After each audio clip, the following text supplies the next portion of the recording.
Hey everybody, hey Shaq, Spam DZ. Bam, you're the first one in today. Stars Energy. Of course, I'm cheering on the squad tonight. How are we doing, everyone? Got a midday smoothie.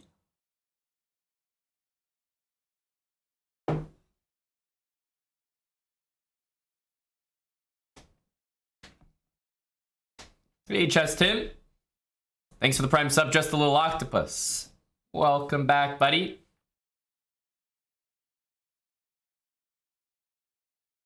It is Wild Hacks. But I think I used to have them because I was on the bulk for boxing. Now I'm having them because I think they're just like starting to become my absolute favorite thing to have while streaming. Sushi is probably the best food. Easy to eat, very filling. And protein shake is like even better than sushi. Pretty much a meal substitute, and I often only need like a small meal, like one small meal and a protein shake in a day, and I'm good. Losing some weight as well. And Warzio, thanks for the 8 months with Prime. Afternoon, Badkins. Nova Notice, what's up? TV Lightning, hello, hello. What's up, Enzo? I thought we'd start with some bullet habits. Get that speed in early. We got guys like Badkins lurking from work. He's lurking, not working. We gotta entertain him somehow. Big matchup tonight, Dallas versus Vegas. Very, very keen. I'm not only excited for NHL to be back. Yesterday's game might have been boring when you think about the fact that 3 overtimes were played with no goals, but objectively pretty exciting. And very close. Very, very close. So, it'll be a fun matchup.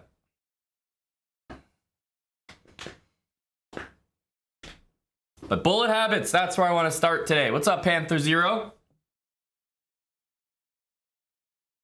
We'll play some slow games as well.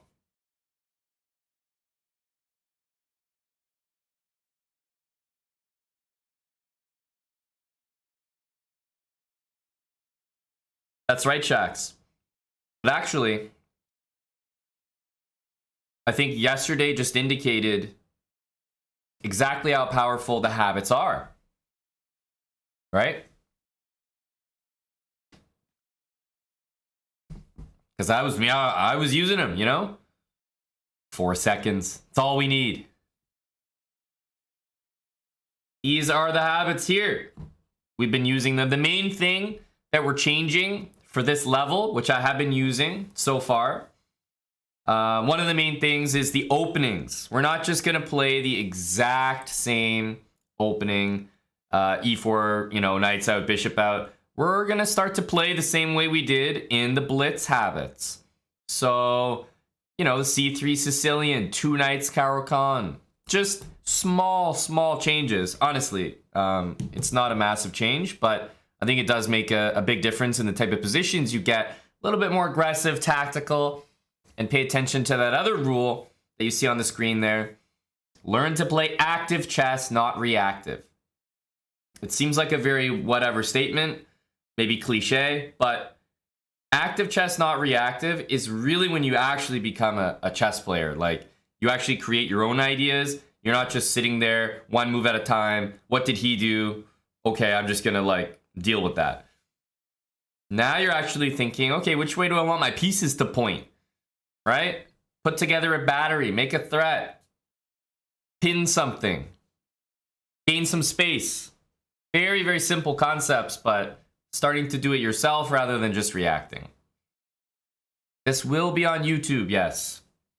Most of the stuff that you see, which is a little more of the educational angle, will appear on YouTube, but we haven't started releasing it yet. But there's lots of stuff being released on YouTube right now. Eric's new speedrun on the Bird and C6. My new speedrun, we've already completed it here, but it's on YouTube now. The Stonewall. Lots of stuff. So this will appear there shortly.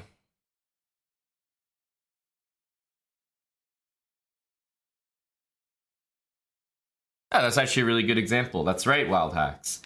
In a rook endgame, someone attacks your pawn. Usually the best response is to go attack something of theirs, not just go defend your stuff. Hello, Realty Money. What's up, Tim Cannon? Hey, Lucheco.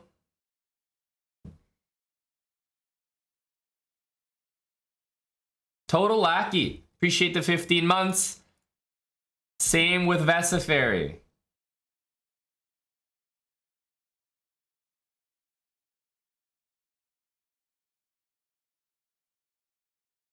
All right. I was thinking, let's start with some Carl Cox here. Big Carl. You know, just get us warmed up, get the feet moving. Pieces and pawns. You're most welcome, Total Lackey. Pieces and pawns, thanks for the 3 months. Cheers, dude. Let's get started here. We also got 18 months there from Daniel Indy 95. Hey, 14 inch rod. All right. So, bullet habits. Let's get it going here. We're at 1600. We're playing 1 minute games. No increment. None of that stuff. Try to remember the habits. Basic sacrifices. Basic tactics. That's all we need right now. Don't need anything too crazy. The main changes are our new openings and just trying to be a little more active with our ideas. And of course, keep those bullet habits for the end of the game. Pre-moves, stack them together, ladder checkmates. Pretty much you're only going to need a ladder checkmate. Keep it simple. Let's go. First game. All right. This is a line that we've looked at before. It's a line that he's looked at before. Let's castle. D4. I think I'll give him a check here. If he's not castled, maybe I can pose a little bit of a problem. Okay, let's return to the center of the board. Let's put our rook in the middle. I'll pre-move that. Just a good pre-move. Probably can pre-move something like that every single move. Okay, C4. We're just going to save our bishop. Time to move this guy.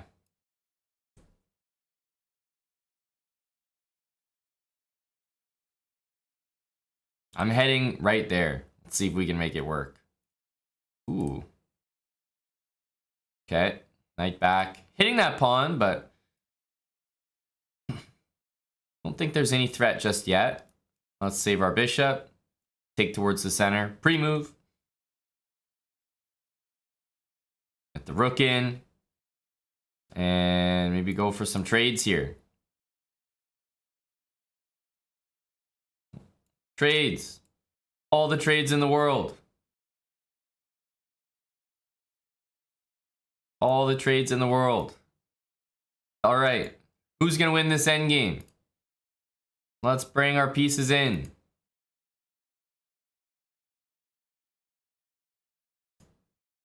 G5. He takes, which is a little bit surprising. Now, if we move here, we're probably going to lose. So we have to make sure we do this.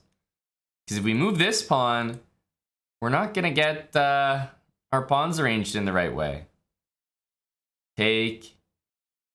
All right, let's go for the win. Don't put your king on that square.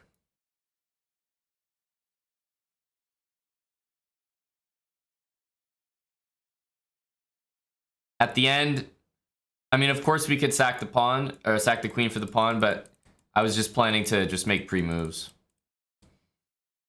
I was just going to make some pre-moves to end the game there. It's a good game. Good game to start off. He played really well.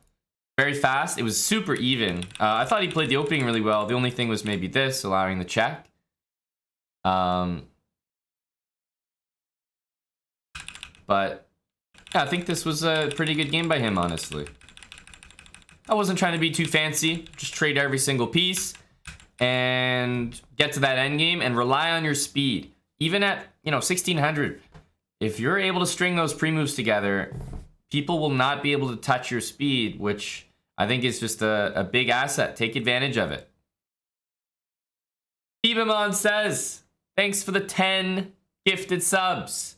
Cheers, Bibamon. Oh, that's very supportive. Thanks for the 10 Stuckfish. 4 months. You're going to play H5? No, but Wild Hacks, the situation is that the side with the outside pass pawn always wins. Always wins. So this, maybe there's a world where white is somehow okay here, but it doesn't matter because black is going to be taking a pawn on the inside, white's going to be taking a pawn on the outside, which means black's king is closer to the pawns. That's just the...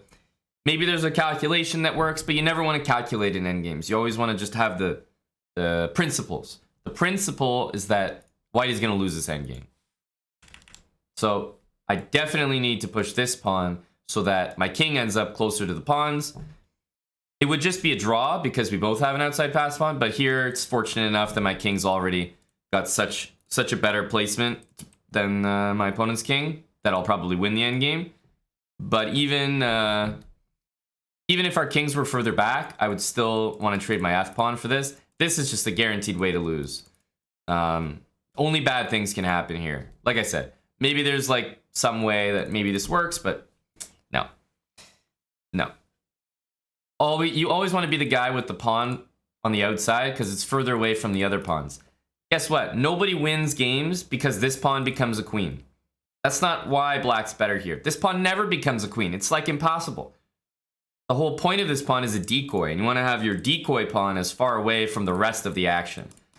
People don't understand, but in this endgame, the whole reason that anybody's going to win is because they're going to go take these pawns.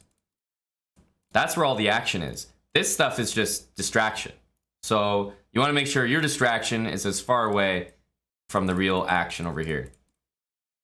Never play h5 there. We got to get the next game on. Got to make sure no one's learning anything from these bullet games. Can't have that.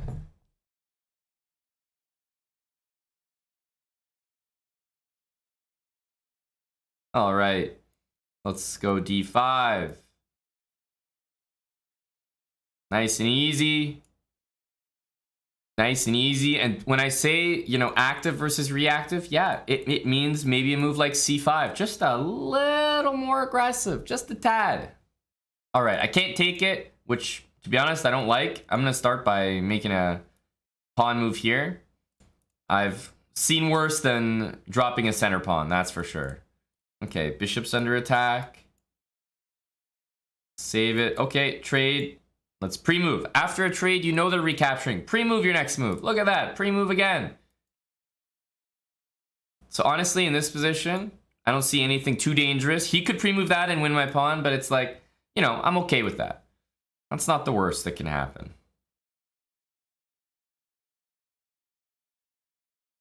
Okay. Maybe go for a trade or something here. It's not letting me trade. Maybe take it again. I'm just trying to play nice and easy here.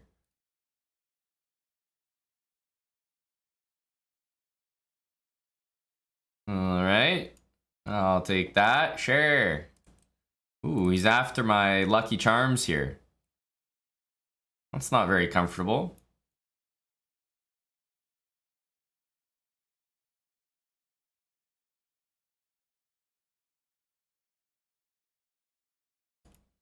Not a very easy position to play. Time's getting low. I'm just gonna start pushing some pawns here.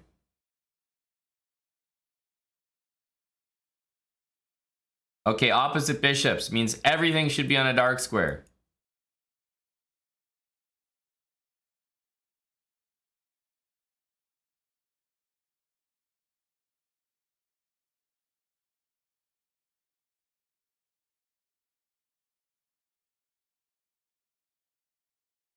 Oh, only lucky there. I had to take a guess. If my opponent played this, that would have been a stalemate. Only lucky there. That was just, I had to take a 50-50. If black went, or sorry, if white went there, then this would have been the checkmate. But if I pre-move this, then the pawn could be there and he would take it. So, you know, sometimes you just got to go to the roulette table and pick a color. That's just the way to do it. Now, I know that happened very fast, and the point is not for it just all to happen and us to gloss over it. What were some of the first things we did in this position? Why were we able to win this endgame? Well, I'll tell you what I did at least. First thing is eliminate the possibility for this. If this bishop is covering that square, that's not good enough. If I start making other moves here and pre-move, white can always pre-move the queen. And that's all, I mean, that could happen at any moment. I can't predict it. So I'd rather block the pawn. So that's the most important thing. Block the pawn so there's no threat of that. Okay, the next thing is, and regardless of what he does, I'm pre-moving here, putting the king on a dark square. That way there won't be any annoying check or anything to distract me.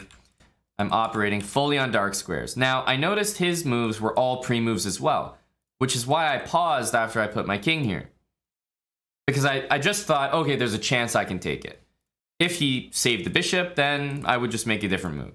But I thought, okay, I'll take the chance because I noticed him pre-moving nonstop. He's probably going to keep doing it. Okay, we take. Now, we go back to this. Now, to be honest with you, whether or not he plays this move, I would play this. And I think it's a good habit in these situations where you just don't know if he's going to play that or he's going to play that. Pre-move this and then pre-move back. I would almost shuffle my bishop a few times here, just because you'll often catch your opponent moving their pawns. So like if he goes here and here, you know, that's me shuffling. Right? And then I might get the idea and put my king here. And now there's absolutely zero any of these pawns can do, and I would go make a queen and probably have a very good chance at winning. There's nothing he can do pre-move wise that bothers me here. Right? So he ended up going there, and you notice I pre-moved back because again, I just don't know if he's going to queen, so I definitely want my bishop there. Then I noticed we could do this, and my king should probably be going here. Once the king's in front of the pawn, it can never become a queen. There's no checks, nothing. So which is why here, I brought my king back regardless. Now, if I was playing like, you know, real sturdy, I might put my bishop there, which is probably the best move to make sure there's no pawn moves, but I was focused on the pawn, and whenever this happens, I'm ready to take back. And like I said, the end is just lucky. Just guessing the right square. That's what I was thinking this whole endgame. Put it that way.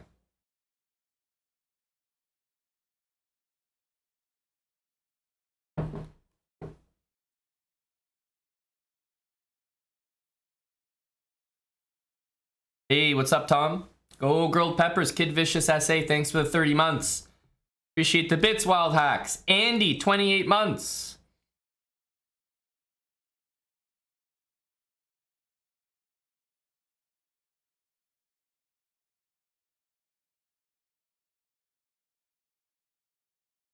Well, the good move to play Realty Money would be this one, to wait and see what my opponent does, right? That would be the best move. I could also play this, but let's say this is easy because it's one square. Play this, see where the king goes. If it goes here, right, then that means you can guaranteed play this next move. Because even if he goes back, you check, he goes there, you mate, and that's all pre-moves. If he plays this after this, then you know you can pre-move this regardless. If he pre-moves this after this, then you know you can pre-move that regardless. So Queen B2 is, very technically speaking, the world's best pre-move in this position, for sure. But with 0.5 seconds, I wasn't exactly sure if I'd have enough time to force a checkmate, so I took the gamble. Took the gamble. Happy to hear that, moniker 1717. Let's get another game. All right, we'll play E5. Hover that.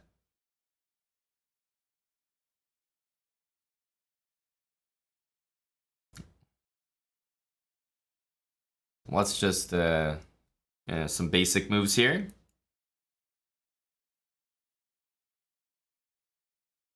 I'm not going to pre-move because he could play that move randomly. Okay, this is a great opportunity to pre-move. Like, nothing too bad is going to happen here. You lose a pawn, it really doesn't matter. Like, just one pawn. It's not going to kill you. This is another case where I'd probably throw a pre-move in. I don't think he can make any serious, meaningful threat here at all. So I might be throwing a lot of pre-moves in. Again, A5, A4, like, these aren't good moves, but they're just pre-moves. Okay, now I can maybe have a think. You see what I mean? That's like a very solid position. All my stuff is defended, so I can just capture stuff. I'm not really okay, let's take. I'm not really risking anything. Pre-moves where everything is defended are just, you know, those are the absolute best.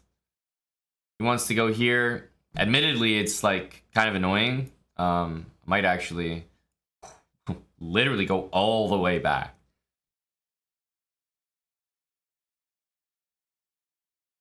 But my time advantage from what I did earlier is, it's so meaningful that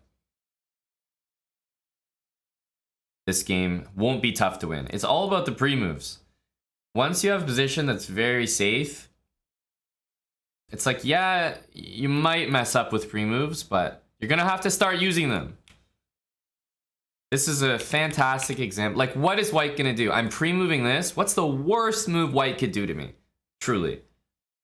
The answer is actually this. That's the worst that could happen. And what's the result of that? He wins one pawn, and he's not threatening my queen or my rook or my pawn or my pawn. What's the worst thing white could have ready on their next move? The same thing, probably. I pre-move this. Here, it's like another pre-move, like, do you see what I mean? You can kind of get these pre-moves because you just know there's no threats here. Why bother calculating stuff in this position? I could literally play king h8, king g8, and I've got like a 15-20 second advantage from doing literally nothing. So if you ever find one of those positions where, especially with no minor pieces on the board, rooks and queens are just much simpler pieces to understand. Or like if your opponent has a dark square bishop, maybe pre-move a bunch of stuff on light squares.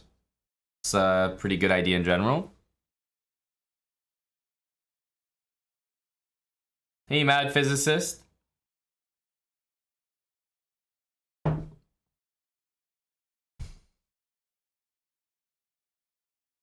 JSR 28, thanks for the 3 months. Time for another game. Hello, Eddie. Good to see you. The endgame magician.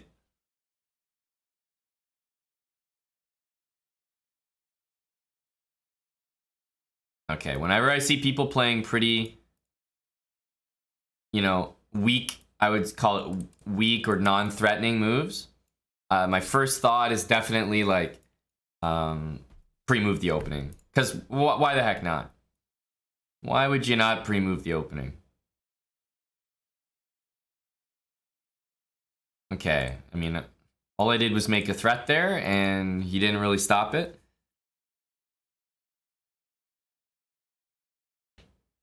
We're up some material here, which means, of course, we're thrilled to trade pieces. Why wouldn't we be? King into the middle. Maybe double the rooks. Just like, oh, okay. Again, we're extremely excited to trade pieces at all times.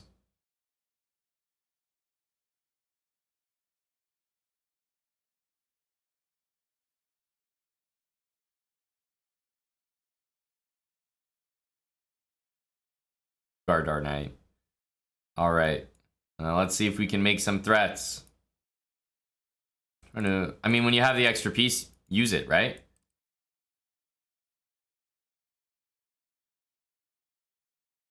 See if we can get this frickin' pawn.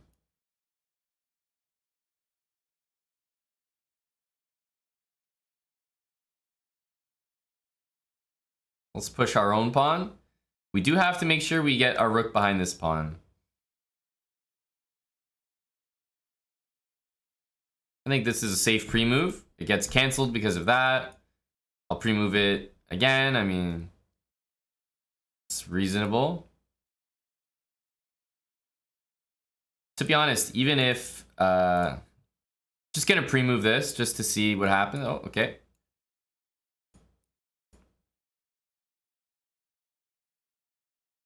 Okay, now let's get this knight out of the way. And if we have enough time, it'll work, but I don't think we do. GG. Nothing more you can do there. This is what I'm saying. You know, you gotta maximize every game. I think this is maximizing. There's no better way I could possibly teach anyone to play the endgame. Sometimes you're just not gonna have time to get it done. Of course, you can always think in retrospect, oh, I just had to play this move and this move. That would have been easier. You know, oh, I just had to like skip ahead. But it's not necessarily so simple. And I always recommend just doing something that'll work every time. You know, it's as fast as you could possibly do it. Queen goes back to cut the king off. It's on a safe square. We make a queen as fast as possible. Get your knight out of the way. You'll stalemate otherwise. Connect the queens. And then we're just one move off. We're just one move off. So this had nothing to do with stalemate, in case you're wondering. This was not stalemate. This was us not having time to do it. Road to GM, thanks for the raid. Some bullet habits.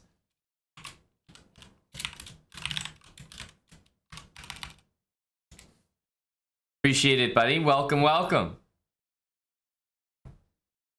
So yeah, like I said, if I see people playing like this, I'm not really going to be thinking to myself, oh, you know, you messed it up, you could have won that. I'm going to be probably pretty proud seeing the technique. Those are the fundamentals that I'd like to see from you. Like if I watched anyone play this game and they brought their knight out of the way, used the queen to cut the king off, promoted a pawn, connected the queens, and laddered down the board and didn't win the game, it's like, okay, I mean, you did everything you could do.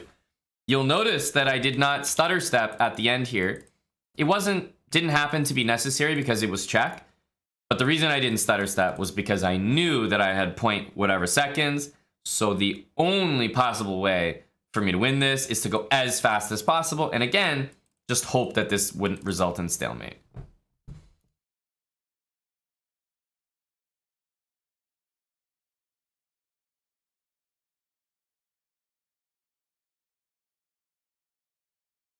Let's hover this. We don't know what it'll do, but...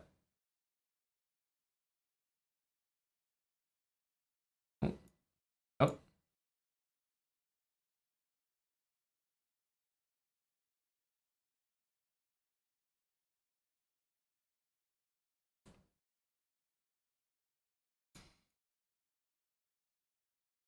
This is a spot where I might pre-move. Wow. And look at that. You see? This is why I tell you, pre-move, it's not like it'll always work, but in 10 games, am I expecting bishop takes knight? No, truly not. Am I happy to see pre-move there? Quite honestly, yes. I know it doesn't sound right, but in 10 games, pre-moving that, or I guess it was rook d1 I pre-moved. Good idea. Good idea. Rook d7. All right, I'm going to attack your rook, sir. Oh, I'm not sure if you heard me. I said I was going to attack your rook.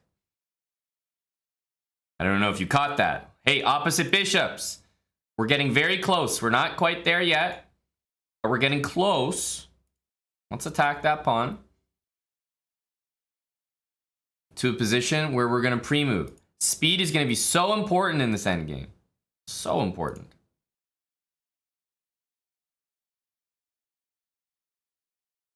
Because guess what? We're not going to win this endgame on the board, are we?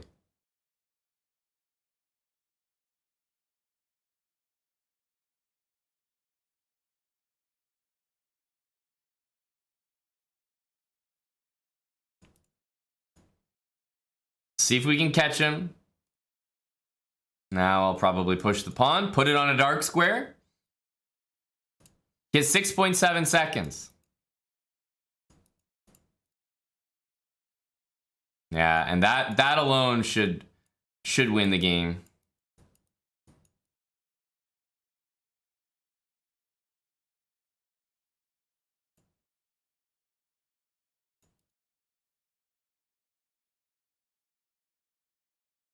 Wow. The technique is immaculate.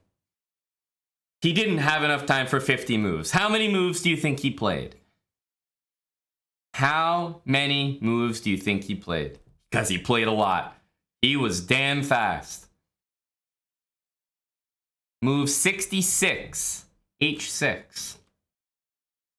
66. And we got to move 103. So, you know, he did pretty well. He did pretty well. But he was never really going to make 50 unless every single move was pre-moved. Every single one. And it's so hard to do that. There's just no two squares where you'll always have the bishop defended.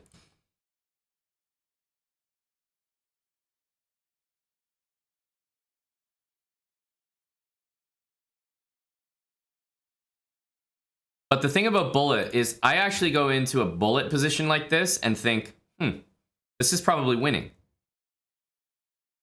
As long as you operate on the opposite color square, you can pre-move forever.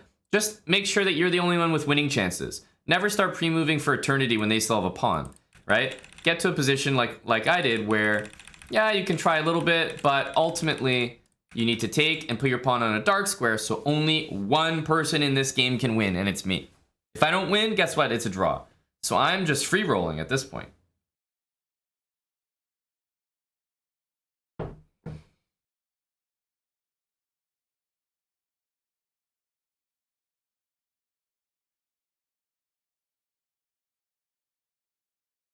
What is that drink? It's a smoothie. Smoothie. Next game. Thanks for the raid again, Road to GM. Appreciate it, guys. We're doing, yeah, as you can see, we're learning bullet. So I've got the rules on the screen that I'm following.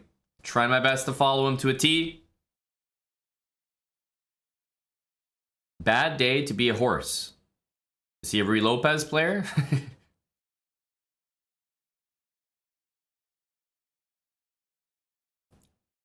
Hover.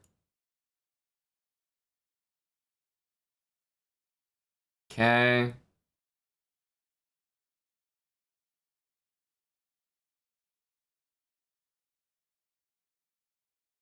Trades, of course. We like trades. Let's push a center pawn. Trades. All of the trades, give them to me. Trade again. What a trade again.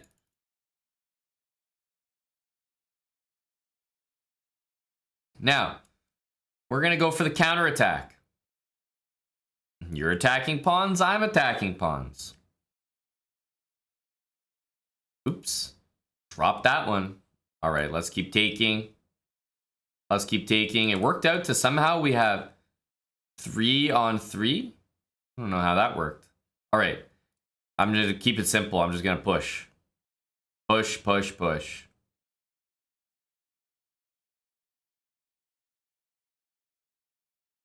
Jack and push again.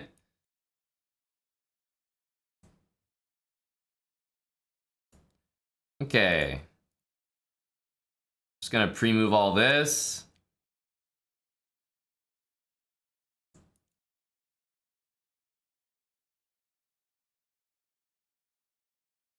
And really, the end game should be, I mean, it should basically be pre-movable.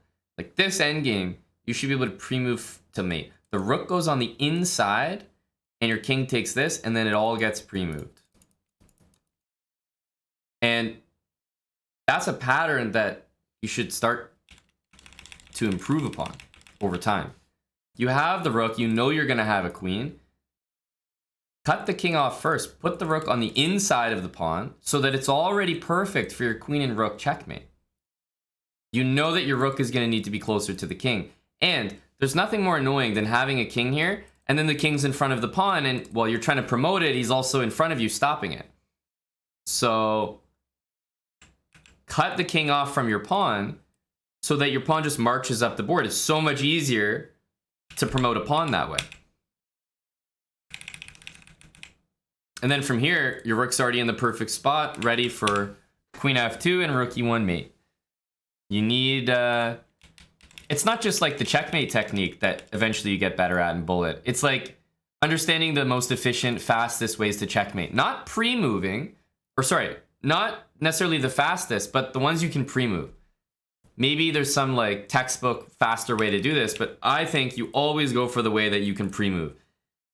Because it means no matter what my opponent is doing, this will result in checkmate every single time. That's reassuring.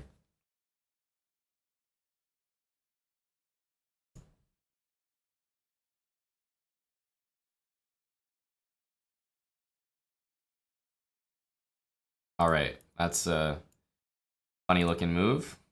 Okay. Okay. All right. We shall return. Hey, guess what he's threatening? D4. And I guess we just want to get castled. I don't really like my knight here, so let's kick the queen out. Get castled. And I mean, we've kind of dealt with the initial threat, so hovering once again. I don't think he has much to do here. I mean, we'll always trade, especially when we're up material. There, I'll do a pre-move. When you attack a queen, it's usually a good time for a pre-move. Like this, right? I attack the queen. I know that he's going to have to move the queen, so here's a good time for a pre-move. Here's a good time for probably multiple pre-moves. Like, you see what I'm doing? Like, this is a great moment. Like, he's got not... What, he could play bishop h3, 100%. But, like, if he does that and he gets away with a pawn, the amount of people who are going to play like that is... It's really not a lot. So, I just think it's a good... good investment to pre-move in those situations. Queen trade is ideal, and positions like this, it's like... You know what I mean? He's got 3 seconds. You can kind of just gain a bunch of time. Clearly, he's a quick player. You can tell. But he's not quick enough that 1.6 seconds is enough time. But I respect his pre-moves here.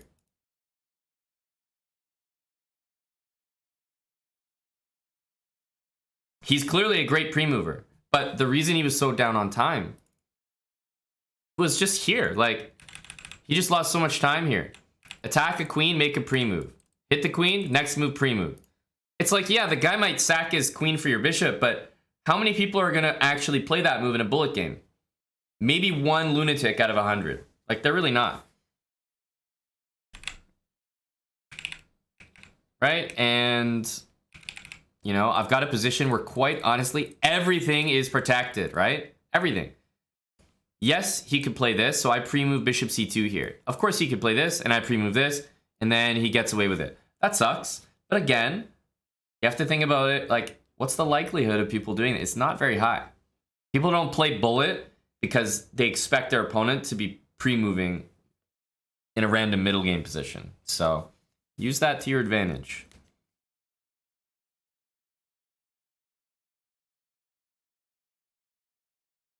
And as we saw, there was a game. Bishop takes c3, bishop takes d2. Remember, I lost my knight, and then I lost my queen. Should have lost that game on the spot. But the point is, I might lose that game, but win, you know, 20 others, and it's definitely worth it in the long run. Versus if you never pre-move in your middle games, you know, you're always going to be down on time. c5, so, you know, a little bit more aggressive. Okay, we'll trade. Oh, you know, we see that. We probably need to do something about that square. Not my finest move, but I tell you, I didn't really like the position. He was gonna mate me. Can't let it happen. Okay. This is a game where I'm very scared to pre-move because, you know, he could play d5 at any moment. Just anything. Take. Okay, this is a spot where I'd probably pre-move. It's like, I mean, what? Is he going to play bishop g5? Probably not. Ah, he's got a threat now. So it's 100% a skill, knowing like when to pre-move, when it's safe. And even if you get it wrong, you know, it's not the end of the world, right? Okay, I'm just gonna move a pawn. I don't really know what to do. Rook's attacked, okay. Okay, check.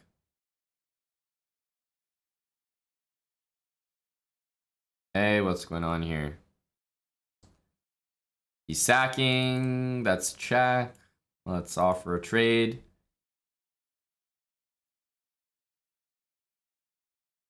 It's like, I don't really know what's happening here. He's just down on time, I guess.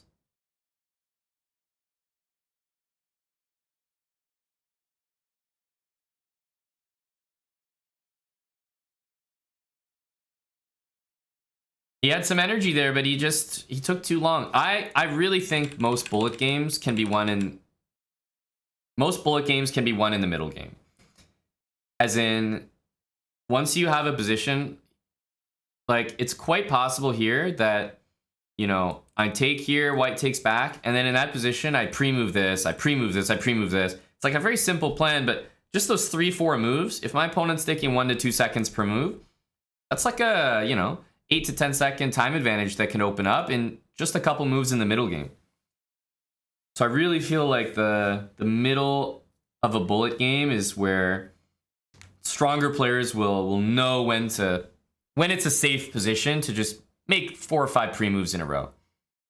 Of course, you will get punished for it over the course of your bullet career, but if you never make those pre-moves, you're never going to see the benefits. And definitely in the long run, it's much more beneficial to do it than not do it. But my opponents are playing well today. This was a good game by white until he got too caught up trying to mate. Always remember, it's a bullet game, so, you know, don't always be focused on trying to get a checkmate. Just, you know, play a move. That's why we have that rule on the screen, spend less than 5 seconds per move. It means that you're gonna need to remind yourself at all times, move. Just move, move, move. Very often, the move you spend a long time on is, okay, the best move, congrats. You spent 30 seconds, you found the best move. Guess what? After your opponent moves again, you're gonna have to find the best move again. You're gonna spend 30 seconds on that too. You flagged already. Roddy11, thanks for the 11 months. Nice username, number coordination. Zephyr1999, appreciate the year. Let's get another game here. Is he gonna play e4? Yes. Let's pre-move that. Whoa, we got an Evans Gambiter.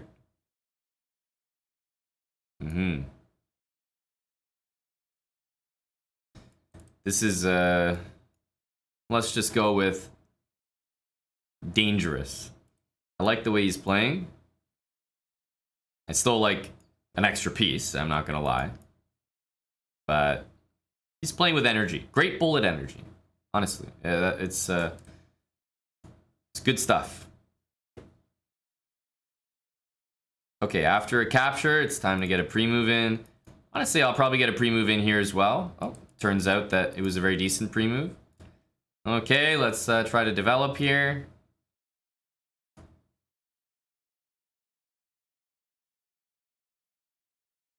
Okay. Knight can't go to the center. Maybe next best thing. Knight d5 kind of hurts. Ooh. He's starting to blunder a lot of things. Knight. So, I should be pre-moving very soon here. Very soon. I'm going to have my pieces in a situation where I probably should be able to pre-move. Because everything will be defended. He's starting to pre-move. He's getting the moves in there. Alright, so here we go. We're getting to that position where now pretty much everything, you know, or most things should be pre-move. Always throw a check in there. This 95 check is going to be super helpful. Okay, I'm going to play a6. Right? I have so many squares where my pieces are protected. And look, I lost my knight there by playing a6, but was it smarter for me to play a6 or not pre-move and wait to see what move he was going to do? No, it's smarter for me to play a6. I mean, the guy flagged the very next move. It doesn't matter. I have so much extra material that I know I'm going to be winning. I'm not going to waste my time, you know, anticipating, oh, maybe he's going to play rook takes. It's like, whatever. He can play it. I'm up so much material, you don't have to stress about losing material.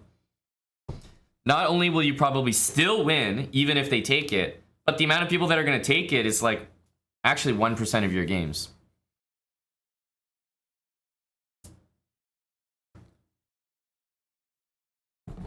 I liked his opening though, and no, it's definitely not that easy to play the moves I did in the opening with confidence. Knight a5 is something I have gone over in our Blitz Habits series. It's just a line that I kind of like for black. You play bishop e7 and then knight to a5. And even though you're like giving up the center pawn, instead of playing an Evans where you're up a pawn but defending ruthlessly, I'd rather play this position where, yeah, they might play this, takes d5, and I've got two bishops. No problems, I'm castling. It just looks nice and easy. I'd rather play this than be up a pawn and suffer. It's a bullet game after all. I don't want to be up material and you have the initiative. Initiative is very valuable.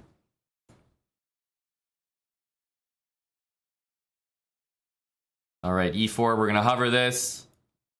It's time for our c3 move. All right, d5 played, let's go d4. Gonna pre-move stuff. h3. Doubt he'll take. Goes here. Let's castle. Rook e1. Bishop out. Takes. Just keeping it nice and simple here. Everything to the middle. Okay, takes.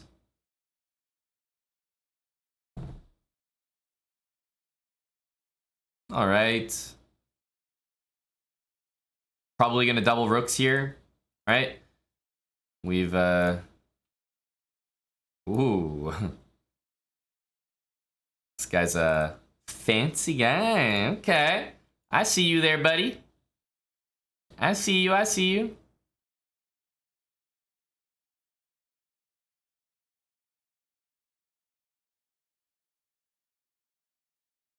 Just throw it forward. Trade, trade.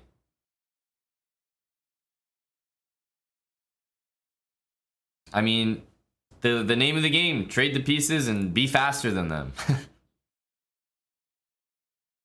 All right. Now, what are we going to do in this endgame? First of all, king on a light square. He's got a dark square bishop. I'd like to get to a position which is easier to pre-move. Whoa, he's really going for it there. Let's see, what's he up to? Checks are great because you can always pre-move after them. Check and pre-move. So I can go like check and pre-move. It's a good strategy in general. So check and pre-move. He's taking, you know, that took like 3 seconds off his clock. So it's like, I'm actually just trying to find the next check. This is the next check. And then pre-move.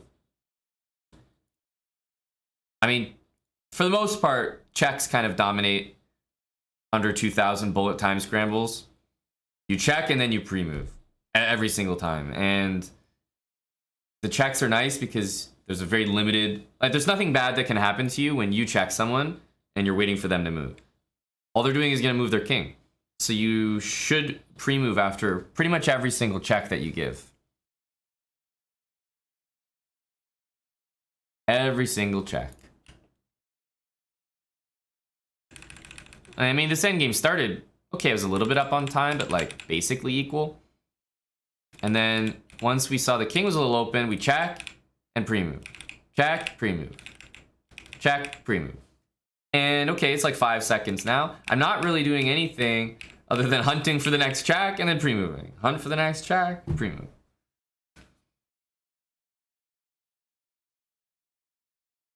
And that's what we're going to try to do. E5, so knight here, bishop there, bishop out. The Evans, well, what did I say? Take, bishop back here, knight a5. Okay, it ended up working out, I would say, very, very okay, you know? Go me. Ah, my pawn's under attack. Let's play d5. This is the next move in this line pretty much regardless, so you get the idea. Knight comes out. Okay. On there, queen takes. We've seen this before. I'll take that. I'll take that. That's 3 points. That's 5. So we got 2 rooks for the queen. Always the right thing to do. Always. Let's develop and trade. I know for a fact here, if I trade every piece, he's only going to have a queen left, and that will always be a good thing. So I'm fiending. I'm actually like desperate to trade for that knight. I really am. I want it more than anything.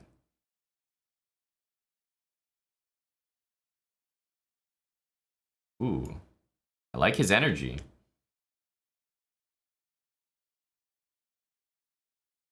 All right, how much material do I have, right?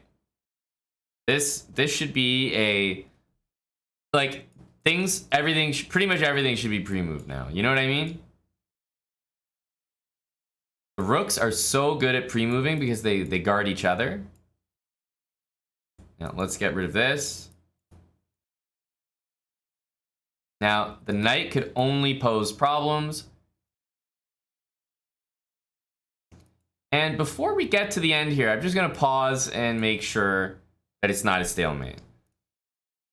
Like, I can pre-move all the way, but I have to admit, even for me, I don't really have a pre-move trick here. I'm just going to try and hope that when I queen, it's not stalemate. So I'm just pausing and then going like that. But 2 rooks against the queen in an endgame, you should never stress, because all you need to do is double them.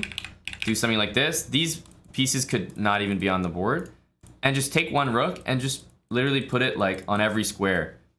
You can pre-move all those moves, because if they ever take this rook, it's going to be checked. So the pre-moves will cancel. If they ever take the rook you're moving, well, your next pre-move will cancel because you won't have a rook to move.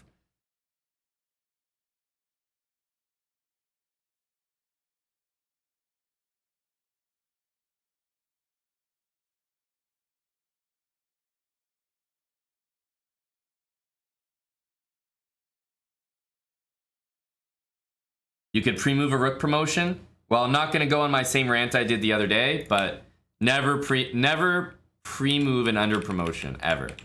All you need to know is that when you go to under promote, there's going to be a menu that pops up.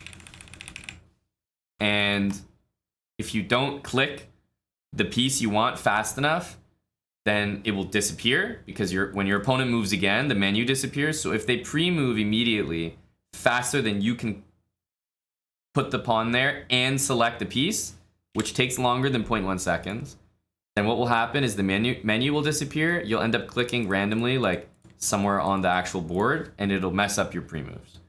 So no, I don't recommend ever pre-moving an under promotion, ever. Peshka, thanks for the raid.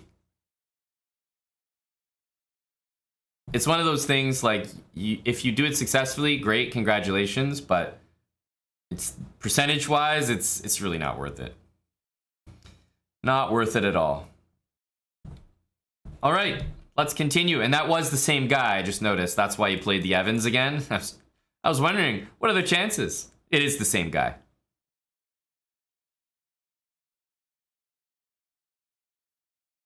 Let's continue. Okay, we're going to hover that. No, we're not going to do it. We're going to take. We can pre-move that. Always going to pre-move a recapture.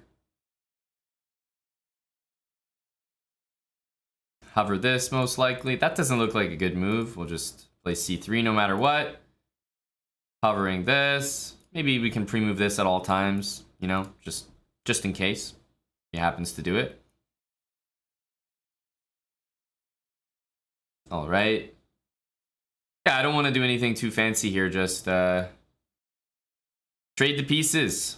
Oh, you see, he didn't notice the bishop.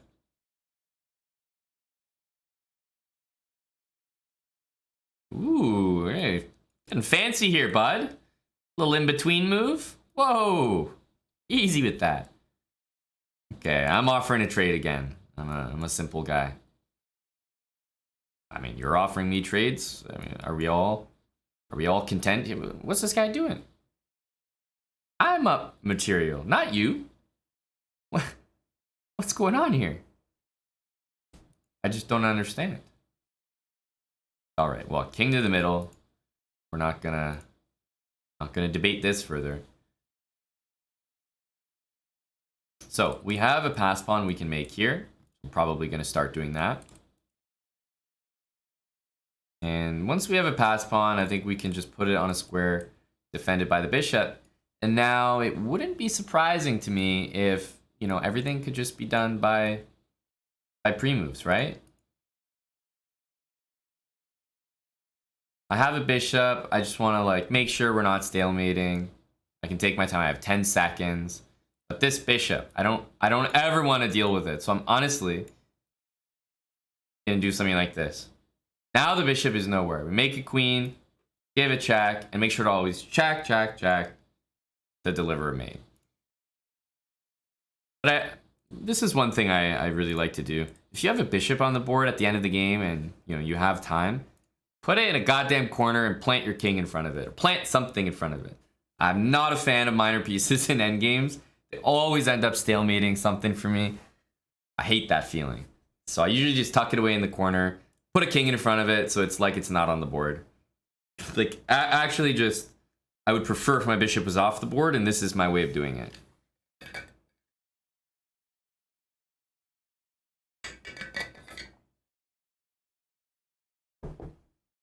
Chris the Savage, thanks for 52 months, Chris. Yeah, it'll be there, Brendan. We have a lot of stuff that we complete on Twitch, and just, obviously it all ends up on YouTube, maybe just not all at once, because, there's only 7 days in a week. Only so many uploads, and I don't know, not a big fan of uploading like just non-stop. I think once a day or something is kind of decent rhythm.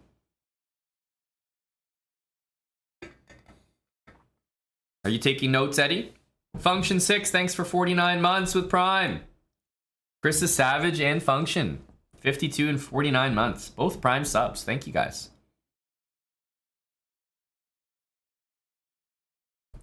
All right, next game. Most people play e4. I'm just getting ready to hover e5. Oh, e3. After a capture, pre-move. See, this is a perfect example. It's like, yes, the guy didn't take me back, but whatever. Okay, I don't know what he's doing now.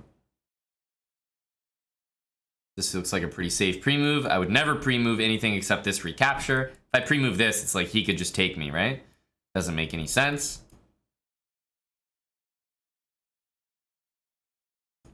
Pre-move the recapture for sure.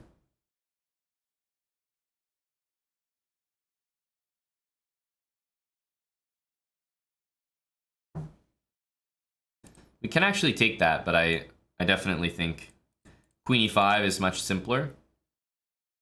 H6. Rook to the middle.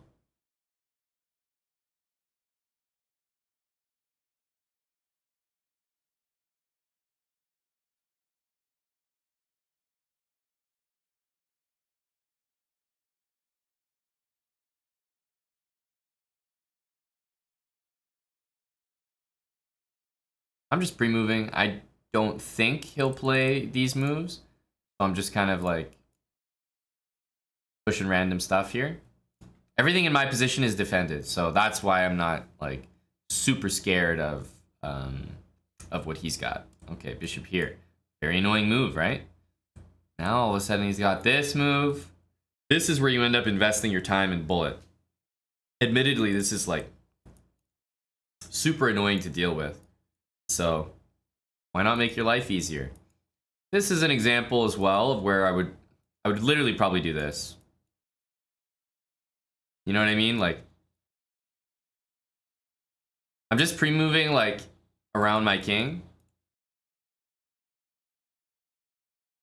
But see how much time that took off his clock? Like, now he pretty much just flagged. I just think positions where all your stuff is defended are like the ideal positions to win bullet games in. And you win by just gaining time on your opponent. It's like, what could possibly go wrong here? Yes, he could sacrifice his rook for the bishop, but even if he does that, I'm still shuffling and gaining a ton of time. I just think those type of positions are special. Very special. Use them. And look, he even got away with it, but it just didn't matter. He was so low on time.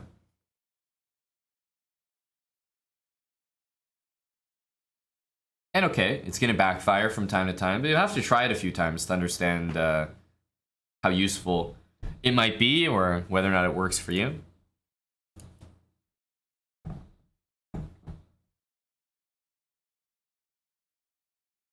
E4. Okay, we'll take. Rook E1's always a good pre-move. Now we'll go back to our, usual stuff.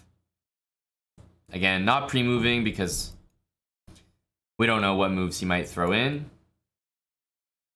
There's one. I'm just going to sack for it. It's bullet. Why the heck not?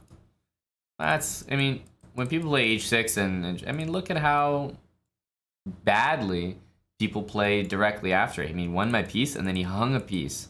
Like so bad, so badly. That's like a blatant piecing. It's like, I'll take it.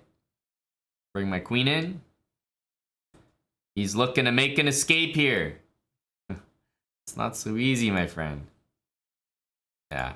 I don't know. I just think sacrifices are... Especially when you get two pawns around the king. This is the most classic one. Like, this is a big weakness. Is that a good move? I don't think so, but... I just don't have a lot of faith in most people who play moves like this. Sack it. Teach him a lesson. Look at the move he played right after. Knight H7. This is a crazy move. Basic sack. Piece for two pawns. That's a bullet game. Piece for two pawns is very reasonable compensation. 1700. Let's keep going. Here, let's go D5, E6. I'll pre-move the recapture. Knight F6, Bishop E7. We want a castle up. There we go. Let's make sure to catch that. Now, once I'm castled, I think these positions are one where you can get, a few pre-moves in, right? Get a few developing moves. So he goes G4, G5, which is clinically insane. What is he? Threatening. Let's get our bishop out. Need to move this thing. Rook to the middle. Go me.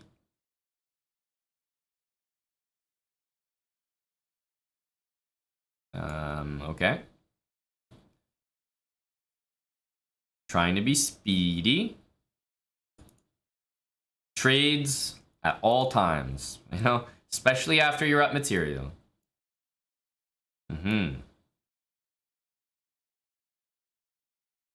At all times.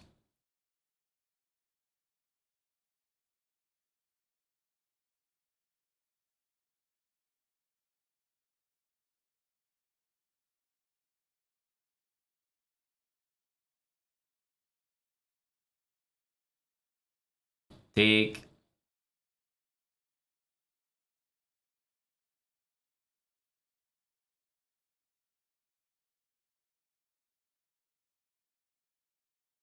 How much material do I have? Actually, so much. Keep it simple. I'm just trying to trade. Okay, this is a kind of basic checkmating technique. It's just funny to see such a common technique with nothing on the board. It's like the most bare bones. Like if I was trying to explain to someone what this checkmate looked like, I might set this position up on the board.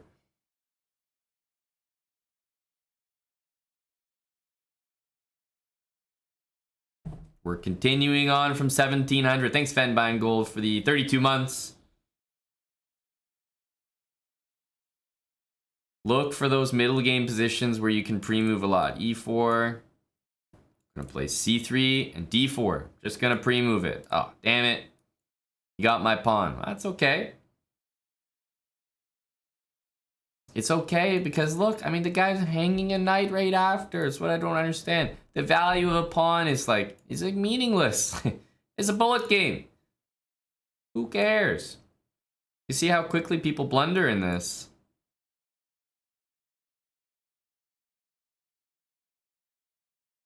All right, all our pieces are in the middle here. I'm gonna move our bishop. I mean, I didn't do anything fancy this game. All I did was blunder a pawn, and then he hung 20 pieces.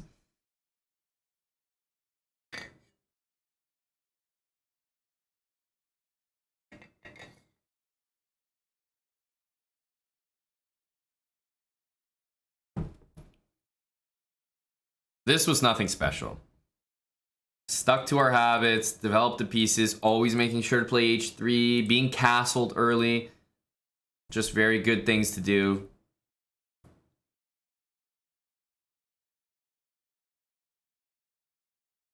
Okay, let's take. You can tell he's a speedster.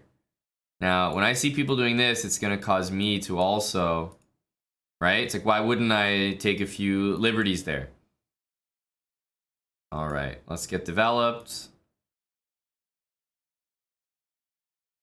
G4. It's a very, very loose kind of move. He's like full send kind of guy. Okay, I'm not going to get too worked up here. I'm going to trade, try to open the position as much as possible. That's not what a guy in his situation wants to see, an open position. So use these rooks. Why not? We played our h6. We got our king to safety. We moved all of our pieces. I mean, I think we're doing all right. Okay, we'll take it. Okay, we'll mate. Attacks can be scary. I do not disagree, but it's like at least if you're developing all your pieces, putting them all to the center, rooks to the middle, and your opponent is still not castling and attacking you ruthlessly, you must. Bells and whistles must be going off in your head. You must open the center. You must. You just have to. If I were white, what I'd recommend is playing c5 to close things, and then maybe going for this. Even in this position, a good move that I would be happy to see people play might be knight e4. Yes, it loses a pawn, but guess what? It clearly opens things up now that the d-file is open, and moves like this, especially in bullet, the value of a pawn is just not very high. You want to just get a quick move out. Yes, it might be a bit of a blunder, but even stuff like that I think is better than tanking on a move and spending 5 to 10 seconds. Okay, e4, knight f3 hovered. And here, these moves are like usually pretty easy to pre-move. Always pre-move a rook after castling. h3, I'm gonna stick to our basic stuff here. Remember, h6 we're going back, and I would never pre-move in this position because they could just play h6 at any point. All right, pre-moving. We're hitting that pawn. I don't know, double the rooks. Let's pre-move it. He wants to trade. Guess what? I do that too. Easy trades. Trade. Trade. It's an endgame, so we can bring our king in, and it also helps us do something like that. Okay, that's also a trade.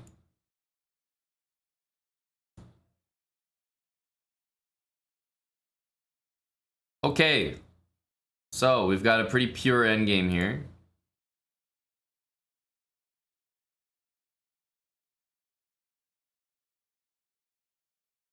Knight endgames are so unfortunately, they're just the trickiest endgames. They're really hard to explain.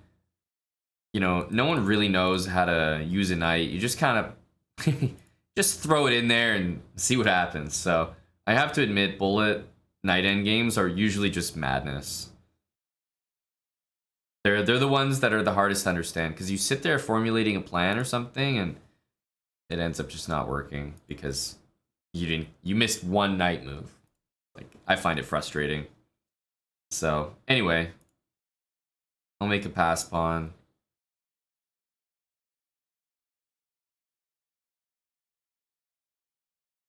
I'm just waiting. Oh, okay. Now I've got my pawn going, but as always, instead of pushing a pawn and having him pushing a pawn, it's going to be smarter to take him. Okay. Remove all the way. And here, I'm not going to try to win this endgame. We didn't even get any moves, but I was going to say, I wouldn't try to win this endgame, like calculating how do I stop this pawn. At this point, the bullet way to win is just pre-move your queen to like random squares. That's all. You know, you move the queen here, it might cover a random square. You move it here, it might check him after he moves the king. So yeah, I would just like pre-move my queen all over the place. That's it. That's it.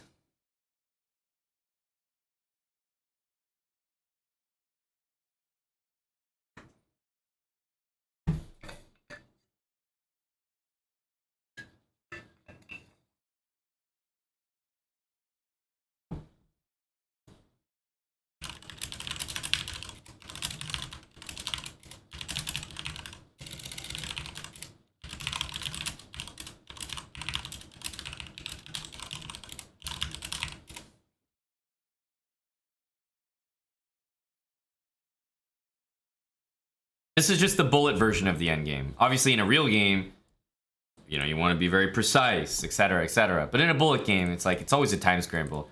Just chuck your queen around randomly, and if you flag them, you flag them. If you don't, then you were probably never destined to win the endgame.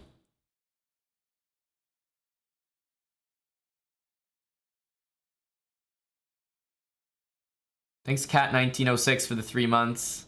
$10 from Dylan. Appreciate Dylan JHS. The Friday beer money. Thank you, bud.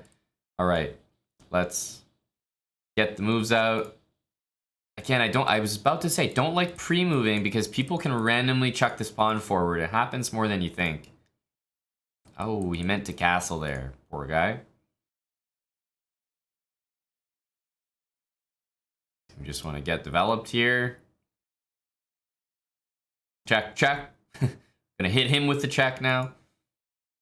Let's bring the rooks to the middle of the board. Oh, we'll always go for a trade. Rook to the middle. Again, just trades. It's like such a simple concept. When you're a little bit ahead, go for a trade. Here's another one. Don't care about opposite bishops. Never care about that in bishop endgames. All right. So we have 4 pawns over here, 3 over here. So we're probably going to be trying to make a pass pawn. Now, it's not that easy, but use your 4 pawns. Try to liquidate as much as possible. There we go. There's a potential pass pawn. We can't make it just yet, but that's our idea. That's what we want to do. So pretty much like as soon as it's available, we'd be interested.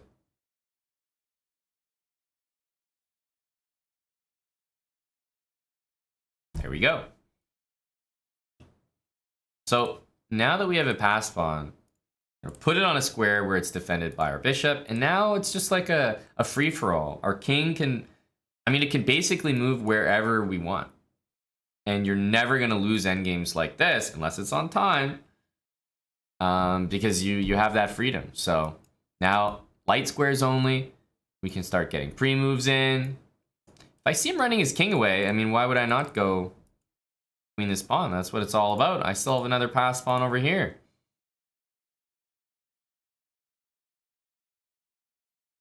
You guys know the drill.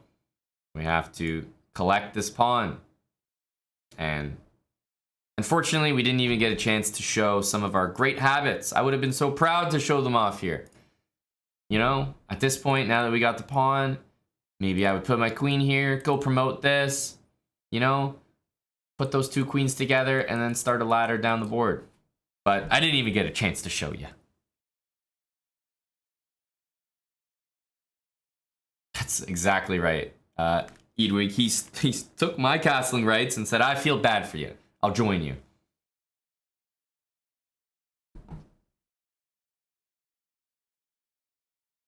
Well, I pretty much... I mean, it would depend what he does here, Dylan, but, you know. The point is, I was pre-moving this as if I expected him to take my pawn. Because he could have gone here and I still would have pre-moved this. He would have gone here, I pre-moved this. And from here, I would probably pre-move something like this, this, king to d4, queen here, and I think with like 90% certainty, his king would be here or here. And then I would put my queen there. I would put my king on that square. And then I would put the queen there for checkmate. And that usually works, yeah, like I said, 90% of the time, for sure. You know, it was here, go here, I go here.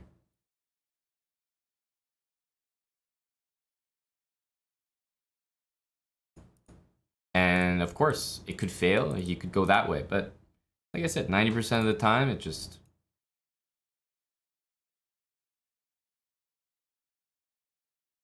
it works out that way.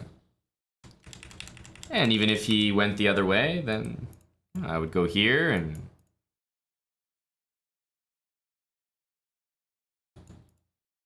and then I would do it over here. But...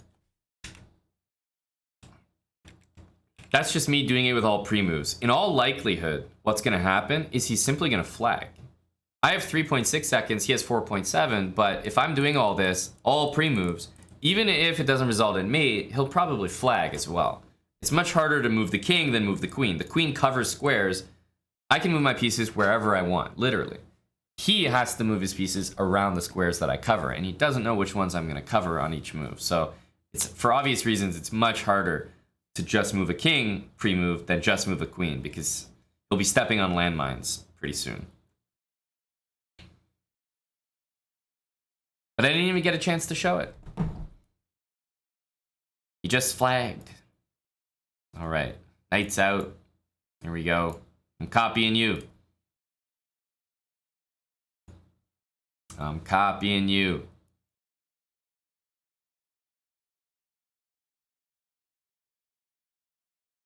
All right. Trades, I guess. We are looking to castle. I see this move and I'm... all right, I'll take a piece. I see this move and maybe I'm a little apprehensive to go and put my king over there, I have to admit.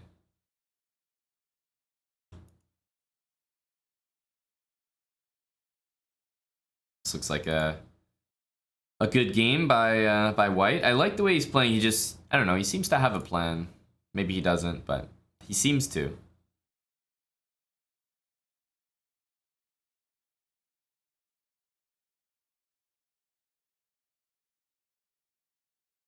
How strong is this pin? Like, I'm getting killed here. Trade everything.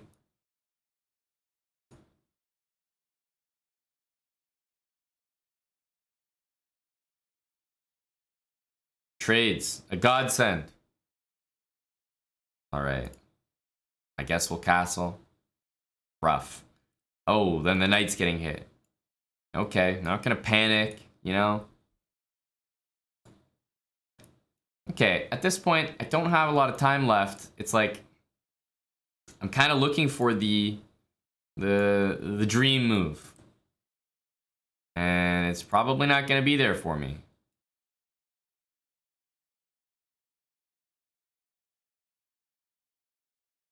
Try to put pawns on light squares, or pieces rather.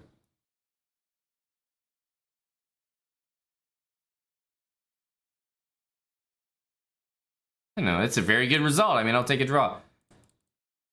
If I have a light square bishop, I'm just probably going to be shuffling here. If I try to, like, I don't know, get my king over in here, I just can't pre-move every move. So I'd rather just go here. In case he plays his pawns up, I'm probably going to catch them by taking them. And these are not paid actors. What are you talking about? I know for a fact they are not paid actors because I don't pay my actors. They're unpaid.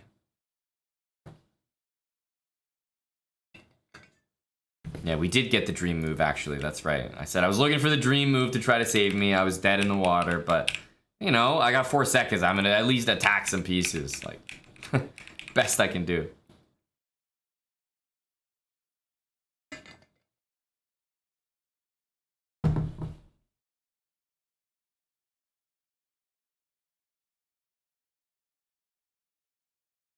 All right, e4.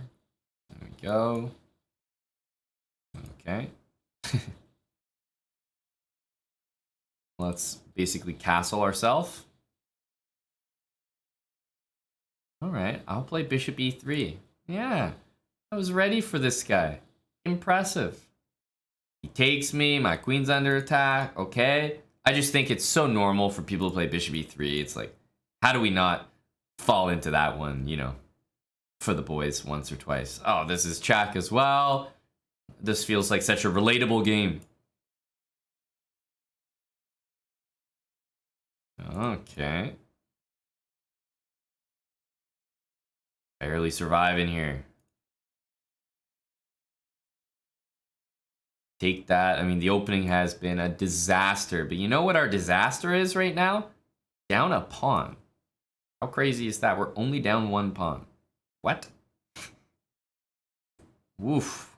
I mean, this guy's coming up with some good moves. We got to get out of the line of fire there. Let's get an escape square that it's taken us way too long to move. Holy smokes. I'm telling you, this guy's feasting on me right now. Try to trade. I mean, I'm pretty much up for like every single trade on the market right now, right?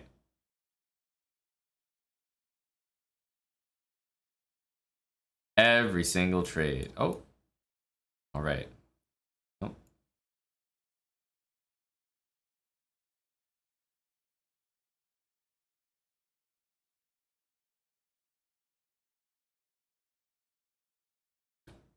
That's the equivalent of my checkmate working with all the moves that I played, but none of them were good. What just happened? None of the moves that I played were actually good moves, but the checkmate worked just as I intended it to.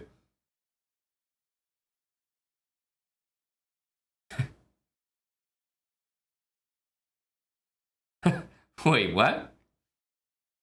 Chess.com just took my word for it. They're like, yeah, that was probably mate. We'll give it to him. See, me, I was thinking right here that my opponent would play that. Instead, he played that. So I'm thinking he's playing here. So I'm going check, and then take the rook, check, pre-move. So I'm thinking the king is there, now moving here. Now it's fully his turn to move his rook, literally anywhere. And I would have played queen e8. He doesn't. Then I take the rook, thinking his king just went there. Now I'm thinking the king goes back. So I'm pre-moving queen back. And now I'm thinking the king goes here, because those are the only squares that my brain is seeing. And then this move is checkmate. And then all of a sudden this position showed up on the board. And he made a move and I was like, what? Oh yeah, just like I planned. Sorry about that. Forgot the last pre-move, that's all.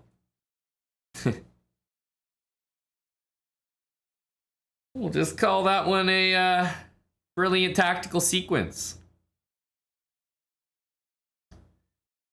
No brilliant. I had to check for you. No brilliancy. Had to check. Zero brilliancies. Jesus. Well, that was unintentional.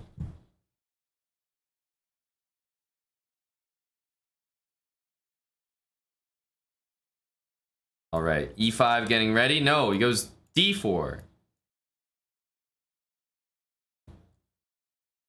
Okay.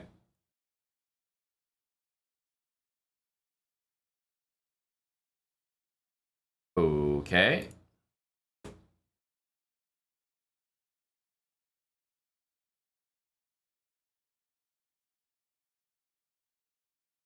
trades are, you know, very desirable. I'm up material. We definitely want to trade.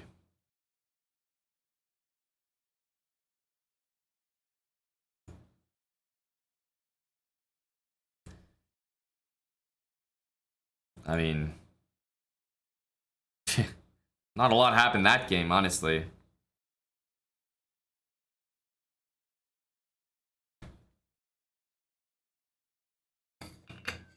Not a lot happened there. Random Clock, thanks for the Prime sub.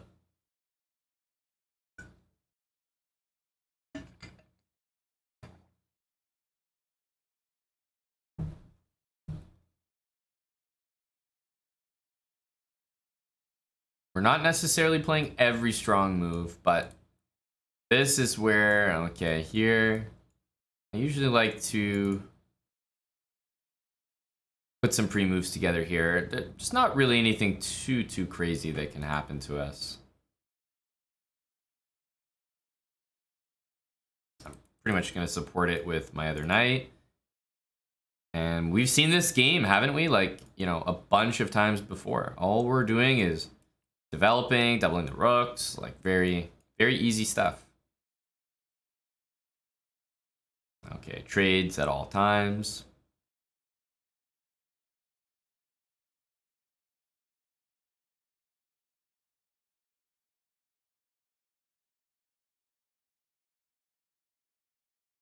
Trade.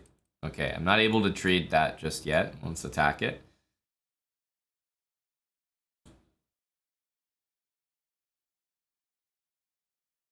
All right, we're against the bishop. So my wisdom is telling me put all the pawns on the other color. So that means this as well. Okay, my knight needs somewhere just to, you know, just gonna tuck it away for the moment. My king 1000% needs to enter the game, so let's just do that. You know, my poor king.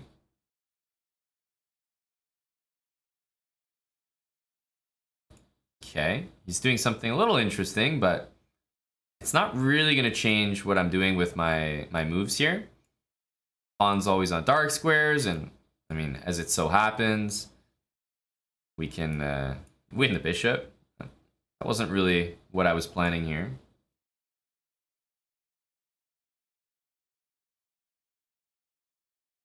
Start pre-moving that. And let's just make that pass pawn.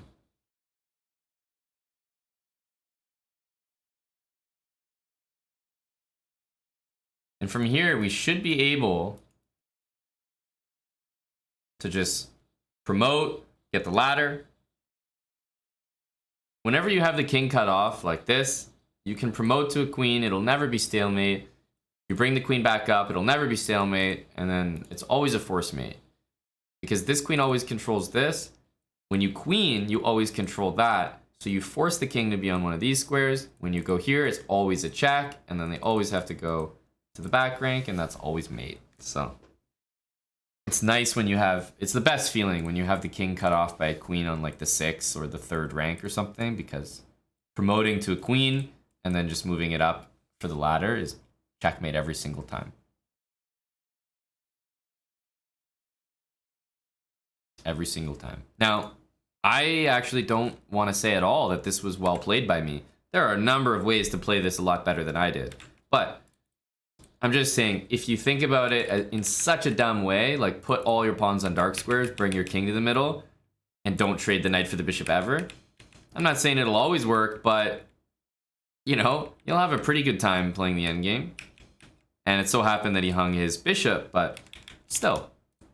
This bishop's not that happy with pretty much no targets to attack.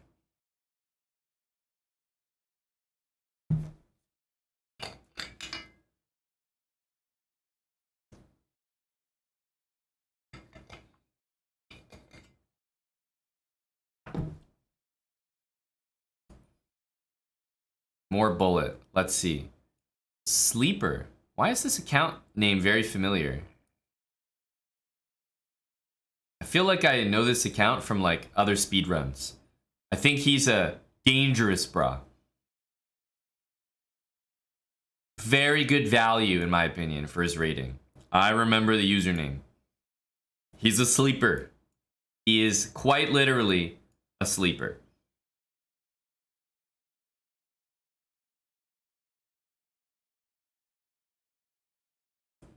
Like, what is this? This is like a professional maneuver. What, A4, A5? Good Lord, man. Let's get H6, some habits in there to keep me company. I gotta bring my knight back to civilization. Like, just trade pieces, I guess.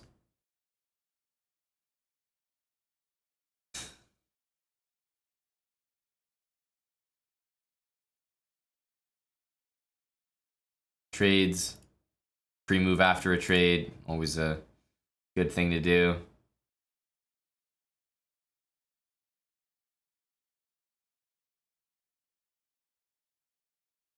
Bring my knight back. I mean, clearly is best on that square. Go for another trade. Nice and easy. That pawn is mine? Question mark. Bring the knight back as well. King to the middle. Another trade. Don't mind if I do. Oops. It's a mouse slip, actually.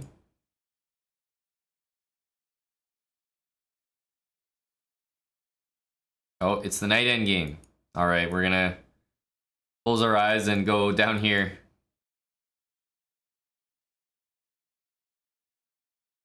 Notice how we're not pre-moving. Oh, that's the knight, though.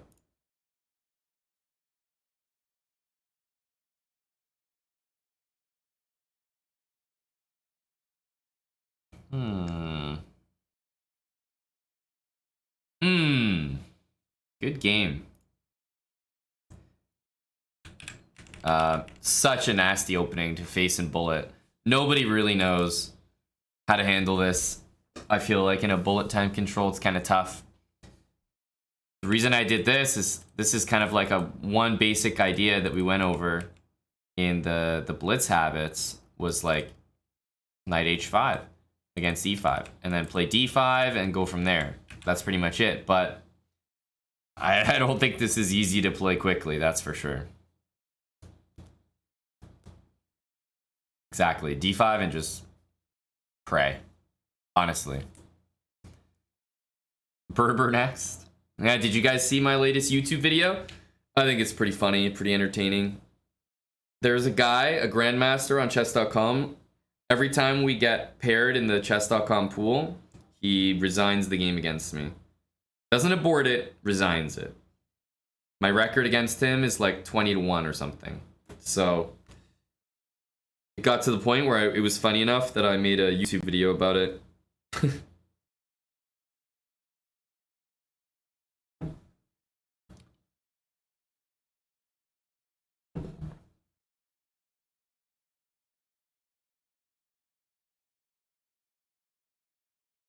That's right. He has done that to other people.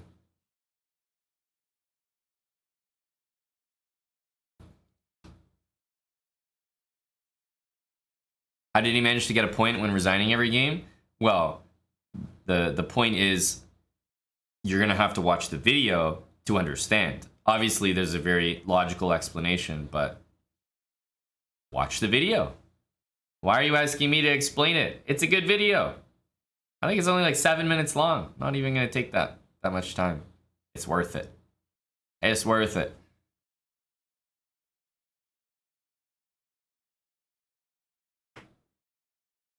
Meanwhile, let's continue here. This guy was a good player. All right, e5, we're gonna hover it. Don't know if our opponents can play e4. No, okay, here, e6. And I think these, you can always pre-move in the opening here. Oh, as soon as they're threatening to take, I don't really like to pre-move because they might capture. All right, let's just get developed here. He takes. I mean, we always take.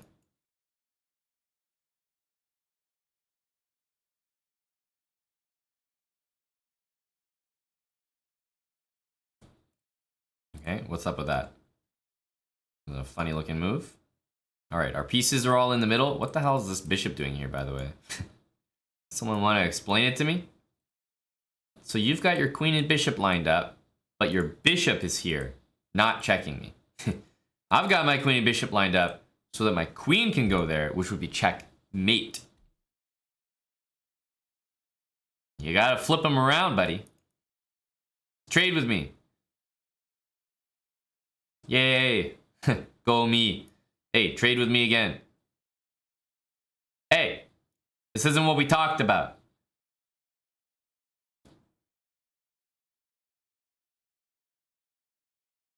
All right, I'm going back.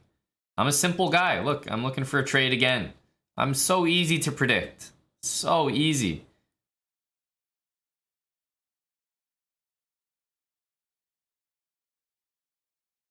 Hey, trade me. Trade something. Trade me, please. Please trade me. Thank God. We got one single trade. Good gracious. All right. Well, I think you guys know what's about to happen. There's not that much time left. I didn't even need any of those moves. You see, like, it was that easy to beat the guy. All I did this game was go for trades. I did nothing. I really did nothing this game. He just flagged.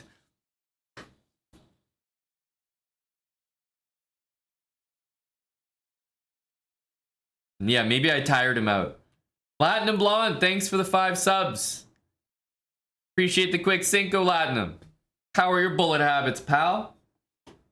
As we approach 1800 here.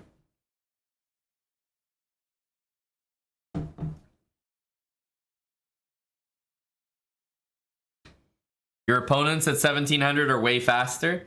You guys think when I do these series, like I plant super slow opponents for myself? You really think that? No, I'm playing the same guys that are in the pool. You guys play these people too. These are the same people that queue up to play y'all.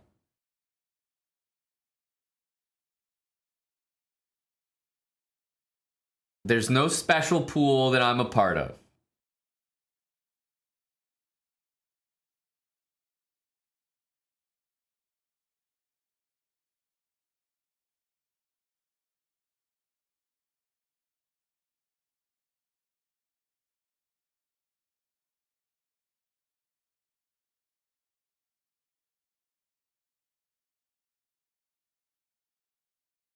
Like this guy.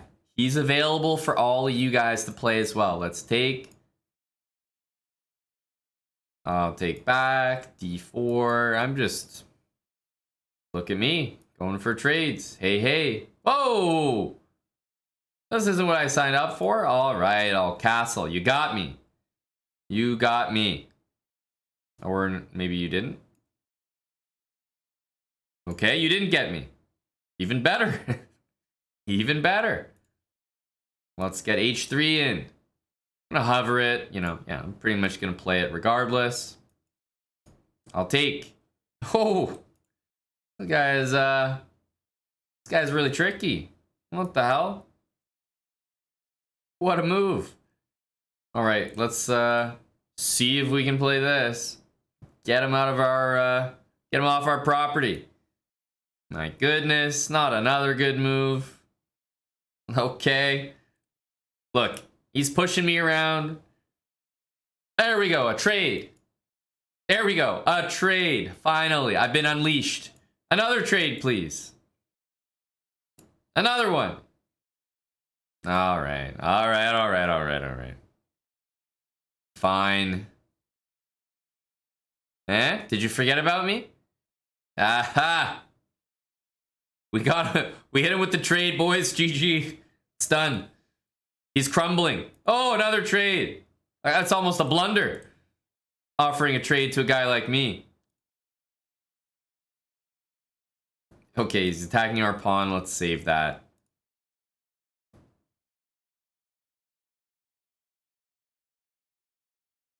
All right, we're going in. Might have to save some of our pawns here.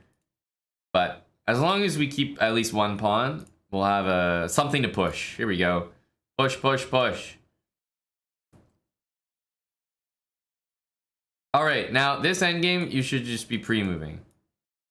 Now, of course,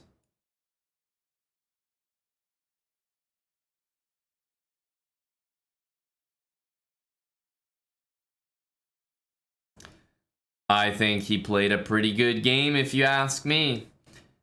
Of course, there are better pre-moves to do, but I still maintain at all times that you should just be like, why not move the piece one at a time? Why not? Like, look, if you're playing a guy that's just as speedy, if not faster, look, he's gonna get a win from time to time, of course. But I would say that this guy is probably pretty fast for 1700. I mean, we watched the last 10, 20 games. Most people are not that speedy. So you really just want to pre-move a bunch of checks. If I'm honest, you know, it would have been nicer to keep my rook sort of closer to the king. So pre-move maybe only moves in this.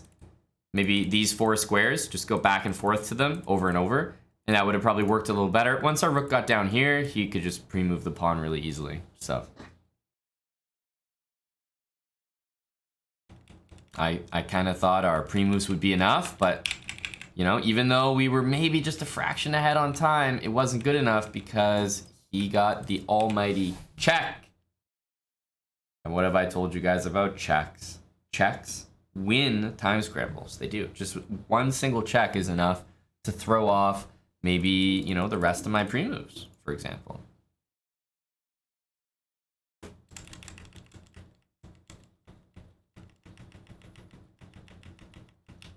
Right? But still think the endgame was played fine. I mean, it's bullet at the end of the day. Just go after pawn, make a pass pawn. It's way easier than trying to like think, okay, how am I going to defend this pawn when he goes here and like calculating everything. Sometimes you just got to go with the flow. Could have blocked with a check. Yeah, but again, I was going 1 square at a time, up and down. It helps me get fast pre-moves, but obviously I'm not stopping the opponent's moves. But the reason we have games like this is to remind you, what I'm telling you doesn't work every single game. But have you forgotten the last like 200 games where we've just, you know, pre-moved like the exact same 4 squares and our opponents have just flagged? That's how it usually works. But you're always going to run into people who are maybe faster than you, catch your pre-moves, throw check in themselves, ruin your multi pre-move streak. This guy played well. He also played a good game in general previously. Remember, like with the queen and knight, he was dangerous. He was dangerous. Like I'm saying, I'm in the same pool as you guys. These guys are out to get me as well. Knight here.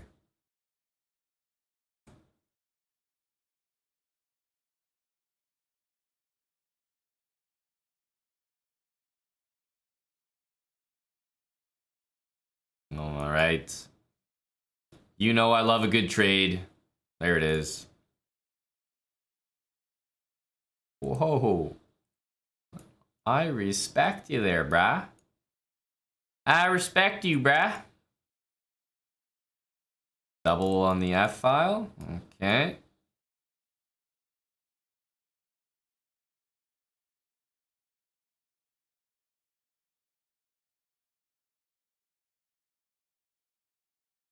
All right. Now I'm tripled. Does this do anything for me? Does this help me at all? Do I have any threats? I want to go there. That's about it. Ugh, my queen's under attack now. Wait, a trade. We love those. Well, guys, I have to share something with you. The game is over because we're about to trade everything. It's real unfortunate. Now, he traded too many things. I'm sorry. All right, let's move these pawns. He can only move pawns here and here, so pretty much once we've done this, you'll notice he doesn't have any more moves. So now it's just really easy for me to predict what's going to happen because he's only got a king, and he's just going to resign. The trades make things easier. Boris Brodsky, thanks for 23 months.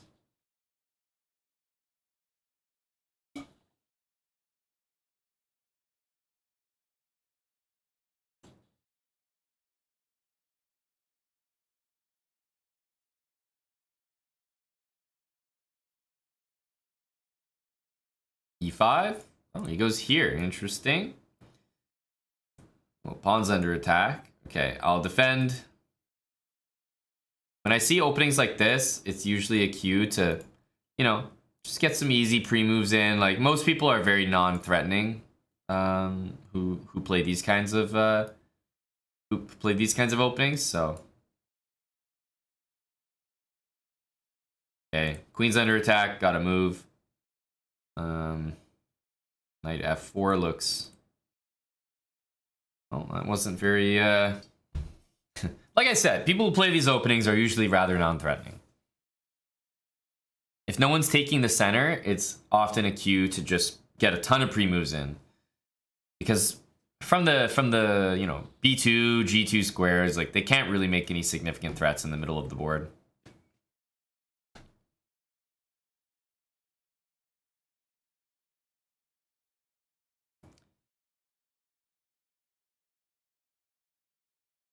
All right, let's get our first couple moves here. Whoa. Oh, I am flattered. I have to date never, ever seen anyone play the Jerome against me. It is an honor.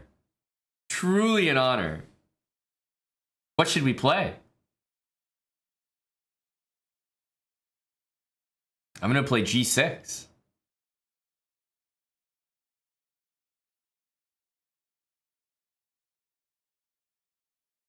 Wow. An honor. Really is.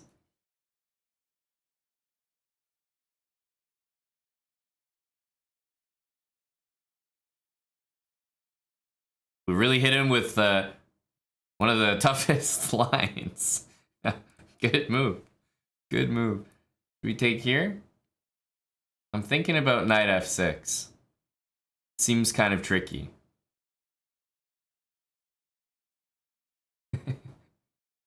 This game is off the record, you know?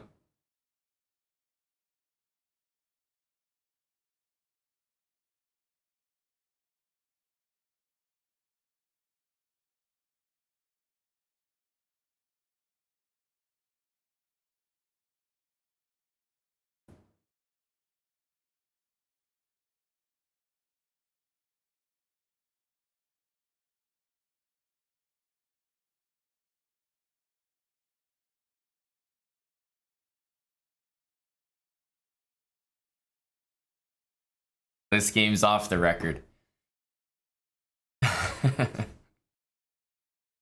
GG.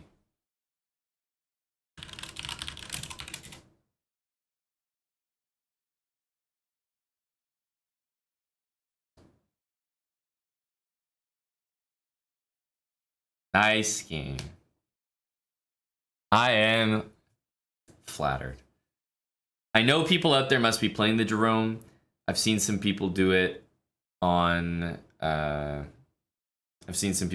stream in our viewer tournaments, but I have definitely never been doing a speed run of any kind, a series of any kind. I've done a lot of them. They're uploaded all on YouTube.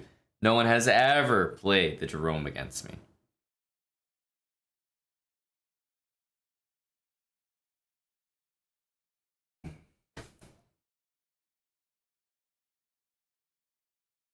We had to take a time out and show the proper respect to the Jerome. Treat it like the opening it is. A worthy candidate.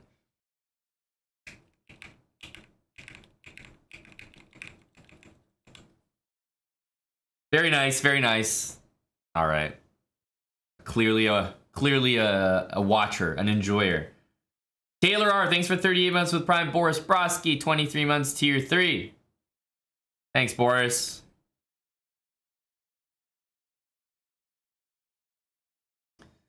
All right, let's get a good game. Again, when I see stuff like this, I'm almost always looking to pre-move. When people can take my knight, I never pre-move. It's probably a right idea to pre-move that pawn in the center.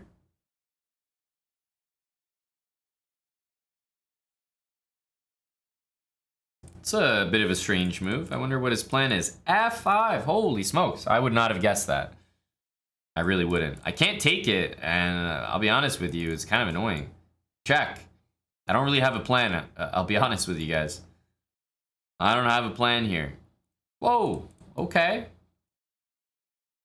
Go back. Trade. Develop. Maybe more trades. I still can't take that. I'm just going to go here. More trades, more trades.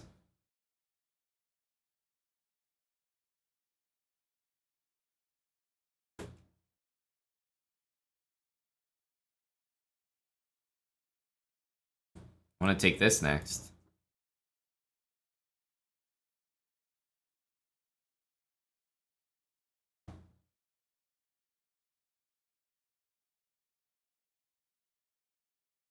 Sorry, pal. Check. Takes. Takes. What is the most goddamn most annoying piece in the entire game in Bullet? It's the knight. I hate the knight. Give me your damn knight. Oh my goodness. Give me your knight. Stop that. Hey, come back here. Oh, give me the damn knight. Oh, come on, please. Oh my goodness. Stop that. Oh my goodness. Stop that. Give me the day. Oh my goodness. I hate the knights. It's literally worth a queen. I swear to God. This is why you never let someone step on you with a knife. To take it as early as possible. So annoying. At every level. Like, it doesn't stop. It could be, you could be up well past the 2000s and knights would still be the bane of your existence.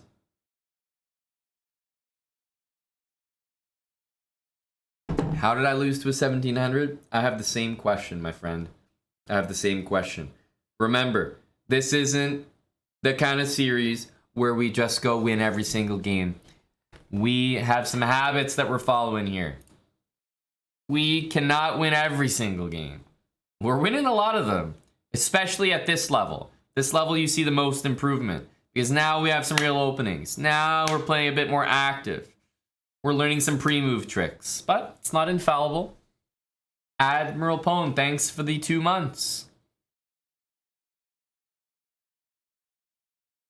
Can I explain active versus reactive?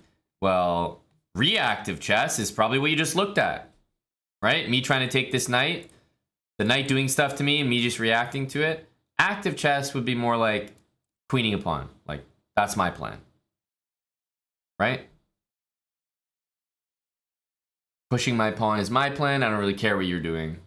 I'm coming up with stuff for me to do.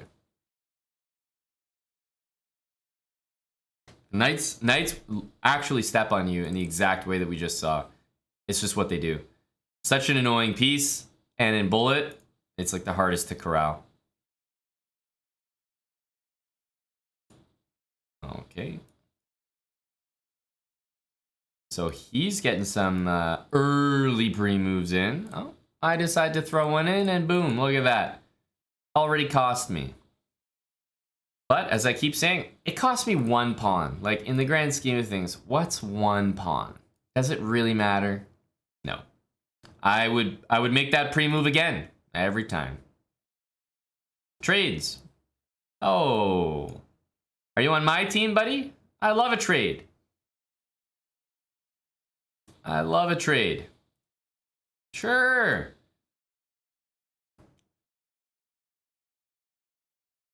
All right, now let's see this endgame here. Dark square bishop, so that's actually going to cause me to put my pawns on light squares. That's the first thing. We're got to bring our king to the middle, of course.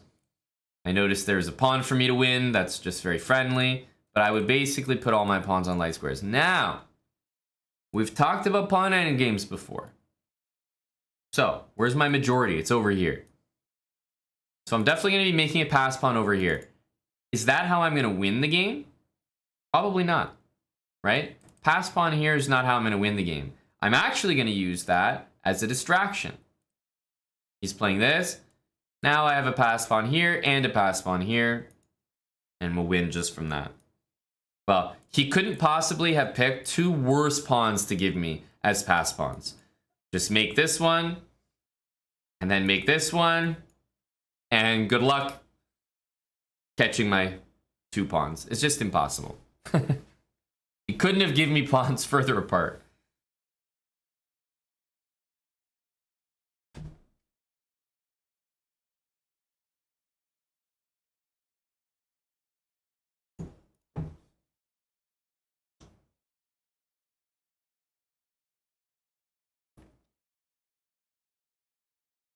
Uno más? Question mark? E4?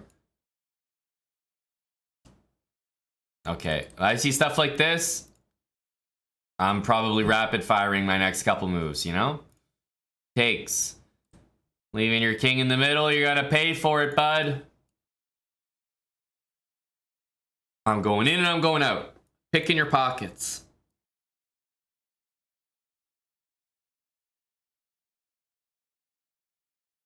Oh, okay. You're bothering me. Let's pre-move that. Maybe I'll double my rooks here.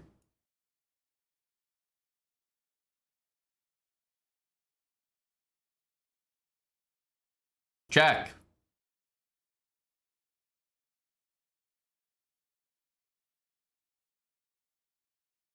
You're telling me you got two rooks barreling down on this king, and I'm not going to move my knight and give you a check?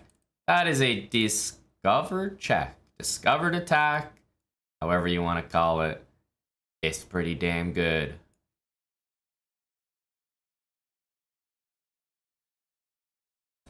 $1,800. GG.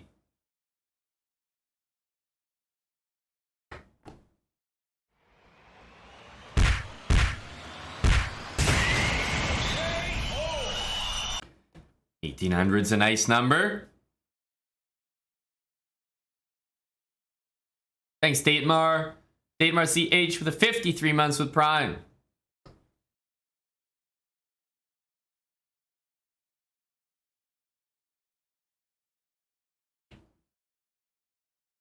I think it's a basic one, Admiral. I think multiple, 3-4 move tactics, removing the defender, decoy, those are advanced, but discovered attack is one of the first ones you learn. It looks so easy. What are you doing at 1,500? That's a great question. It is that easy. It's really this easy. The bullet habits will lead you to the promised land. I think so many of you could improve your bullet rating by pre-moving in the middle game, just 4 or 5 moves when there's nothing going on in that position. Don't feel the need to be a hero and think up some brilliant game plan to checkmate your opponent. It's like, no, just literally shuffle your king or move a knight, whatever. You don't need to come up with plans all the time. If there's nothing to do, at least shuffle some pieces while you're thinking of what to do. Buy some time.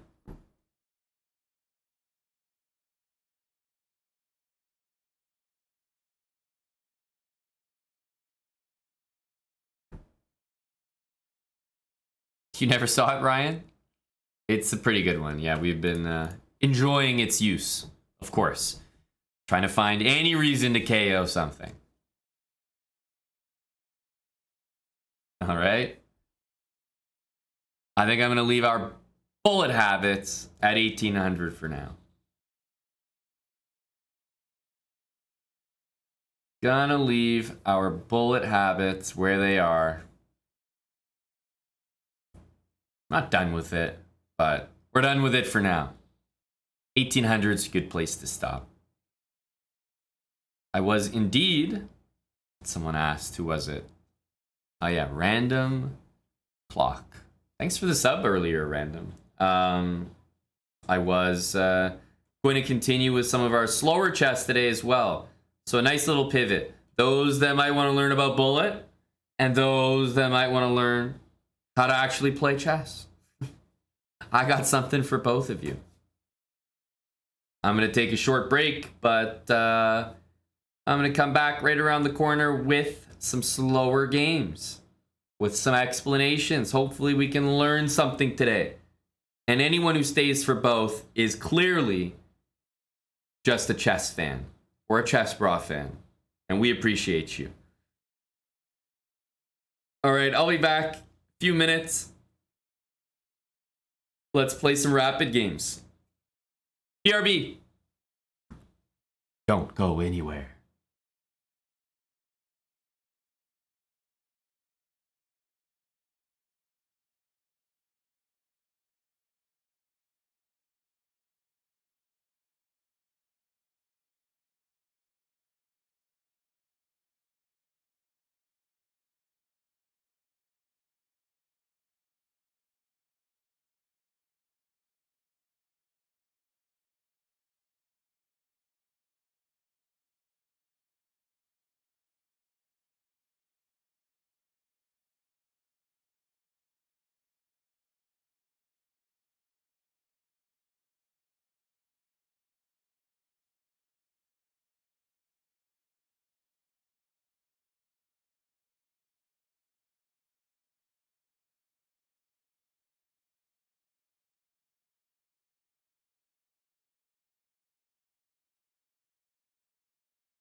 Okie dokie. I think I'm gonna switch to our.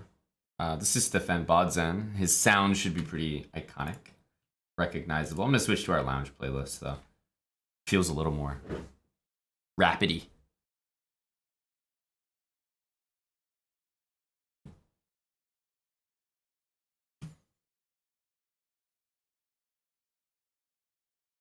Hello, Thomas. That's right, buddy. Exclamation mark. Slow. We're gonna play some rapid games here.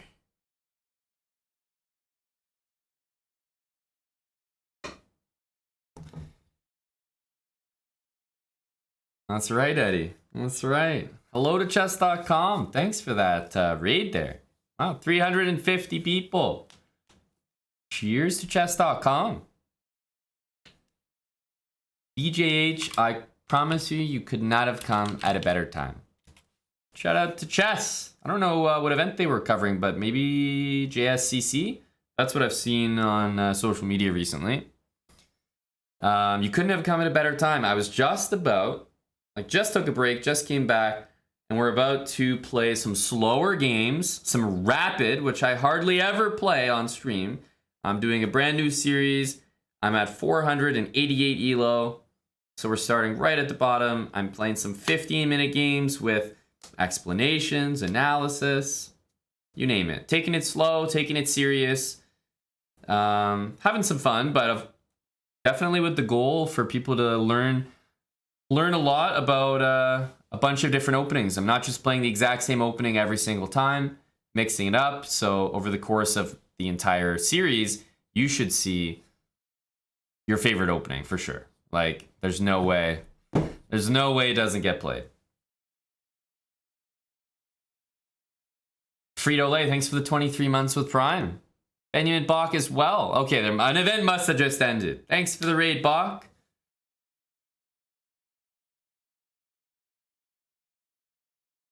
$117. Shout out to GM Benjamin Bach.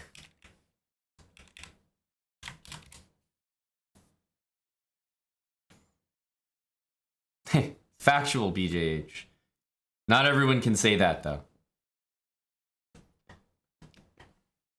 Appreciate it there, Bach.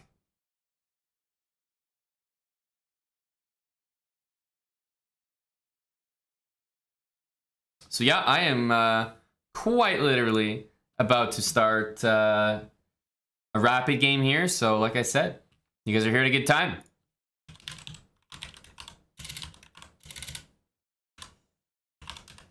Hopefully you guys are in the mood for some slower games right now.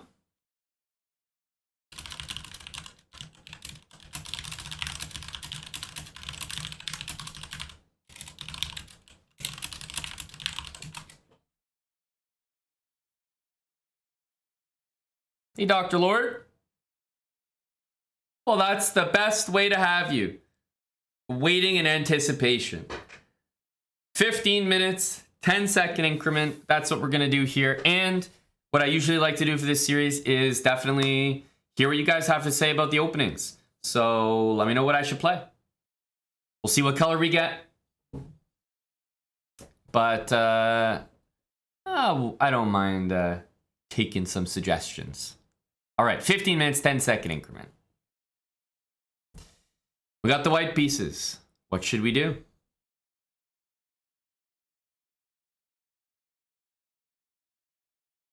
We can take it one move at a time because there's never any guarantee that we're going to get a certain opening. Okay, I'll play the unique B3. And you know that this one is for you, Sleazy.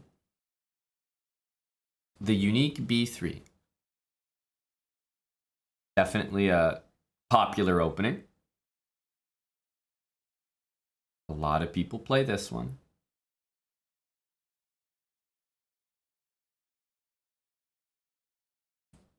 E5 is one of the best moves. I mean, why the heck not? It only makes sense to follow B3 with Bishop B2. You should do that every single time. No question about it.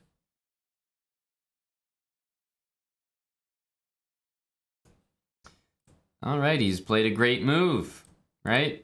Guarding the E-pawn. I'm going to play e3.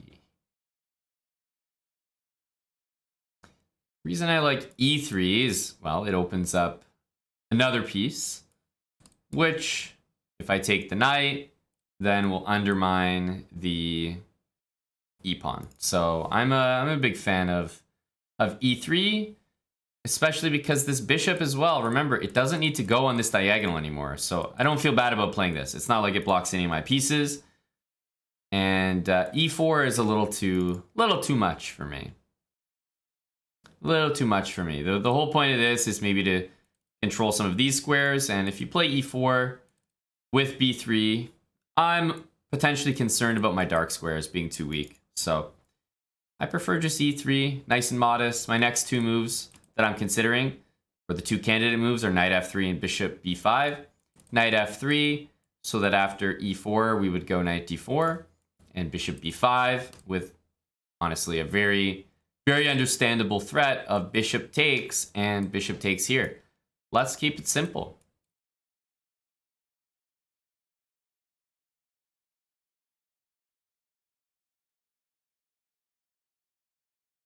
Normal moves for black.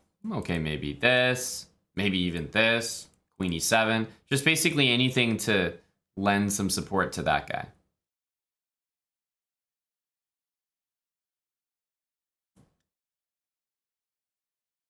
Less common might be to push, but okay. a6, and if you think about e4, e5, knight f3, knight c6, bishop b5, Ruy Lopez, everyone plays a6. That's the move. Well, in this case, I'm going to take, and I'm going to take the pawn with the bishop. It's much different than the Ruy Lopez. This is just a free pawn. I mean, this is why you start with the move b3 for something probably exactly like this. This is maybe as good as the opening could have gone already. Winning the e-pawn, the bishop acts as a bit of a sniper from long range. Not everyone, you know, pays enough attention to what the bishop's actually threatening from back there. Okay, let's just keep it simple. Develop a piece. I don't think this move is particularly good, but it does get the bishop out. So bishop gets attacked. Let's just bring it right back to safety. I'm going to play really safe, secure. My setup is probably going to look something like this.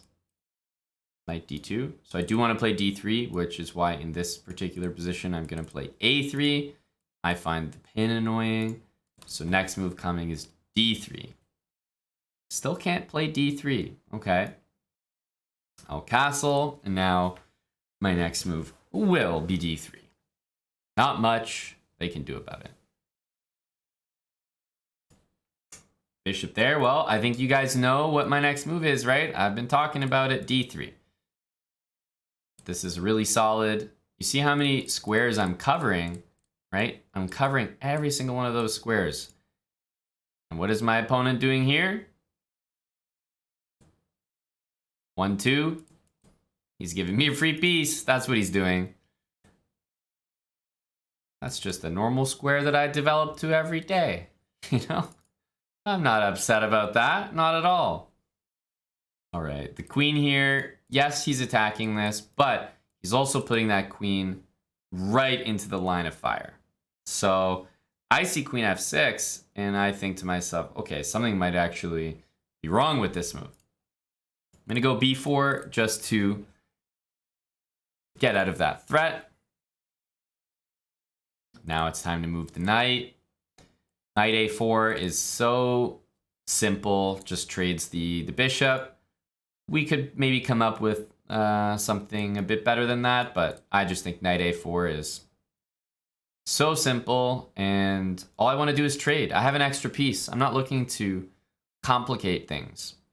If the queen goes to g6, there's maybe one threat on the whole board to watch out for, and it'd be bishop h3. That's it.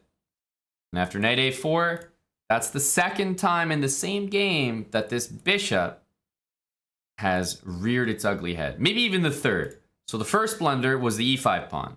The second blunder was knight c3. Also the bishop was covering that square. And then the third blunder was the bishop again hitting the queen on f6. So it really feels like we have not seen any of my pieces have to work too hard because the bishop on b2 has been pulling all the weight. Every single blunder has been on this diagonal for my opponent. And that's exactly where I put my bishop, right at the beginning of the game.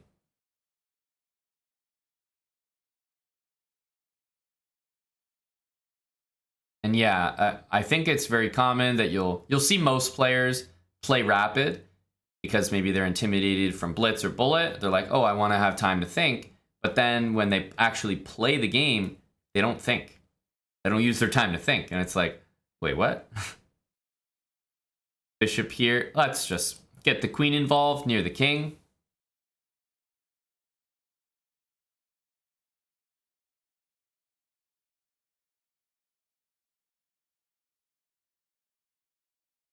Okay, pretty good move. I like the idea of him maybe getting the rook there for him. So I'm going to bring my knight back into the game. Cover rook b5 and maybe intend knight e4, knight takes on f6 check.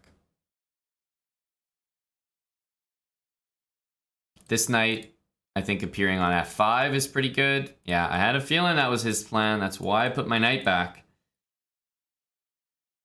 Let's bring our knight in. If he doesn't take, he will lose the game in 2 moves. So these are essentially the only 2 moves on the board which are playable, in my opinion. I mean, you could move the rook and not get mated, but probably not very good. So, hey, a good move by him. Took the knight on f5. Now the rook goes here. I'm going to play an important move, in my opinion, d4. Kills this bishop and stops rook e5.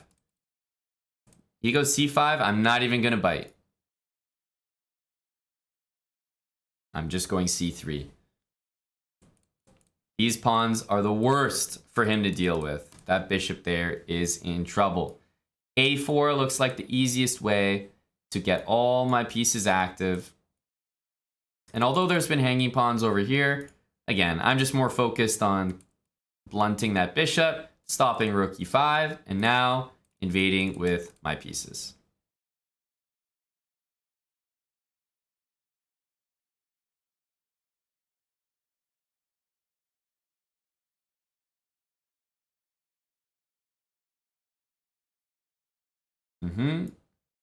Rook takes a6, rook a1, rook a8.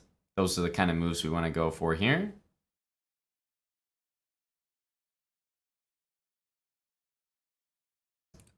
And these pawns, again, are pretty uncomfortable for the bishop to play against. The rook back might be the only move here.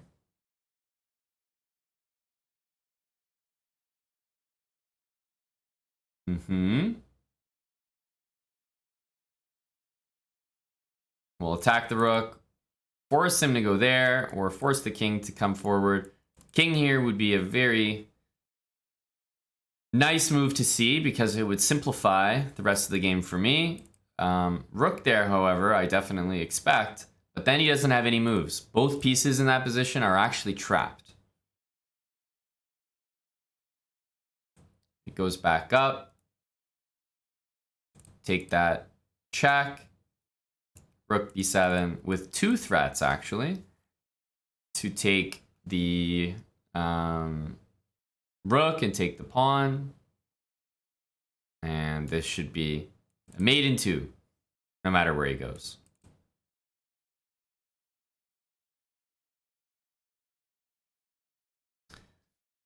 GG. Let's have a look at what happened in... Oh, sorry, I was actually trying to click the analysis button. I guess we're in another game. I was going to say, let's have a look at the damage that bishop was going to do. I'm just seasoned 400 now. I've forgotten who I am. I'm becoming 400, just clicking next game. All right, what opening should we play? E4. What should we play?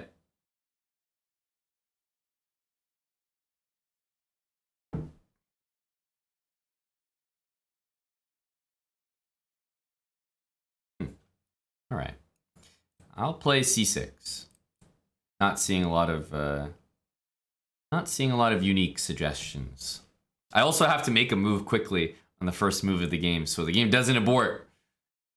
Now, when people play c4, I think a lot of times people play d5 and everybody takes, and you go from there. Personally, when I say c4, I kind of like to play e5 and say, okay, you've moved 2 pawns to light squares. Technically, the squares you've left behind, especially that one, should be a little bit weaker. So I'm going to try to play against the dark squares a little bit.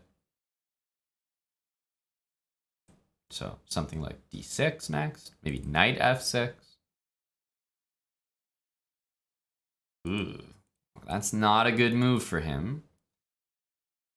Definitely not. Yeah, so there's a few things here. Like if I take on g1, right? Queen h4 and queen takes h2. To be honest with you, it immediately wins a pawn. But he then responds with rook g2. My queen has to move. He's got 2 bishops, plus I've only got my queen out. And it's like me chasing a pawn with just my queen.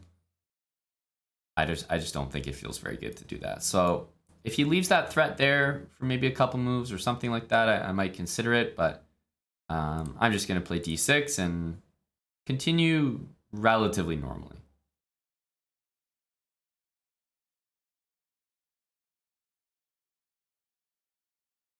d6. What's my idea in this opening? Probably to play knight f6 and castle and, you know, go from there.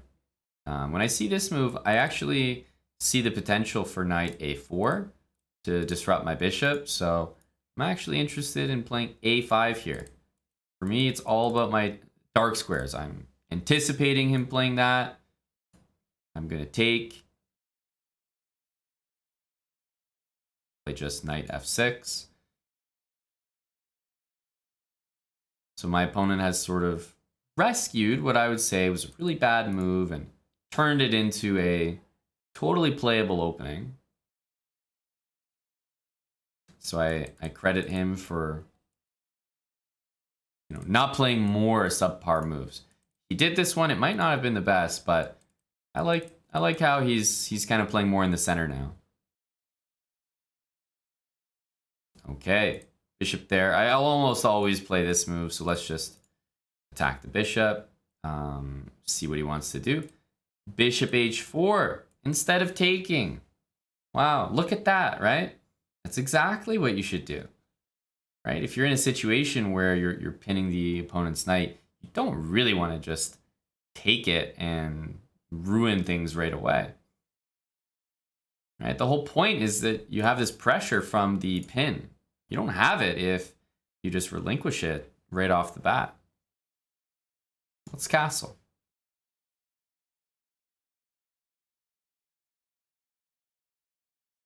So we're pinned here, but a move like knight d7 is always going to support our knight, so not overly concerned about the pin.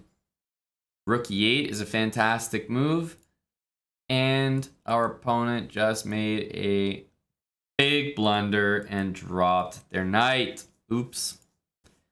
Yeah, that's going to be pretty significant. That piece was holding everything. Like that was the strong piece in the center. White probably needed to play bishop e2, and you know, when it rains it pours. I feel like I think it's time to take this. Rook e8 now is extremely strong. For some reason, I think there's a chance he might allow me to play bishop takes knight and rook e8.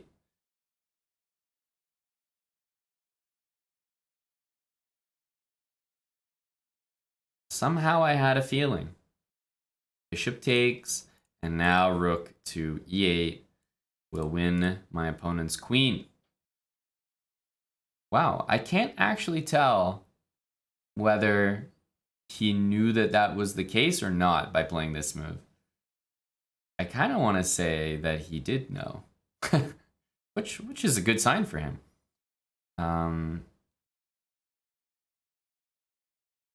Yeah, bishop c3, king f2. Yeah, rook here still seems like a pretty good move, honestly, so I'm gonna still play it.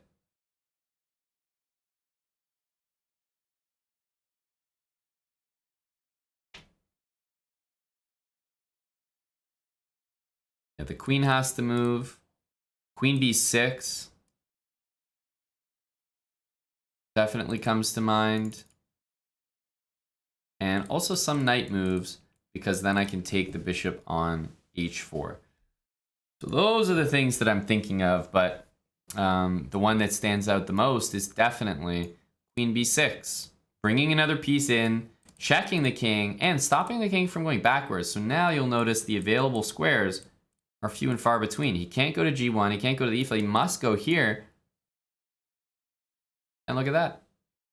We get a checkmate with a knight.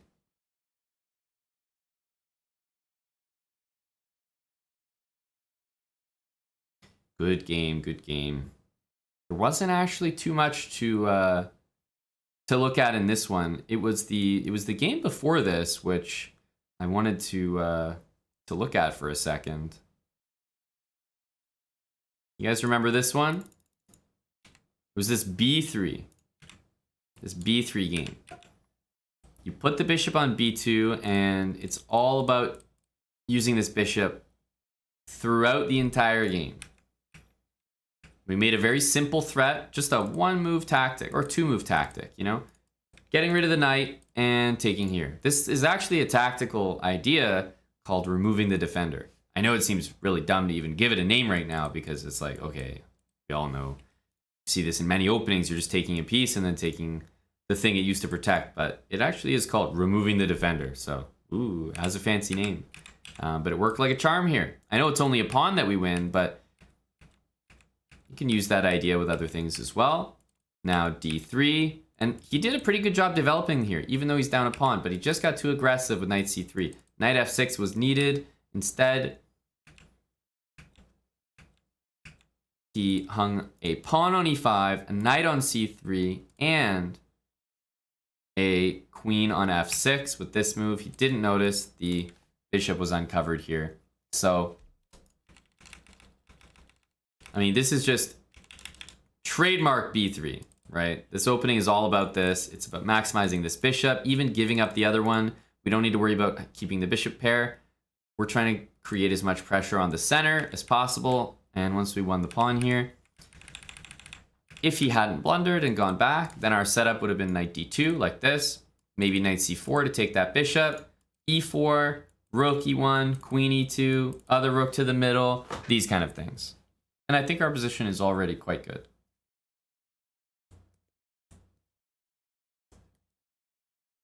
We did hit 500, I think, with that last win, but these are a little bit less about hitting a rating goal and just more about diving into an opening and trying to understand it.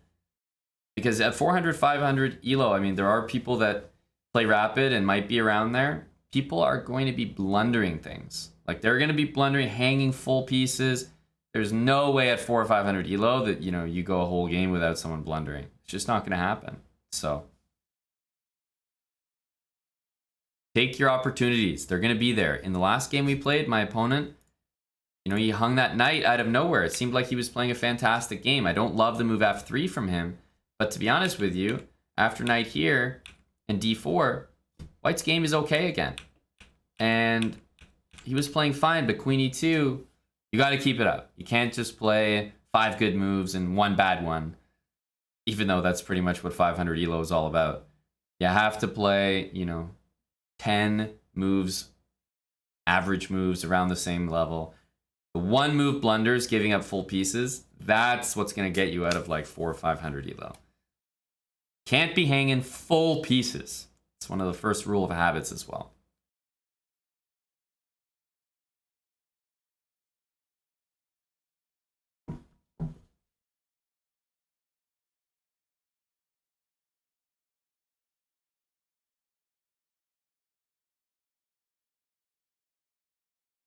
All right, let's jump into another one. Yeah, don't hang pieces is such an important rule. All right, time for a new game. I'm going to start the game with d4. Let me know what opening you guys want to see here. Depends what he plays.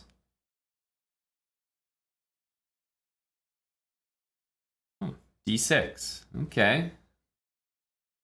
What do we think?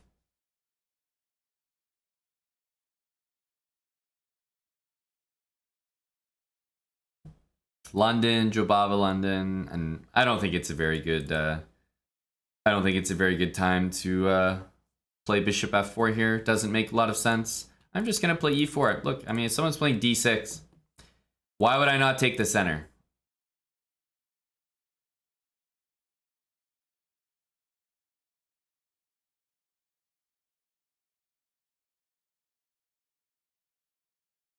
Okay, so e5, there are lots of ways we could play. I'm just going to play in the most obvious way. I mean, plain and simple, this is not what black wants to do.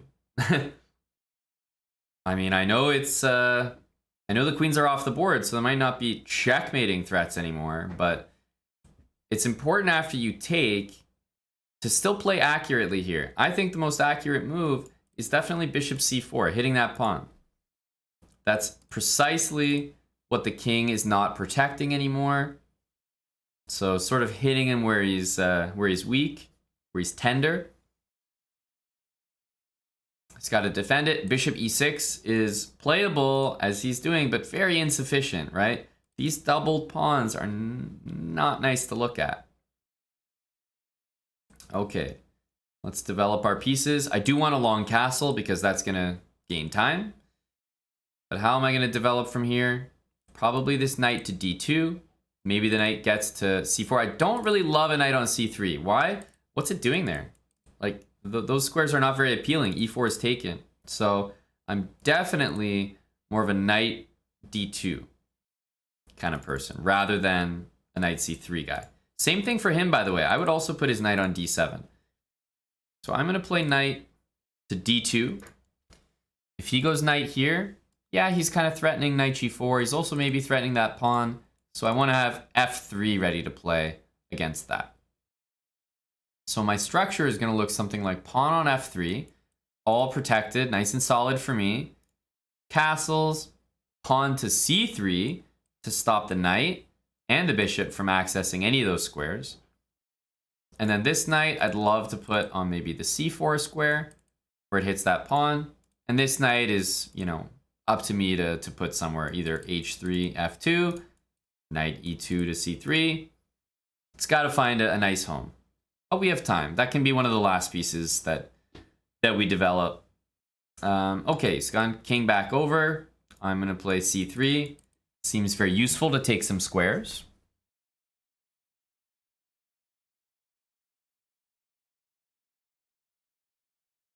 I'm going to long castle, which was kind of the whole point of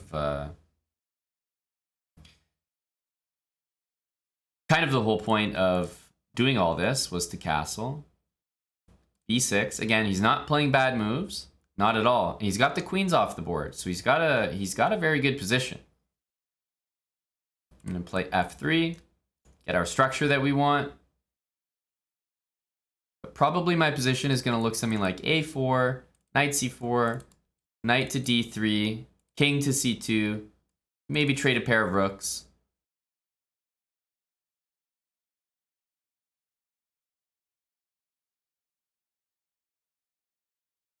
So right now I already have the next 10 plus moves mapped out. I do. a4 is a nice one. My pawns generally want to find themselves on light squares. So a4, a5, his pawns end up fixed on dark squares. Mine end up on light squares. And the only bishops on the board are dark square bishops. So that benefits me.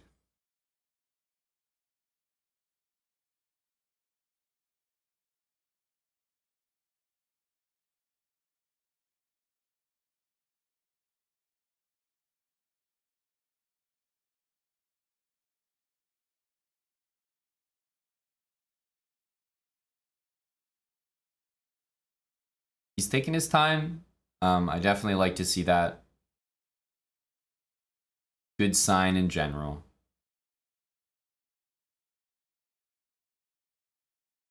So one thing I don't really want to do is I don't want to move this knight before I connect my rooks. Because if he takes me, I want to be able to take with my rook.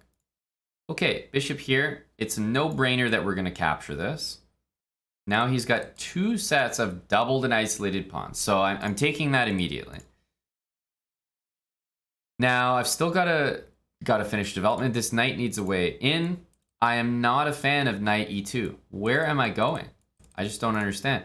Knight h3, I might be going to d3, which is one of the best squares on the board for a knight, actually. So knight h3 is way, way better than knight e2. And I think almost everyone would play knight e2, just because it's the central move. So I'm not interested in winning anything outright here. I'm interested in showing you guys my setup. It's going to be knight h3, knight f2. I don't need to go win these pawns right away. These pawns are dead in the water. I'm going to win something in the future here. Knight d3, knight c4, maybe knight b3, but it depends on what he does. So knight h3, knight f2, and the reason I'm kind of doing all this is this was the exact way that I was going to play, ages ago. These were all the moves that I was talking about. Black's position is not really going to improve. Good move, and I'm hoping that he has in mind this move, because that's a good defensive move.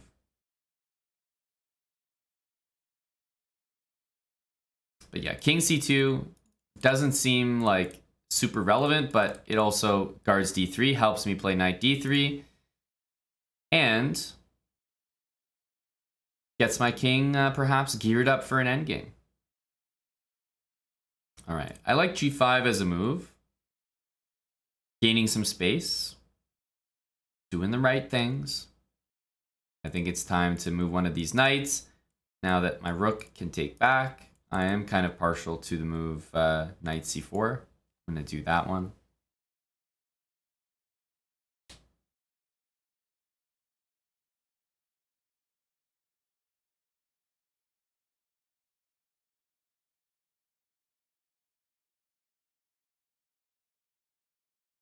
Looking to create, in his position, as many weaknesses as possible.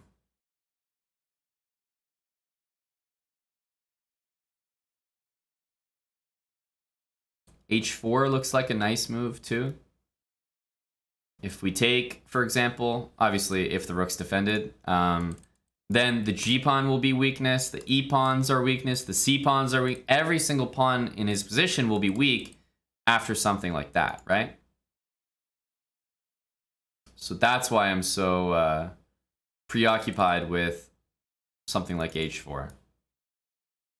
So I think I am going to do h4.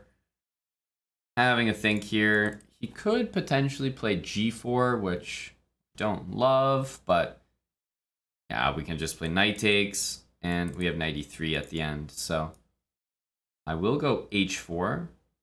One thing we could do is we could take first and then do it, because the d file is not extremely relevant for me.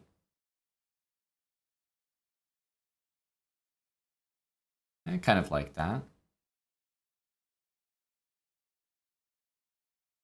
Notice how this c pawn is just a total hero here, stopping the knight.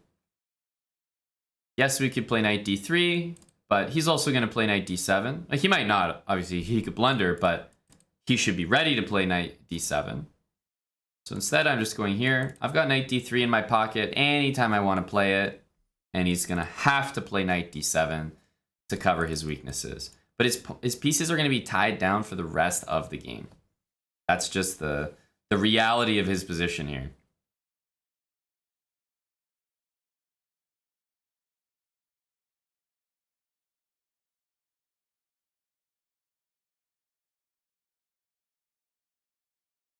Trying to create as many weaknesses as possible.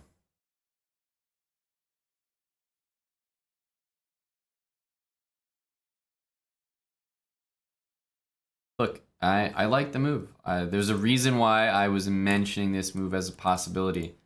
I don't know if he saw everything that I was looking at, but I think this is good for me because I have 93, but it was the first thing I considered. He doesn't allow the h-file to get open. Yes, he loses a pawn, but after rook there, you're almost winning it right back. It's just I have 93, and I think my position should be good after that. So I'm taking with the knight in order to get rid of this guy. I think that's one of black's best pieces. This knight is awful, really bad piece on c6, so I'm just leaving it there.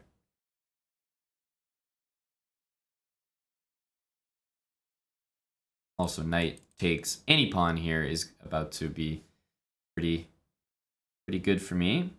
So I think he's got to take my knight.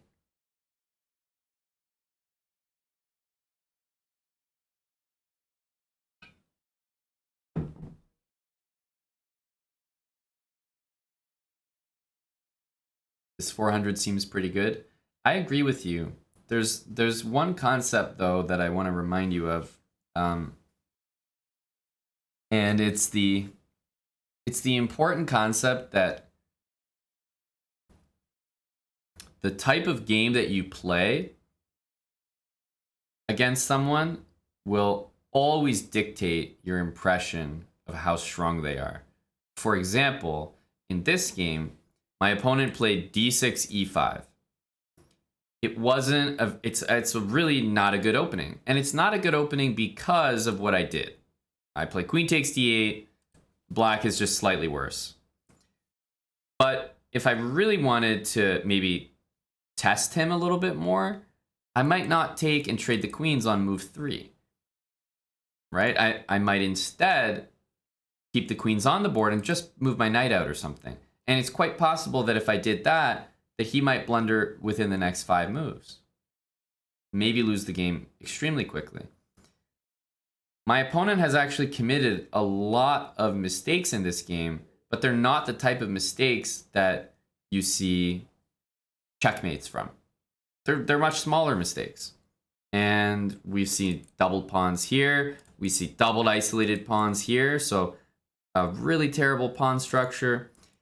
You know, this move did hang a pawn, and then this move also hangs another pawn. So I actually agree. I think he's playing tremendously well.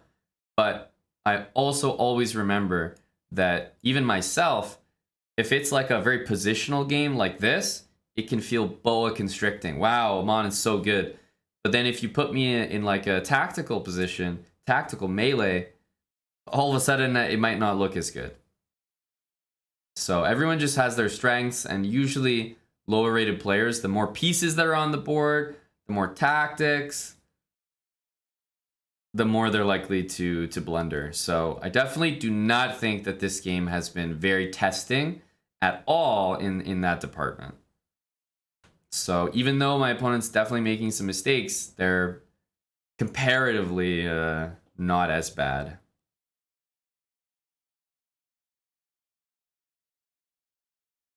So we took on e5 here. That was a free pawn.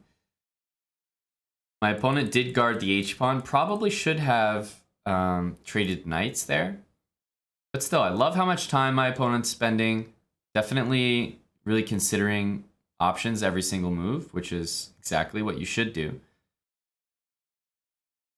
But even though it's not entirely clear, or it might not seem that way, notice how the pawn structure that I have is very specifically designed to cover all the squares that black's knights may want to move to.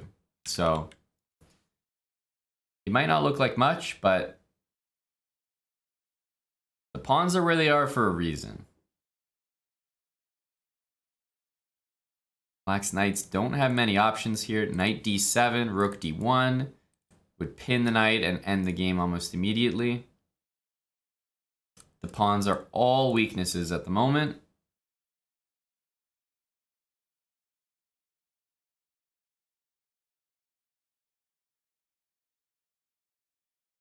Okay, h5. How are we going to continue now? I do want to get my rook involved. It really hasn't been doing anything. I kind of like this, I'm not gonna lie. I kind of like rook h3 to g3 because it seems like I'll get right in there. And how useful is his rook on this file? Notice how every single square is covered. That's why I didn't mind trading and giving him the d file. It's counterintuitive, but my rook is actually more useful than his. This is a completely nothing file for him. However, the sad part for him is that if he gives it up, I'll take it, and it is actually useful for me. You can play knight d7 maybe, and then control it. So he's in a tough spot where I don't need the d file, you can have it, but if you don't have it, then I'll take it, and it will be very useful.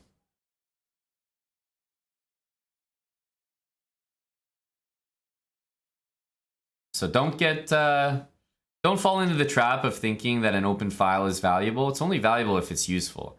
And right now, the rook has absolutely no anchor square. He can't move to any of these squares. So yeah, the d file is useless for him.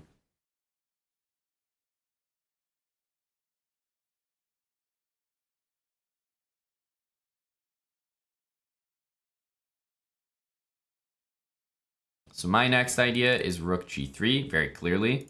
Black's king is in trouble because let's say I check and the king goes here. There's knight f7 fork, there's rook g6 fork. If I check and the king goes here, my rook can still go to g6.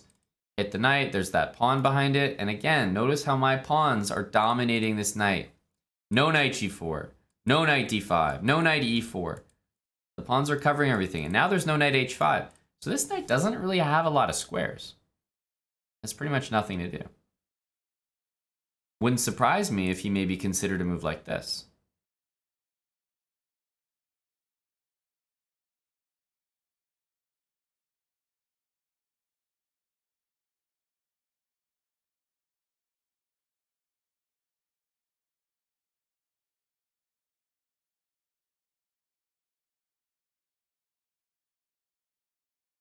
As for me, I haven't been too interested in playing knight c6, even though it would be a good move, just because the rooks are on the board, and even if I take this, maybe he'll get some counterplay. I just don't really believe that my opponent has that much to do in the current position, so I'm kind of taking advantage of that. So I think what we're going to see here is a rook trade, and then you'll notice that these weak pawns are just so easy for me to capture. And meanwhile, the knight, as we've been talking about, has no entry squares, and that's the plan. That's the simple plan there. We'll see where he puts the king. But almost no matter where he puts the king, I'm trading the rooks. Even king h8, knight f7, king here, knight g5. It's still not very good. Goes king there, very reasonable move. I am going to trade. Okay, and now, like I said, just bring that king. This knight is really struggling for a square here.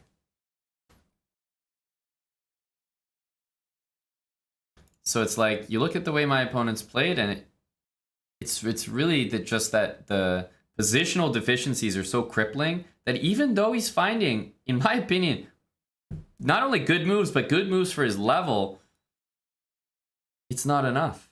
You could play the best moves as black, you know, since 10 moves ago and still be in a much worse position.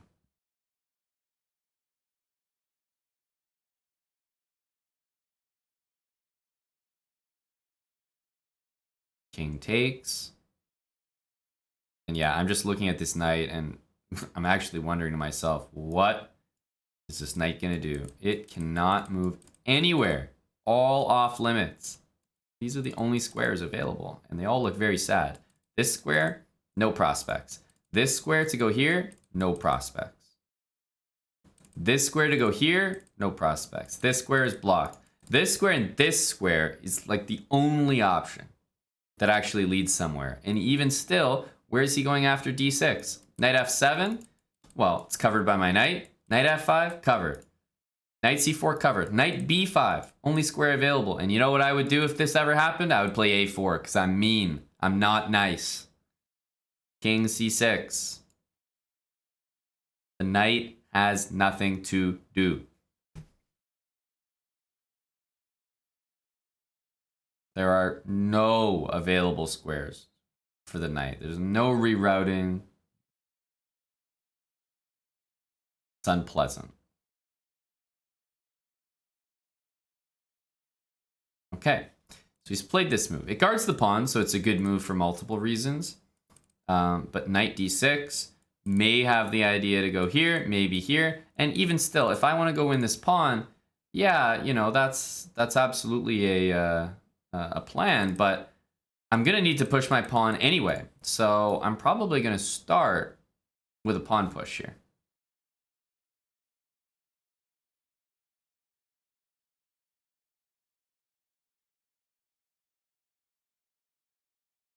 I like that this covers the b5 square, as we were just talking about. But as I said, I'm going to need to push it towards a8. So this is just a good starting move. King d8. Again, another good move. He's covering the pawn. Now he's saying, okay, my knight is free to finally move. d6 looks like the destination. But again, the problem is after knight d6, there's not really... There are no squares for him past that. Let's play c4. Now I'm looking to play c5. Again, many other ways to win, like king here takes. I 100% agree. The method that I'm choosing here is the most sadistic. The method that I'm choosing will not allow this knight to participate in the chess game that's ongoing. It's going to have to sit on the bench and be a bench warmer. That's it. a5. Okay, so I could go take that pawn right here, but again, it definitely seems to me like the move c5 is the most unpleasant. Now there's no knight move there. And you go here, you've got nothing. Your pawns cover the other two squares. You go here, you go here, you go here, you've got nothing. You go here, you've got nothing. You go here, you go here. Well, that square is covered. And g6 is covered. And d7 is covered. You see how rough that knight is on e8? It's all from the placement of the pawns.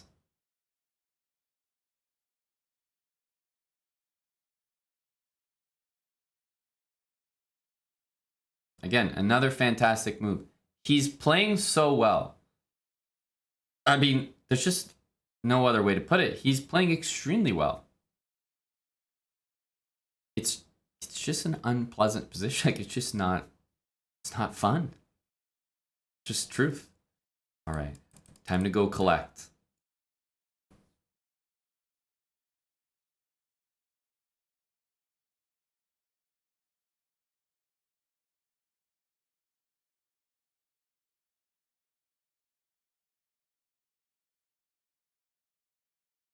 I think this has absolutely been one of the best showings we've seen.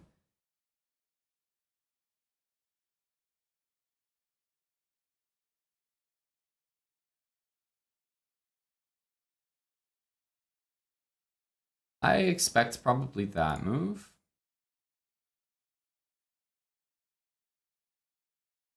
But I don't imagine that this knight is going to be much of a participant in the game. So if I take here, which is my plan, then after knight there, he may want to play knight there. So I think our plan would be to take here, and after that, play king b6 to absolutely not allow knight a6. We can't allow the knight out. Remember, those two squares are covered by the pawns. e6 is his own pawn. So we're going to make sure to play king b6 so we don't allow knight a6. The knight will not see the light of day.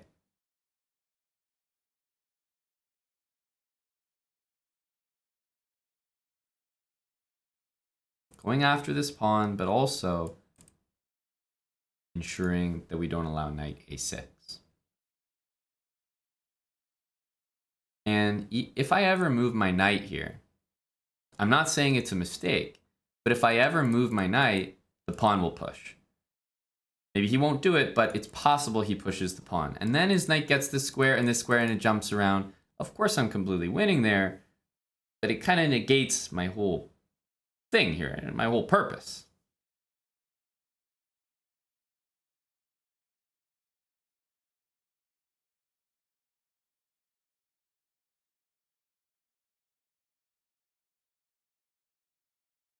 Again, another very good move. Truly.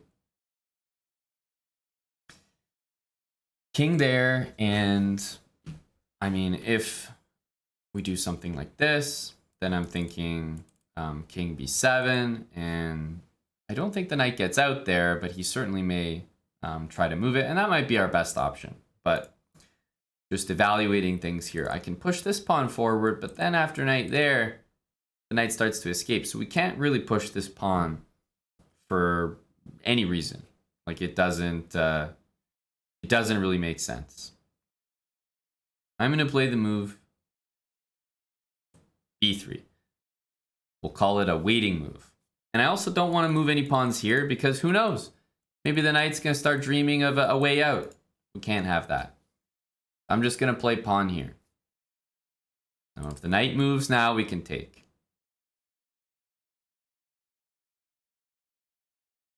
He goes back. Again, a pretty good move in my opinion. Pretty good move.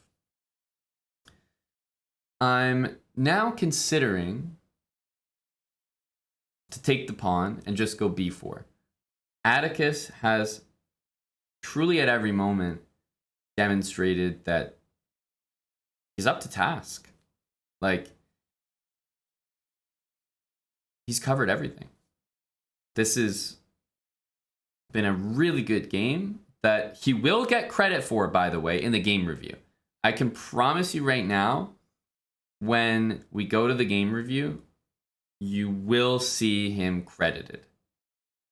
Like, he's not going to have like a 20% game review. He is absolutely going to be killing it in the final analysis. So I'm not concerned for Atticus. Now, what I'm curious about is after I go here, how he's going to respond.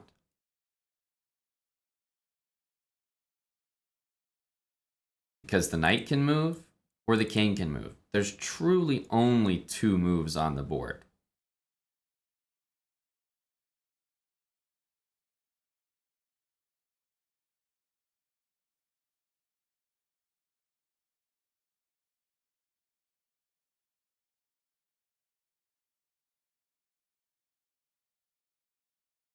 Now, instead of taking this pawn, I'm going to move my king again. So now by moving my king, his knight doesn't have any squares except one. And his king doesn't have any squares except those two, which would lose the knight. So he's now required to play this move. And now when I go take the pawn, his king won't be able to come to b7. So this way, not only does he not get to experience any knight activity, but he doesn't even get to touch the a6 square. He doesn't even get to sniff what freedom would feel like. Now we play king b6 and we go take this pawn. We could have taken this pawn with the pieces back here, but we're taking it in a much better way now.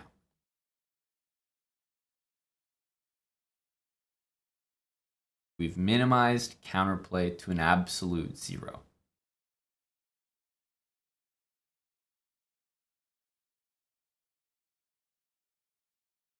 The knight returns, of course. We'll take that pawn. And with the king not on that square, now it means that our pawns can start moving forward as well.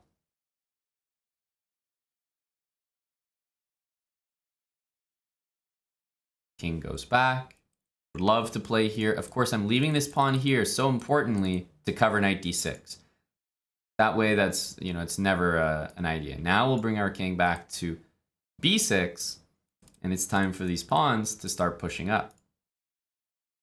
Check. I can go this way. But I believe going here is a little more forcing. Okay, the knight has to return, of course. We'll make sure not to push this pawn and give him the b5 square, but rather the b pawn. Now, there remain no squares available. And remember, if he, switches back to this side of the board, he's still not escaping at all. Let's once again force the knight to go here because he's been in this position before and there are no knight moves available. No king moves available. He must bring the knight back.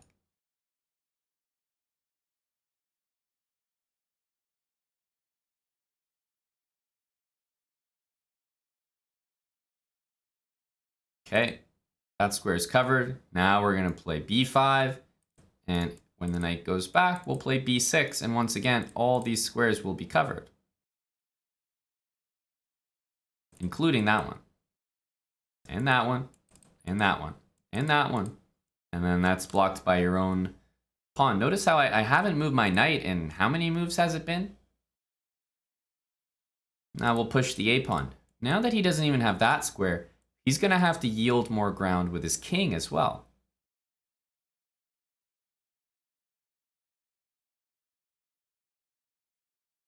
We're starting to push him back from every direction. Making a point against that knight. Directly against that knight. Now instead of going to promote a pawn, I'm probably going to use my king a little bit here. Just do something like this. Let's play king c6. Now, keeping these squares covered, of course. Okay, he goes back with the king. Perhaps a little surprising. Let's now push one of these pawns.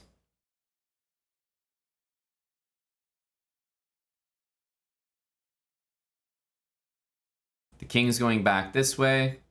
And I think at this point, the move a7 is more than sufficient. The knight can't go anywhere. The king can't even encroach on the pawn.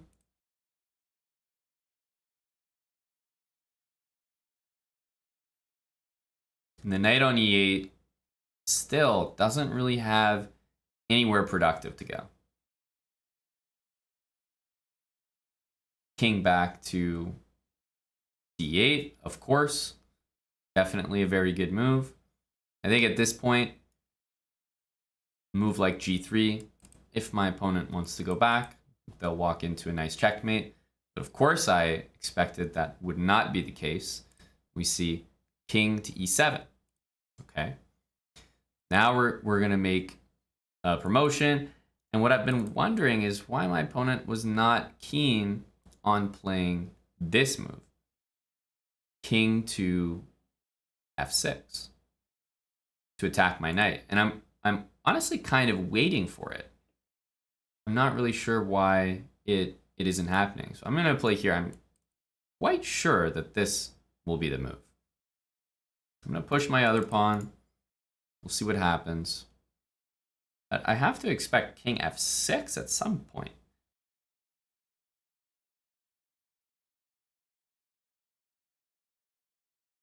It does seem to be the most freeing type of move. Yeah, there we go. That makes a little more sense. So now our knight can finally move for the first time in the game. The king goes back, and now I'm going to play e5. Now e5 is going to lock the knight in rather permanently.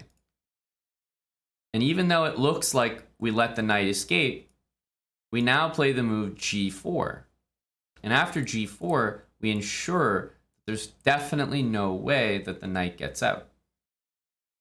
Now we've really done it.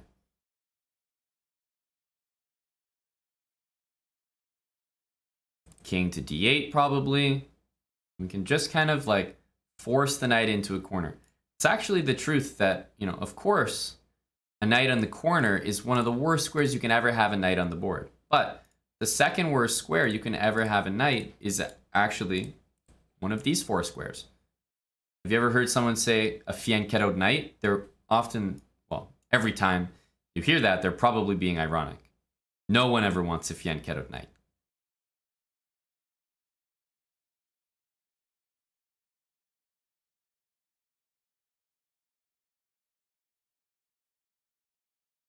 And it's been a long road, but I believe that we have finally trapped the knight. The knight doesn't have anywhere else to move.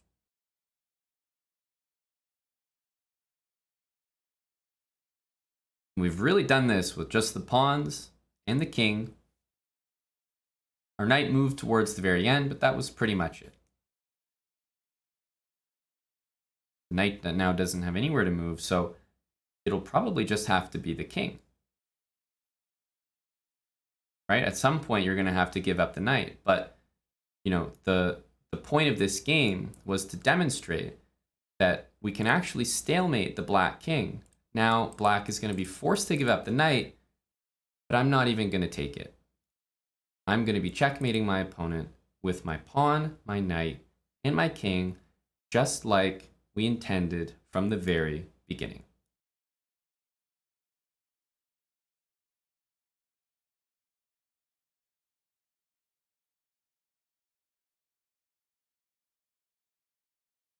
I don't even want the knight. You know, the moment I was finally able to take it, I didn't even want it. I hope everyone learned something from that. And I do mean that seriously.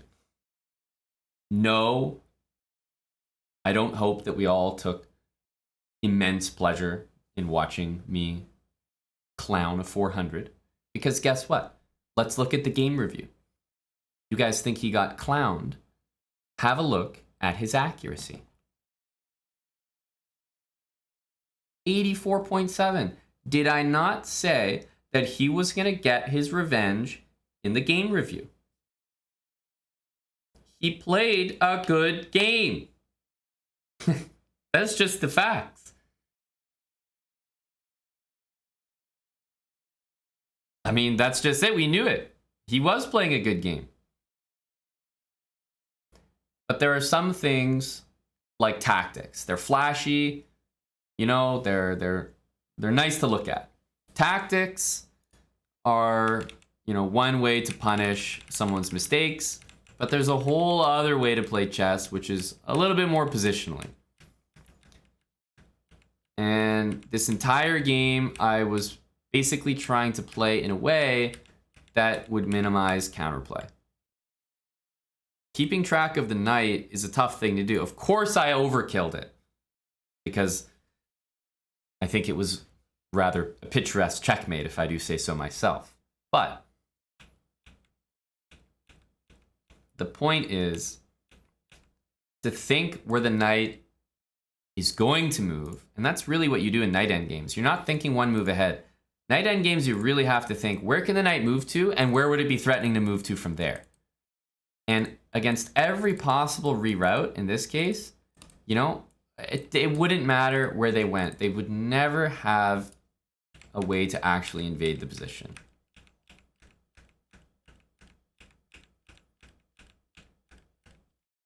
And we sort of kept the knight, you know, completely wrapped up to the point where we got it on one of the worst squares. And this is a, you know, particularly illustrative. The knight on this square, such a bad piece. It's so easy to corral. For example, if you just had a rook on e5, do you see how you'd be trapping that knight? If you had a rook on e5, knight can't move anywhere. Right?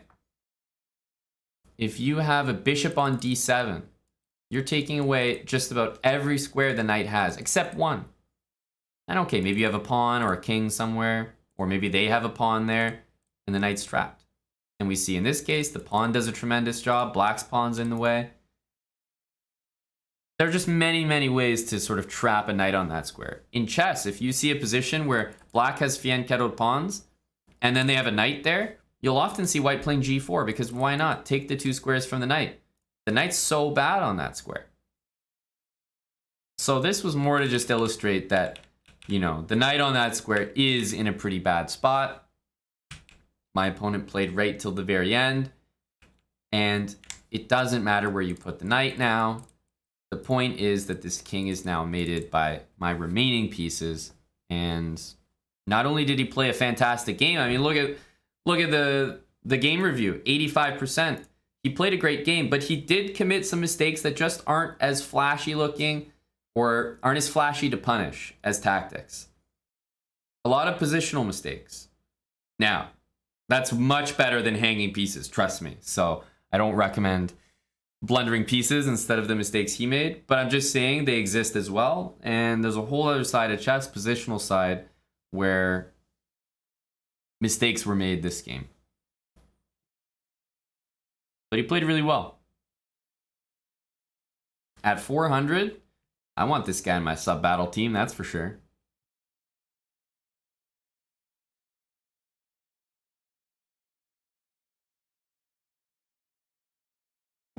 Why is it saying I'm 1200? Well, that game review thing tells you what they think you played the game as, like the rating they think you were.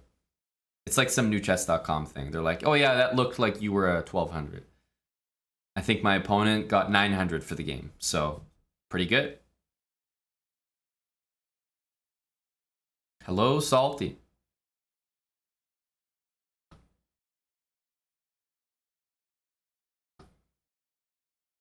So I thought, you know, all messing around aside, I thought this was a pretty sexy finish. If I'm gonna bother, like, pretty much checkmating the guy's knight, don't you think I did it in the best way possible? We actually stalemated our opponent, forced them to give up the knight, and then checkmated them with a pawn. Didn't even take the knight. After that, you know, 40 moves to trap the knight, didn't even bother taking it. Oof. GG. Good game. This was more of a positional one. You're not going to see too many of those, especially at 400 ELO. Obviously, things are going to be settled by tactics a little bit more often. That's just what happens.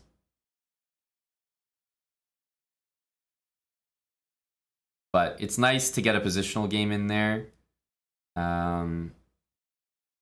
Because we're probably not going to see one for a while.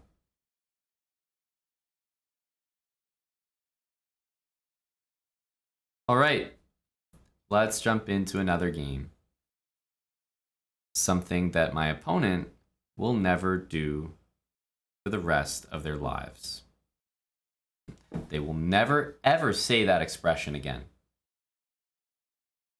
Let's jump into another game. Let's play another game. That was fun.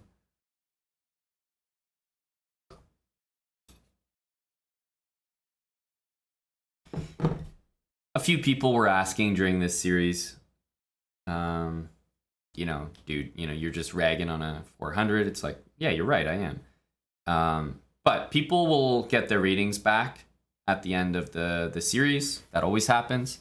And it does say in the profile that that's the case. But you're right. You know, it's definitely not too motivating. But at least you can say you were a part of this beautiful masterpiece. This game truly was a masterpiece. You know, just a painting. And it takes two.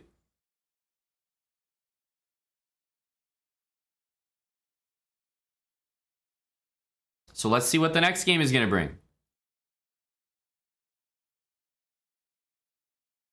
We have the black pieces. What opening do we like? E4. Well, I'm gonna start us off by playing C5, and you guys can tell me what Sicilian you like. But I'll start us off with C5.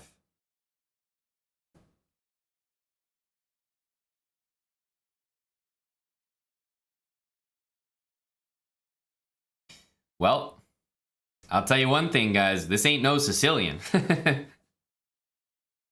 Queen F3 is not a move, my friend. Yeah, Queen F3 is just... It's nonsense, but you guys need to know how to start handling moves like this. We've dealt with Queen H5, now Queen F3, and even though you might look at this and be like, I know my opponent is doing something wrong, I still think that these moves can catch you off guard and still work. So I'm going to play Knight C6. I mean, what am I expecting my opponent to do? None other than Bishop C4. And I'm going to take the approach this game of just getting rid of the bishop. And then I will never get mated. I know my opponent's going to play Bishop C4. Of course. And you're telling me that you guys lose to this. What's your excuse? What is your excuse? Truly, look at yourself in the mirror and ask yourself, do I really lose to queen f3 and queen h5 and like people trying to checkmate me in 4 moves? Do you really lose to that? I mean, look. I came up with like a 2-ply plan. Knight d5. I'm covering mate. I'm hitting the queen. I'm hitting the bishop. He plays queen d3. The game's over. It's just over.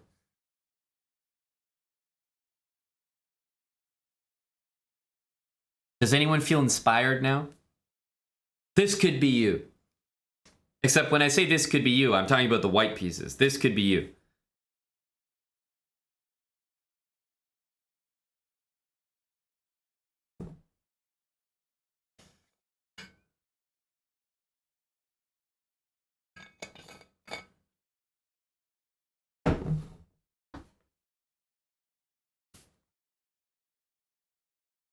Well, that was a rough one. Let's go to the next game.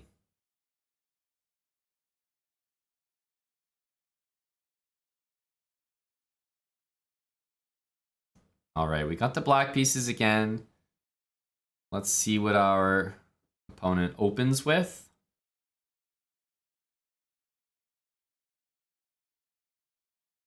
Let's see if our opponent opens the game up at all.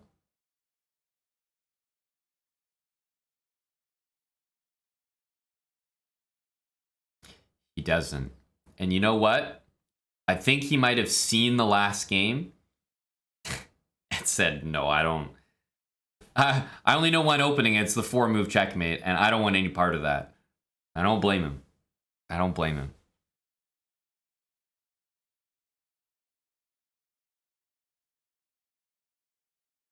All right. We have a new game here. I'm going to start with e4.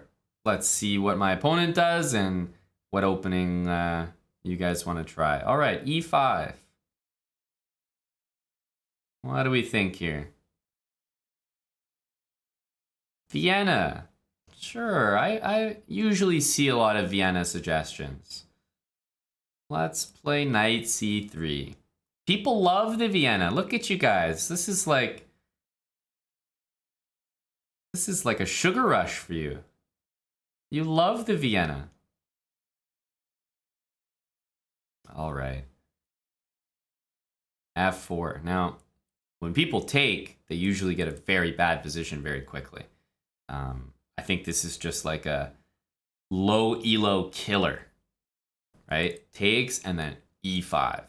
And all of a sudden, white already has a, I wouldn't say an overwhelming advantage, but about to be one. You know, you play this, and black has to understand that there are no available squares for the knight except the starting square. And that's a difficult, revelation to have. It's not that obvious. And that's not a nice move to, that's like unfun, knight g8. So my opponent, to their credit, has found what I would always call a difficult move to play. A backwards knight move back to the starting square. It's just like rather depressing to play. So a very good move by my opponent. I mean that with sincerity. A lot of players would blunder the knight, just assuming that they had some safe square to go to. So knight back. Now the threat for black is kind of queen h4. If my opponent played queen e7 on the last move, I would just play queen e2. And we have the exact same problem. He plays there, I play there. We just match each other. The exact same thing is the case. Now he has to move back again. So that wouldn't have helped him. But anyway, in this position, queen h4 is definitely the move, right? Because this is like a king's gambit. Queen h4, I'm going to have to play g3. Like, that doesn't feel very good. So I'm definitely going to start with knight f3. And I'm going to follow up with d4.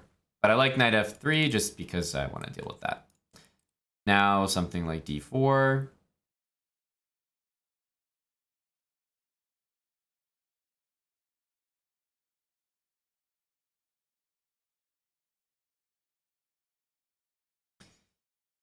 Ooh, well, I do not get a good feeling about the move f6. Like, my opponent is thinking if I take, he takes, and he's correct.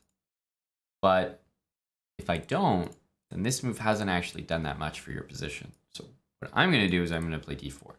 I want to get my bishop out. I want to take this pawn. I mean, I've got the whole center here. I think this is just a nice way to continue. Bishop out to b4.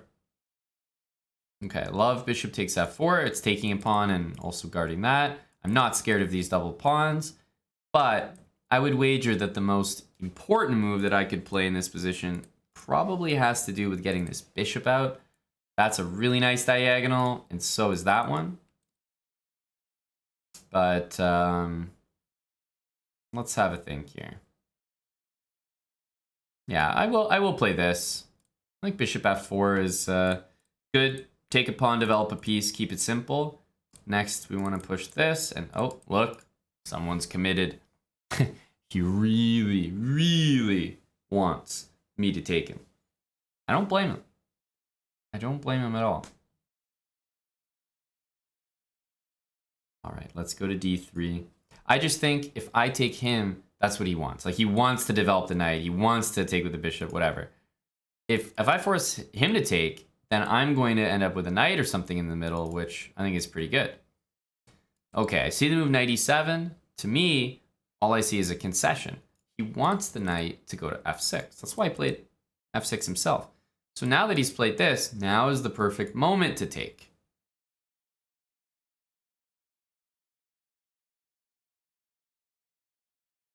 And we castle.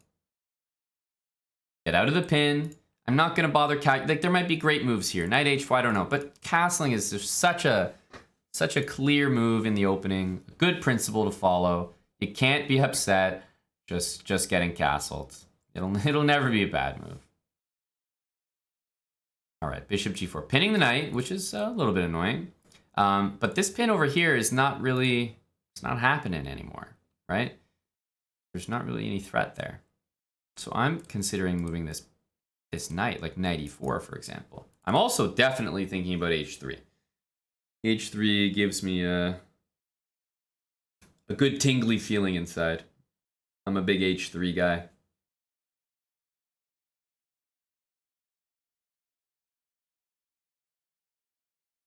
Maybe let's do a little bit of both. Let's do h3 and then knight e4. I like it. I like it. Okay, I think I had the right idea with h3. I knew it had a good feeling for some reason. I mean, I guess if we were playing, you know, the first one to check a white king on g1 with a black rook on g8 game, then he would win. But that's maybe about it.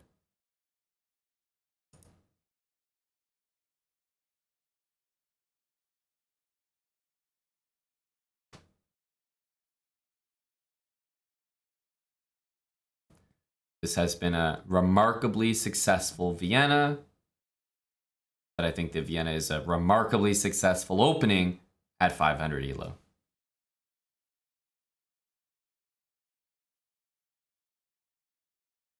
King d7. Now, surprisingly, I actually don't think that move is as bad as it looks. It definitely does not look like a good move, but king in the center of the board was probably going to be getting mated, so yeah, I actually think that was okay.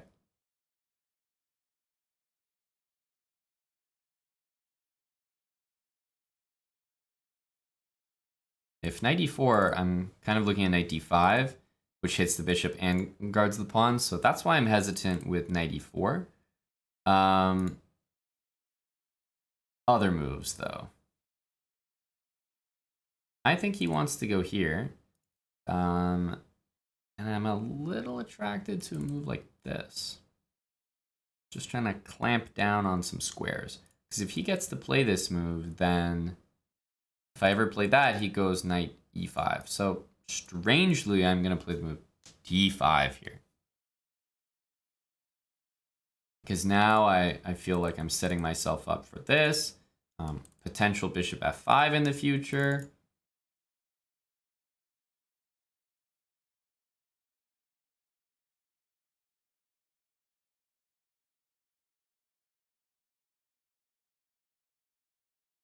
Yeah, not easy to play for him. What he should do is probably move this and then start moving the king laterally, but that's not always the easiest conclusion to arrive at.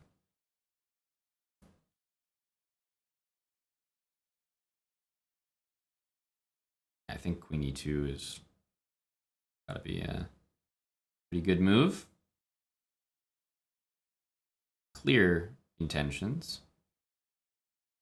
So yeah, this move is above and beyond what you should be doing.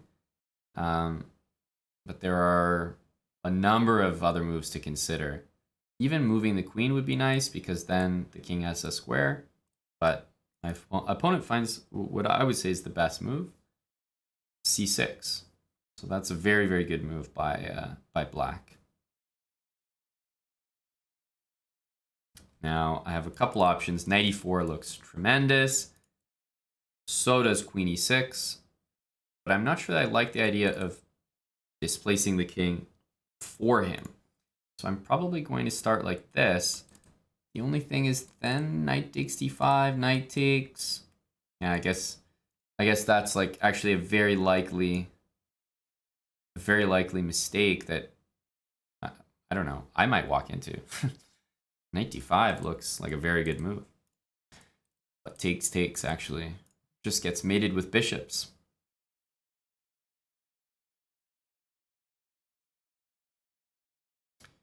Another good move, and the reason I like these moves he's playing is because it's giving his king breathing room. With the queen and pawn there was ways that he would just get mated. So this covers the pawn, maybe sets up something like that.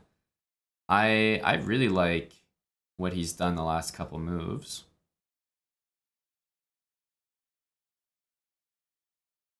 I think it's definitely time to take this.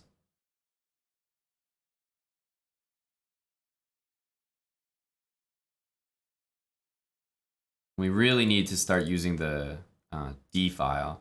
Question is how? Queen here, the king has some squares to go to. This one is covered at the moment, even though it's still playable, it is covered.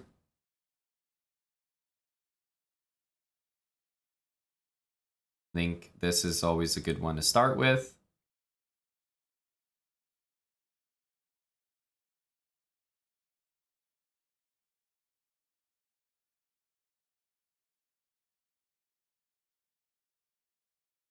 Pawn takes here opens things up, which I think is a good start. He goes king e8. That's a little bit different.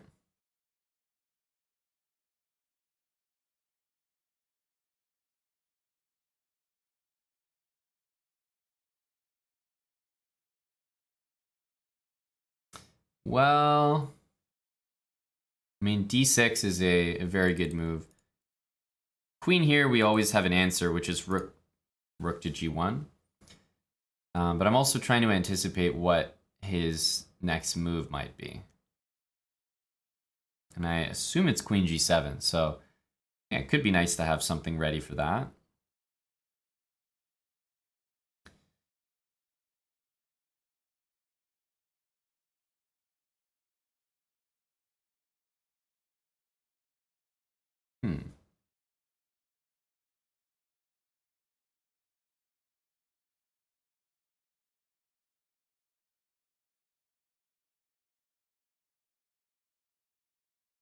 I think rook e1 should be at least considered. Rook e1, pawn takes here. I think I like the look of rook e1 the most. And the reason is like against pawn takes or queen here, I think my intention is queen check, which will kind of force the king to go there because now the knight is pinned. Now the knight is pinned. So knight can't take. I mean, queen here, check, and well, I mean, this move makes this move look genius. It was a good move anyway, but that helps.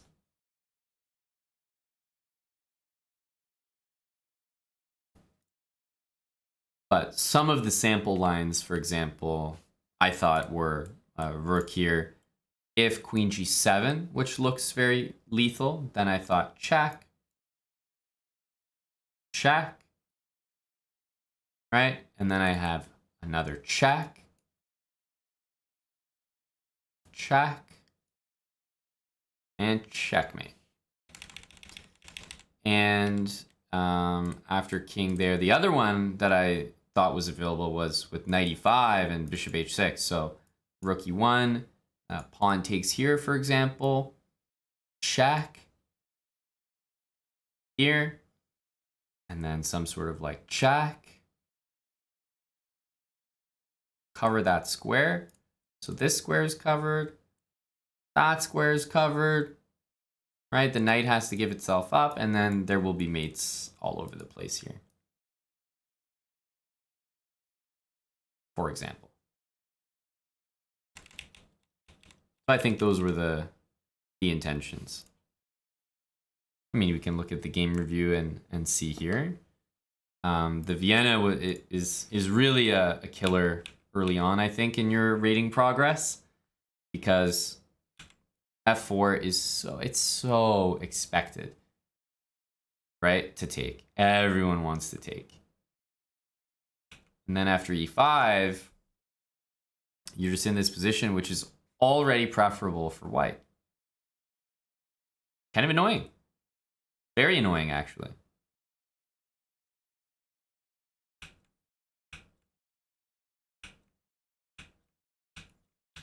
So we just kept it simple here. And we took as soon as the knight moved. Now we take. And, you know, there are many moves here, but I just think castling is so simple. So the game was done from there. But the Vienna is a type of opening where after f4, if you look at the book move, it's d5. If you don't know that the move is d5, how are you going to all of a sudden play d5? Like, how are you going to just find it? How are you randomly just going to, like, play d5? Who's going to come up with this on the board? I mean, it's like impossible. You have to know about it, which is fine. Everybody like needs a learning experience. But I think unless someone kind of informs you, hey, d5 is the move there, by the way. You're not just going to randomly start playing it. Which is why everybody plays pawn takes and gets into big trouble. What do you do against this if not d5? Even d6 is not a very good move. And then pawn takes is no better. So the only move is d5. d5 is a must play.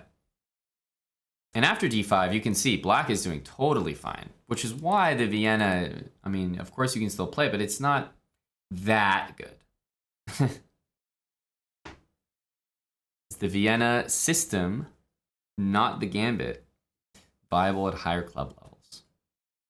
The Vienna system, you mean with like bishop c4 or knight e2, d3 take, something like that? Probably, yeah. Yeah, I would say yes. Knight c6 is common, I bet. Yeah, knight c6 has to be like a very common move, but I mean, you're in serious trouble here, right? Ouch.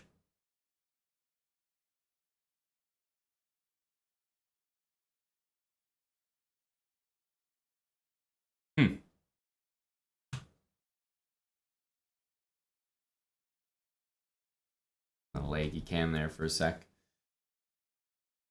Ugh.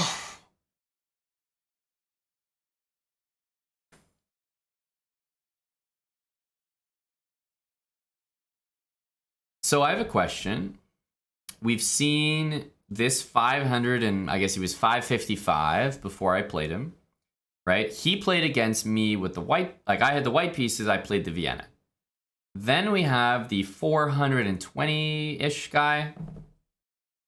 We played him last game, or 2 games ago now. And that guy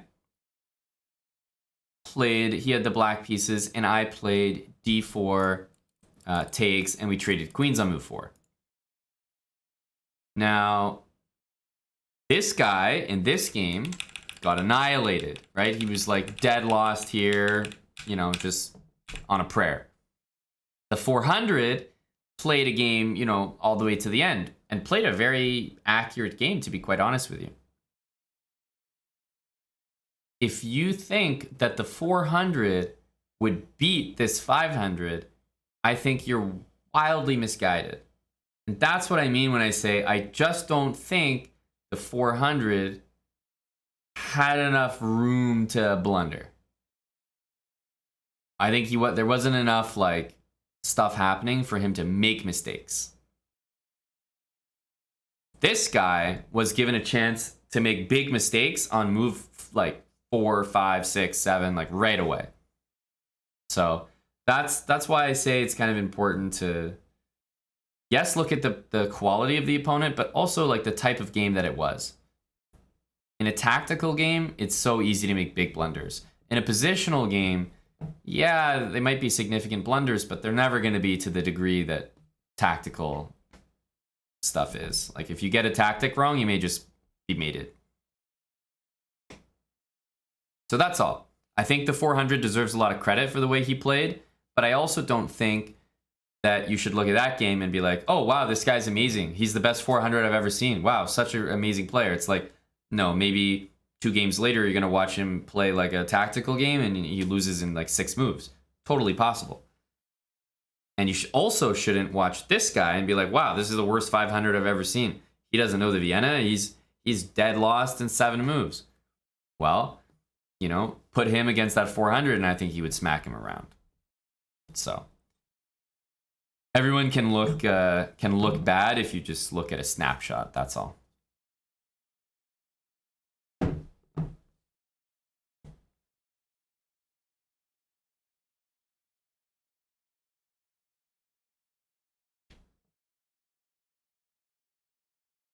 The Vienna does come at you fast, honestly, Cthulhu. I'm gonna call it a few subs here. Thanks, thanks, guys. Rax and Stim, 42 months with Prime. Quantity sufficient, Prime for 7 months. HL 275, thanks for the 54 months, buddy. 55 Alex, thanks for the 2-month resub. Michael Al Martin, appreciate the 9 months with Prime from you. Nicola Stojan, tier 3 for 49 months. Thank you very much, Nicola. I don't know if you're still here. That was a while ago. These games take a bit of time, don't they? Pseudo, thanks Pseudo for the 5-month resub. Holy Pauls, thanks for the 22 months. No habla inglés. A year with us, Johnny Bet, 27 months with Prime.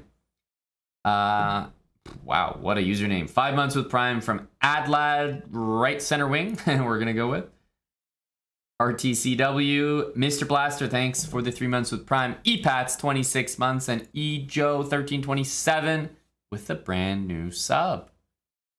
Thanks, Ejo. There we go. Got through it. A lot of support. Thanks, guys. And hello to Chess TV, of course. God bless them. God bless Chess TV.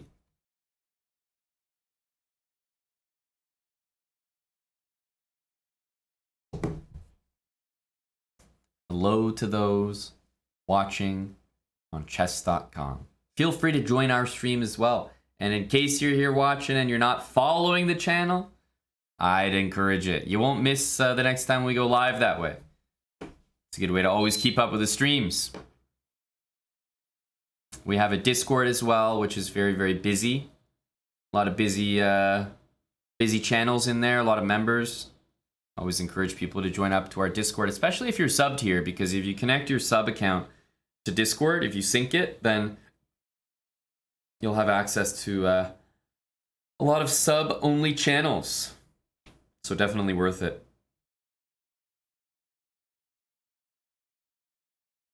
Close some of these games here. All right, I think I'll leave our slow games for now. We played a bunch of them. I feel like we got a a lot happened. That's for sure. A lot happened. Well, that's enough slow chess for now. That's right, Adam Heartlover.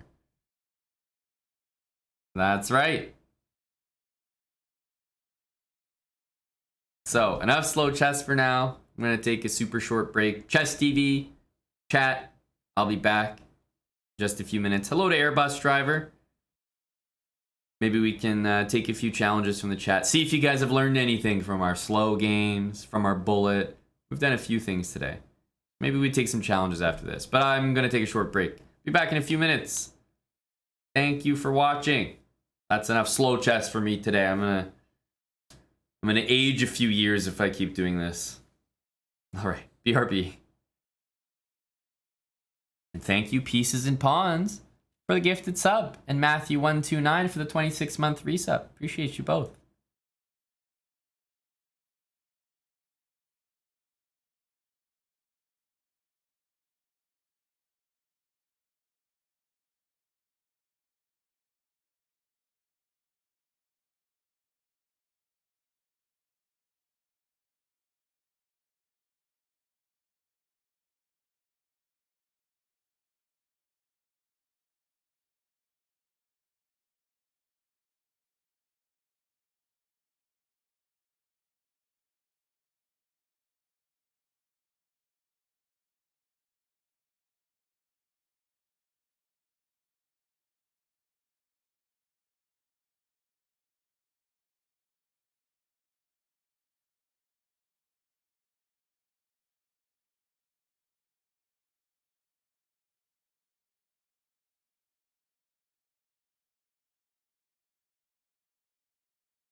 Okay.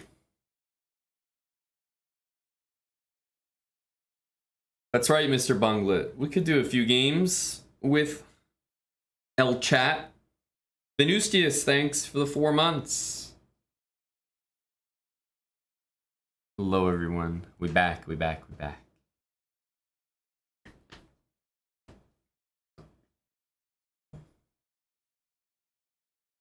Shax, are you talking about rolling marbles down the track before sub goals have been hit? Good gracious, I thought someone like you would know better.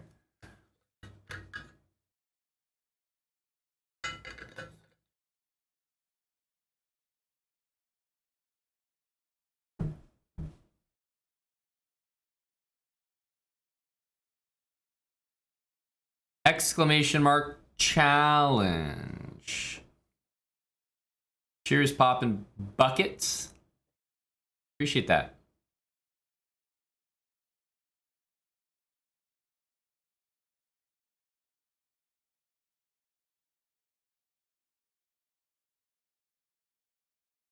No, I have an invasion. Did not know there was one. I'll take some challenges. All right, good luck. What format? I usually just say unrated. Unrated and something less than 5 minutes is usually good.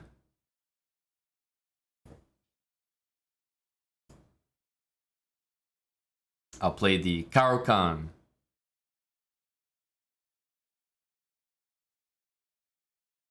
Professional opening.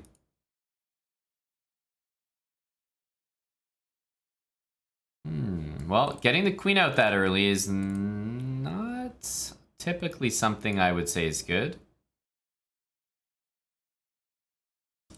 Careful. Good. I think I'm gonna go here to be as annoying as possible.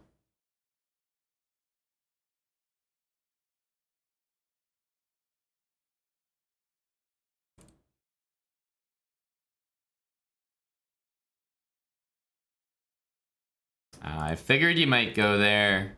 Now you're kind of dead. Oops. Oops.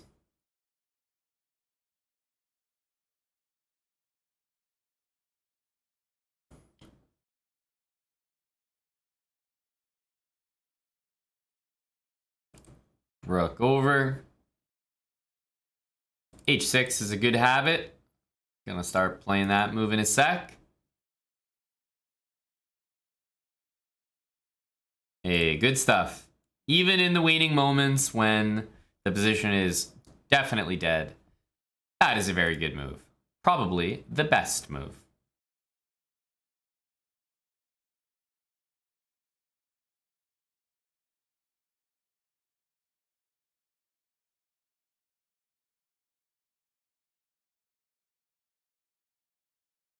Yes, impressive word, Mr. ABD. Now, 2 pieces attacked, can't save them both.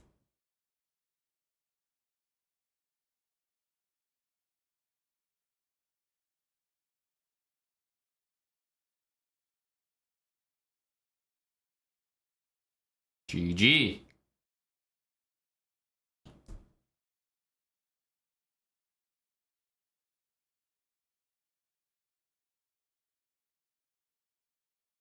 Actually, Bunglet, you can't get mated if there's no heavy piece on the board. That's a habit, my friend.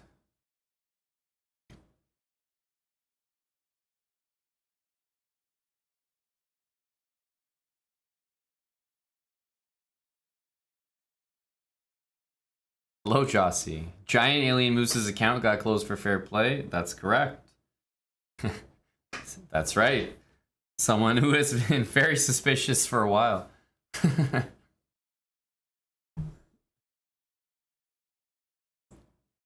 That's correct. It could be anyone here. The next one could be someone among us right now.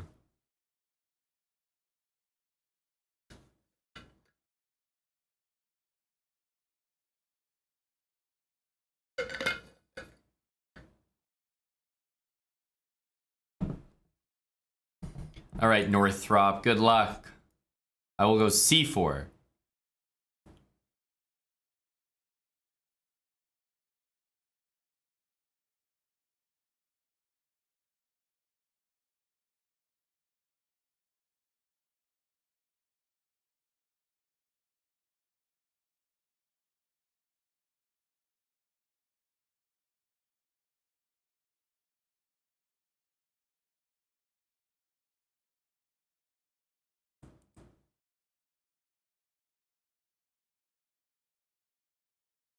Uh-huh.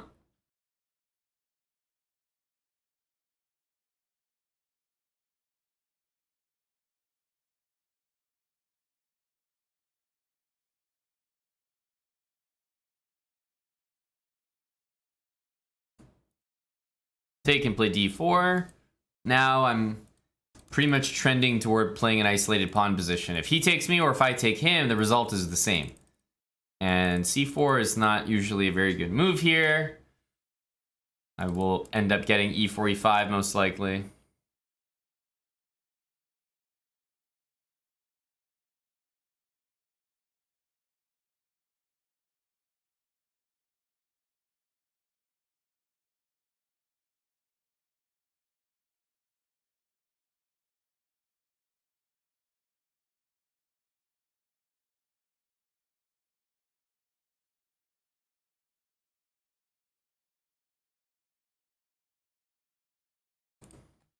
Knight on a4.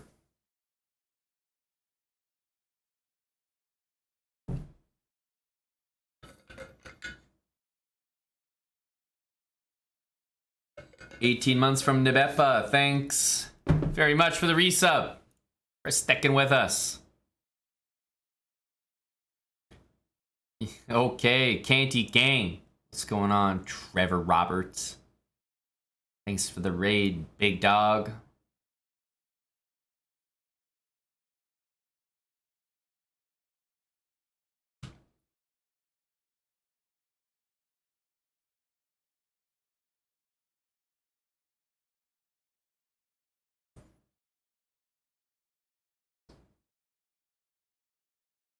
Ooh, I don't like that move. I don't like that move. Hey, look at that notification. Someone just got a chess.com membership.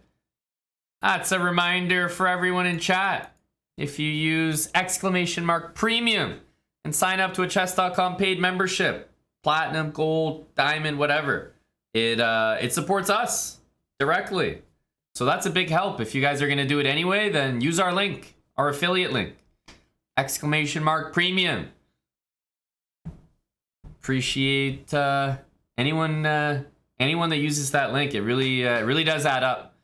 So in case you are someone that pays for your chess.com membership, and yeah, I mean, you're doing so to take advantage of the features, that's awesome. But hey, help us out. Use our link to resub the next time you're going to renew it.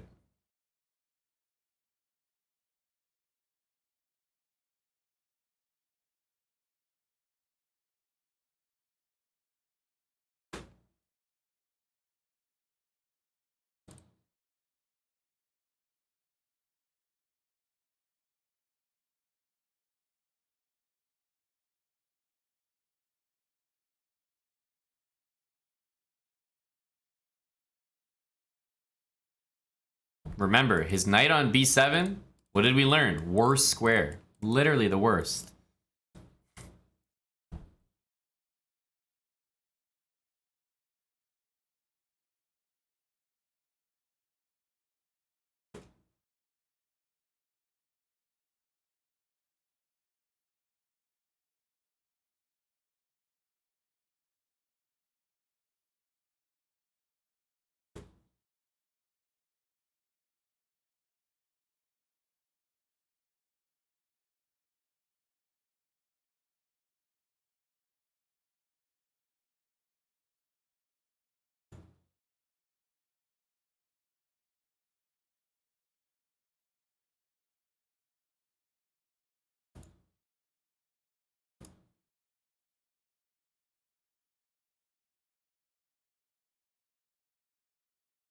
GG Northrop.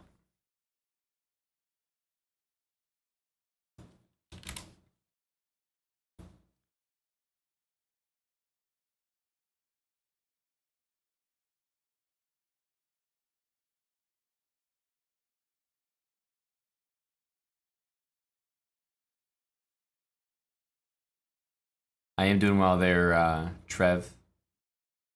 Thanks for asking. All right. Jump into another one. Let's go for Eddie. We're going to jump up from 1500 to Big Eddie. I think against this, we'll still get maybe a Benoni. But, oh, nice. I don't think Eddie and I have spiced it up with a C4, C5 game. So, go Eddie.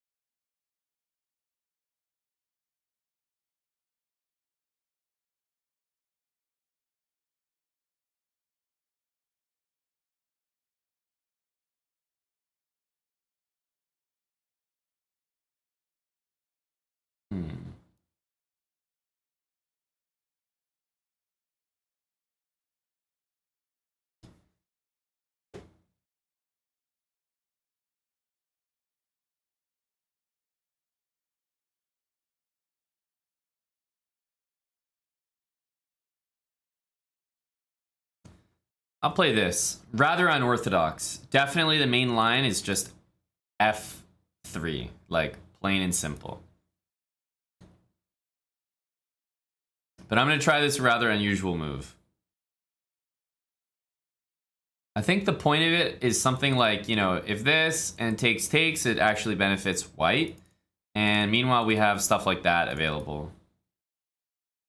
Who knows?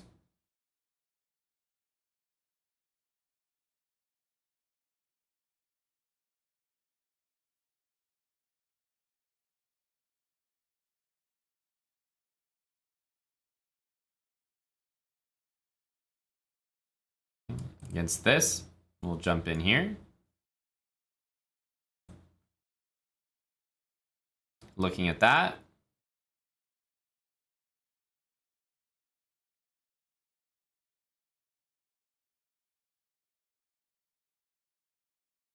And this should be a significant advantage for me.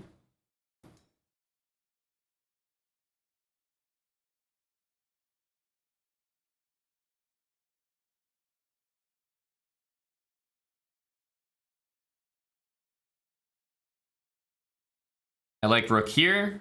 Not only does it maybe intend some stuff like this, but also that is a really, really crafty move.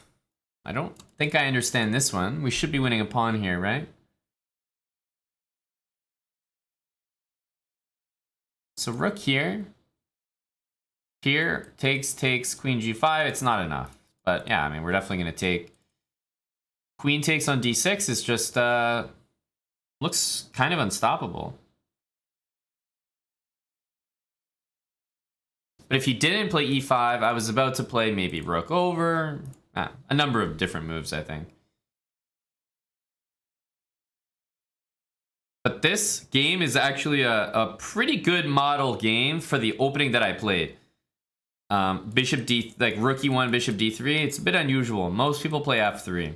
So I think this went pretty well.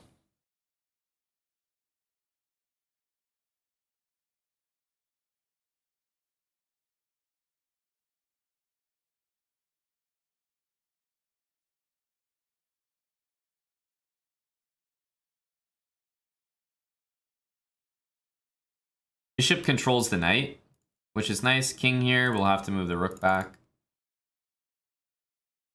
We go all the way back or rook d2. Trying to think here.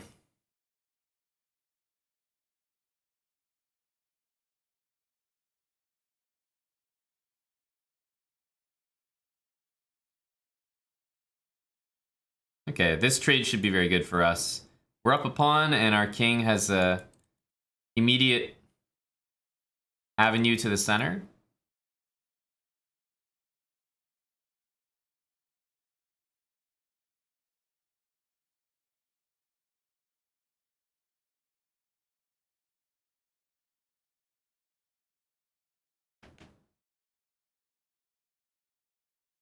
This is not a threat, so we definitely have a moment here.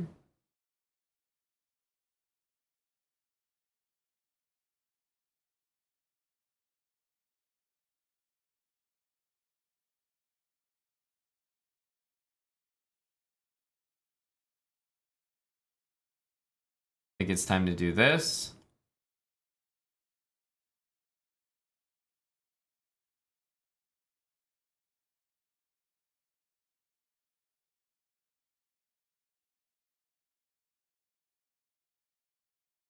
And h4 is usually a nice move to get a pass pawn.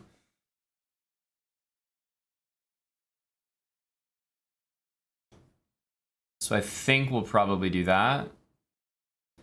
Okay, I think he's trying to do this. C5, takes. Yeah, I think we want to just do it right away. This is usually the right thing. You want to pass pawn. Ooh, that's a little surprising to me. Now I think this should be not as difficult to convert.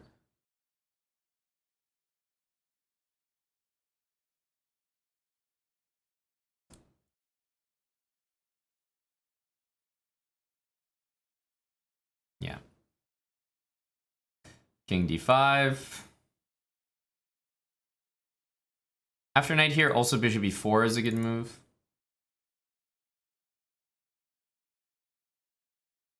Yeah, I think this is the one. A knight here. Make sure we save that pawn and give that up and then go get it in queen. So it's just whether I like that conversion or choosing a different one. But the bishop is much better than the knight. So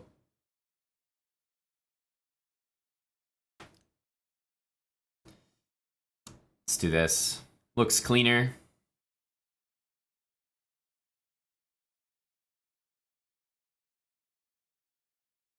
Knight doesn't have a lot of squares.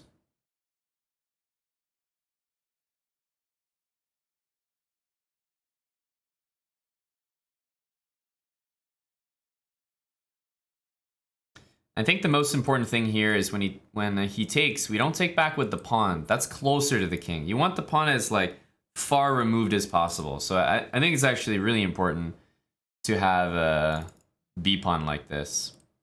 So here, I actually think we want to take, because we want to preserve a G pawn at the end. We don't want to have an H pawn because our bishop's the wrong color. Let's dominate the knight.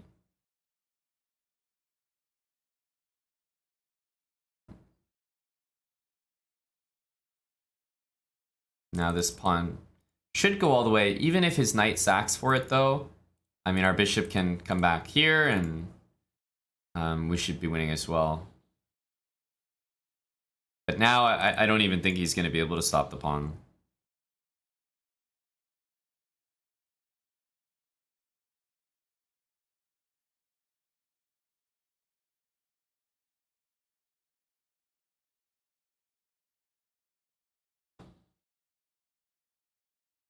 It's always a good thing to remember.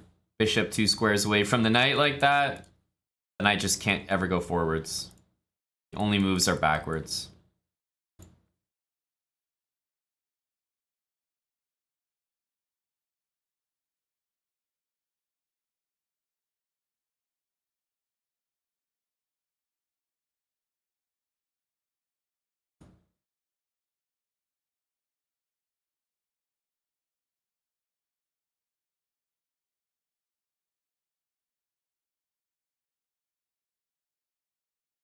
Good game, Eddie.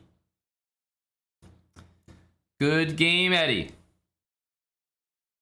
Thanks for playing, bud. Eddie, what did you think of... Oh, hey, Zarthus, thanks for the 5 subs. Just saw that. Appreciate the quick sync. Goes Zarthus77. What did you think of that game, Eddie? I'll tell you one thing, Eddie. I've been liking this. I mean, the truth is F3 is a really main move here, right? F3, you know, this stuff. This is like main lines that were around since, you know, Eddie's time. I tell you, Eddie might have started this variation, but I don't know if this is like necessarily a recent trend or not. But one thing that I've come to realize and enjoyed lately is that the way I played it, like this, you actually trade the bishops, and even though it looks like black achieves everything that he wants, white has a really important feature of the position, which is that knight d5 is always good for white. Always. So black's playing the game as if we were playing the previous variation. And from what I understand, this does not stand up to knight d5. Knight d5, black's best move might be queen d8. White's idea is to play rook e3 and to play rook h3. And the threat of queen h6 will often win. Like, for example, here, I don't know, if black played rook here or something, all of a sudden, after this move, h5, very standard, rook takes h5. And it's a really classic idea. The knight, meanwhile, is totally dominated by the bishop. And the pawn on d5 stops the knight from going there. So I just think it's really easy to look at this game after pawn takes d5 and think to yourself, okay, the knight's got an amazing square, anchored, not able to be bothered. You know, it's so much better than the bishop. But once the bishop opens up, you realize black doesn't ever really want to push the e-pawn without losing the d-pawn or, you know, whatever. And meanwhile, rook e3 to h3 is such a big idea. Rook e3 also doubles the rook. I can also play h4, h5. Why rook a1? Well, because I wanted to stop this. I wanted to make e6 or e5 always losing the d-pawn. Because I figured if I go rook e3, great move, then he's going to push the pawn, takes, and, you know, I'm better about it. I didn't really see why. Exactly. So I wanted to put pressure on this, and then I played rook e3. And now, if he wants to play the move like this to threaten this, well, now comes rook h3, like I said. And the only way to deal with this pawn seems to be h5, and you just take it. Queen g5 will win the game.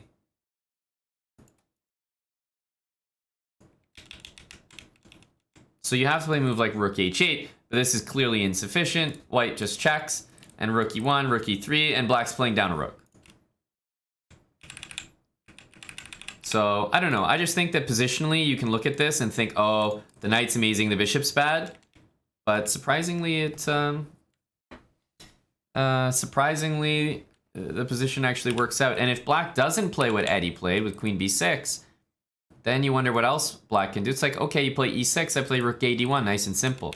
So you can't really play e6. Well, then you start to think, okay, well then, what's the move? Like, queen c7, you know, rook a1, there's no e6, but I might not even play rook a1. I might even just play knight d5. Exact same thing. Black does some move here, I'm going to go knight d5 next. Bishop takes, pawn takes. Bishop opens up, white's play is so easy, so telegraphed, but you just can't do anything about it. So I just think knight d5 is so easy to execute. And you don't play f3 because you need your rook to be able to swing over to h3. So I've been enjoying playing the Maroczy bind like this lately, without f3, without h3, and playing rook e3 and using the h3 square. And you always give black a bit of a culture shock because black plays knight d7, wants you to trade, and then you just trade. They want knight c5, and they just give them knight c5. They want a5, you're like, I don't care. They want queen b6, and then this. But they want that, and then they take, and then, wait a minute, black got everything that they want, but they're much worse. So that's why I like it. It seems to be highly effective against black's, you know, principal idea. Good game, Eddie. You're absolutely right, Eddie. This was the right decision to give up the pawn. I would have made the same choice.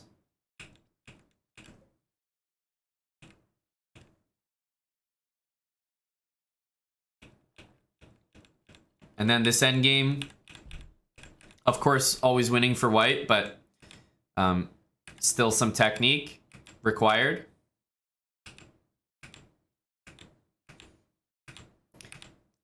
Maybe it doesn't matter that much, but I think it's relatively instructive to always have a pawn as far as possible away from the king and the other side of the board. This would be winning as well, but I think that you want the B pawn.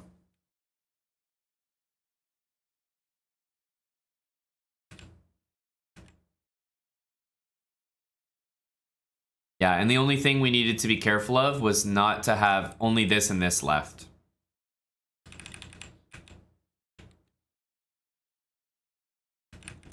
Yeah, there's nothing to do. Great game, Eddie. X Penance, thanks for the 23 months with Prime. And welcome back. No, I don't think that matters at all, Tiago. It matters a lot when you're dealing with rooks. Or maybe if the king's in front of the pawn. Like if this king is in front of the pawn, I think it matters a lot because you want to be able to kick the king out of the square. But when the king's nowhere near the pawn and the only thing you're doing is running your pawn up the board and trying to avoid your opponent sacking for it, you just want it as far away as possible. But yeah, if your bishop's here, you'd rather have your pawn queening there as opposed to queening there. And that whole thing is usually against rooks. Rooks always can sit on the 8th rank and just wait for the pawn to queen and cover it. So if you're controlling the square, then it's kind of nice, but it's not really a big deal. It's very important for a corner pawn. The only reason I mention that is because these two pawns left would be a dead draw. But that's just like a kind of a known thing that a bishop and a corner pawn or a side pawn it's just a draw.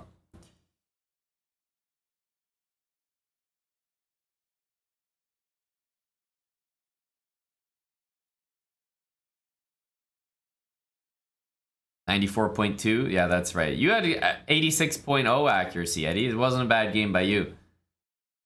But I tell you, that variation's becoming my my favorite way of handling the Maroxy. Rook E1 and Bishop D3.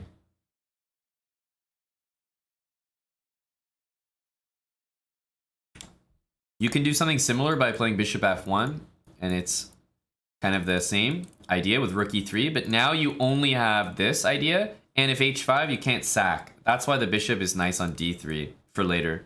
And if Knight C5, I like the bishop on C2 watching the E pawn, so I can move my rook freely. So this is like okay for white, but I think bishop on C2 is better.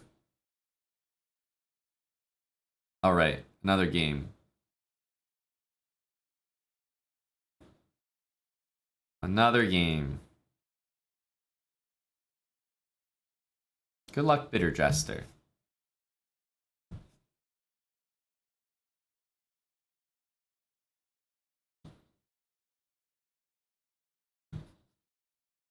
No, Eddie, I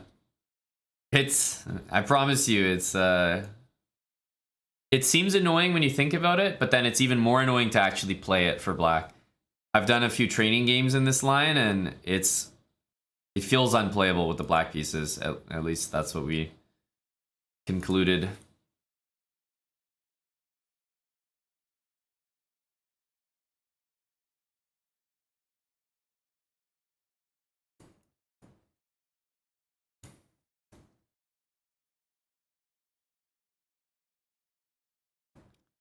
Knight here and bishop here. We want to trade light square bishops.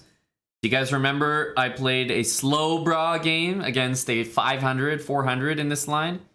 What did my plans look like? Well, I definitely want to trade these. I definitely like this pawn structure against the knight. And the pawns left behind should be these. Pawns on dark squares so that we only have dark square bishops. Let's stop b5 for the moment. We still want a long castle maybe, but king e2 is really, really solid here. Yeah, king e2 is good enough. Rook d1. I think we can play a5. Yeah, that's what we want to see. Takes. Knight c4. Rook d1.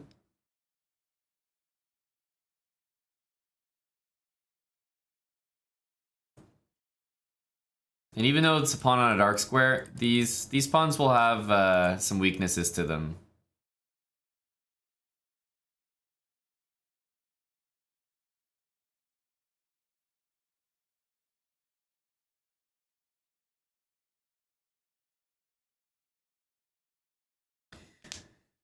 Bishop b6 here. Should be kind of nice.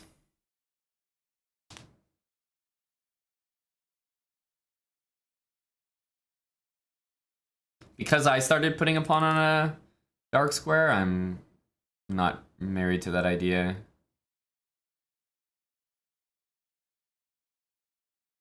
Let's retake.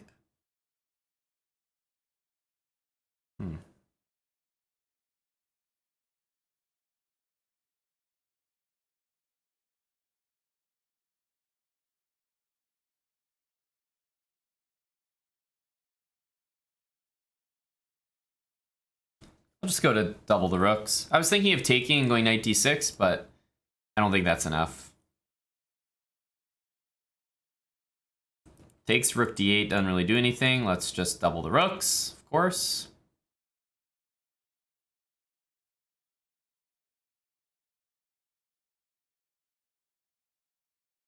And remember, knight here is a one move defense. We just don't allow knight f4. Another move I like is b4, just to connect all the pawns. Hold these guys in place. What I really am trying to get is my knight here. That is a really nasty square.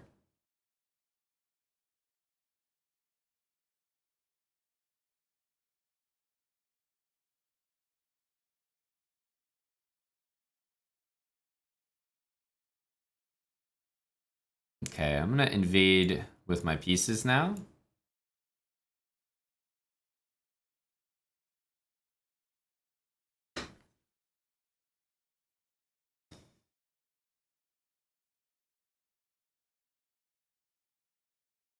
And we can just take it now. Is g4, g5 bad?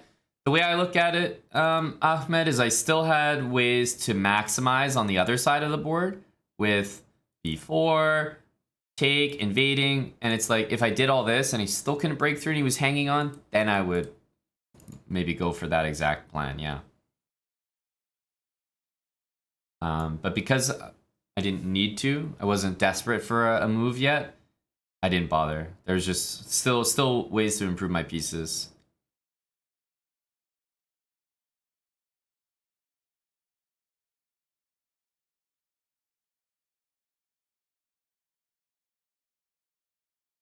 Yeah, been kind of waiting for that one.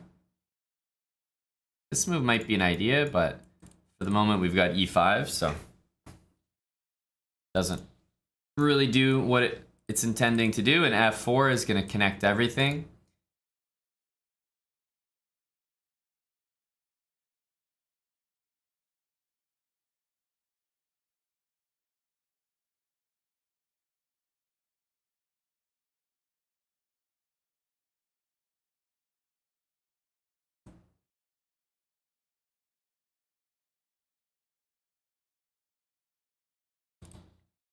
Knight on c5 is the dream.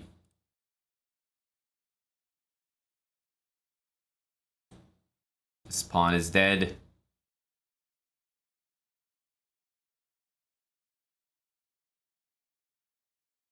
Do you guys remember the other game I played in this line? Why does it look remarkably similar? This knight goes here, goes here, goes here. It has no squares. Goes to a8, no square. Goes to e6, no. f5, no. g3, no. f4, no. Do you see how the knight has 0 squares? Exactly like the other game. And what, I'm not just like making this stuff up. It's pretty much the exact same experience.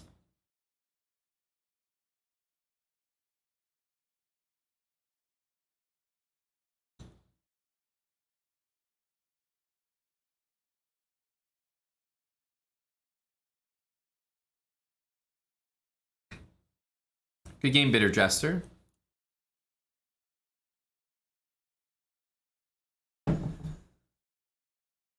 All right, popping buckets. Good luck.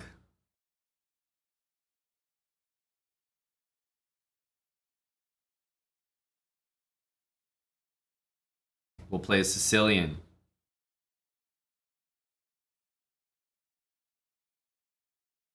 Ooh, queen takes. Queen takes, huh? What is that? What do the kids call this? The center game?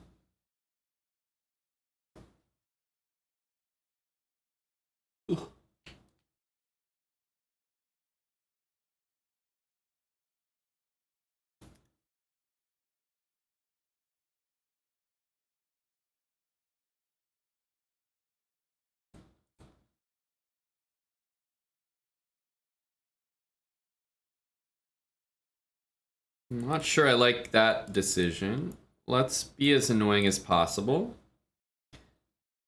Let's be as annoying as humanly possible. Nobody likes to not be able to castle.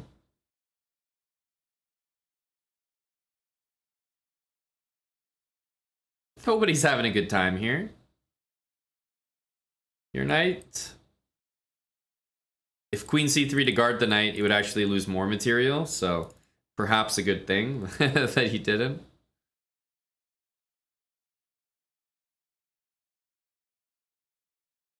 Popping buckets. Playing a little quickly, I see.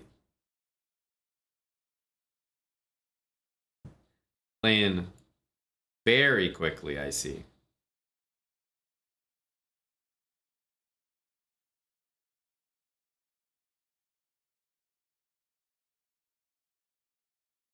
Oof. That's a lot of material. That is a lot of material. Popping buckets. So, here's a question, popping buckets. Do you play this opening? Did you just make it up right now, or do you play it? Like, whenever you play against the Sicilian, do you play d4, takes, people obviously are going to play knight there, and you play queen back to e3? Is this a regular thing for you? You played a lot. Okay, good. That's what I thought. Now, you're saying that you played a lot. So my next question, and I assume that this is not true, is do you always play bishop b5 takes c6? Do you always do that?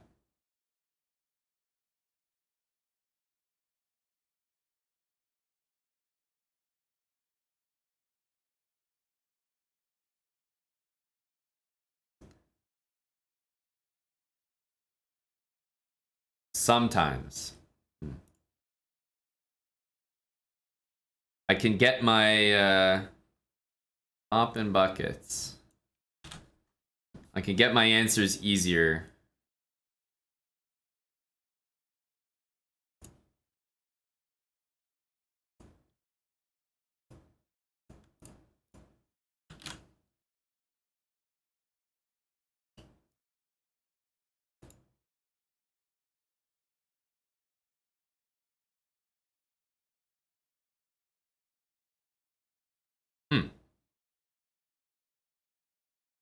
You've never had it.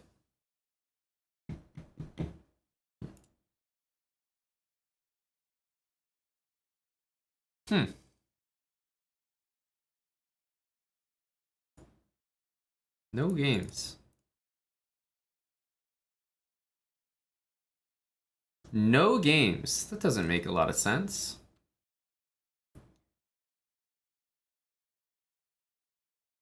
You played 1,700 games? That doesn't make any sense to me.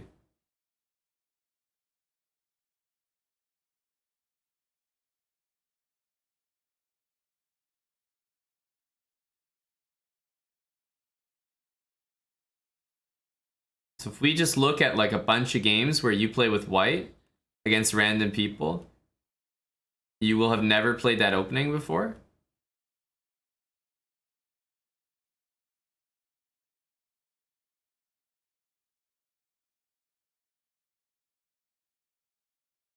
Really?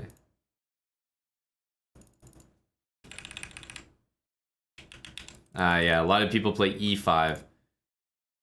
That's true. It'll feel like the same opening, but it isn't. It is not the same.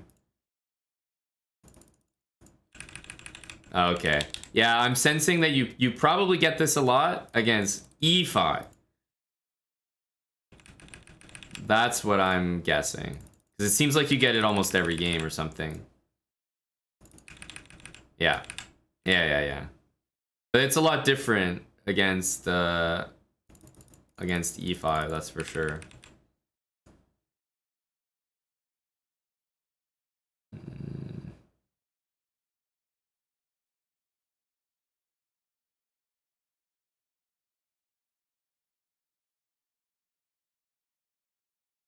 Okay, so you clearly do not ever play this. Just so you know.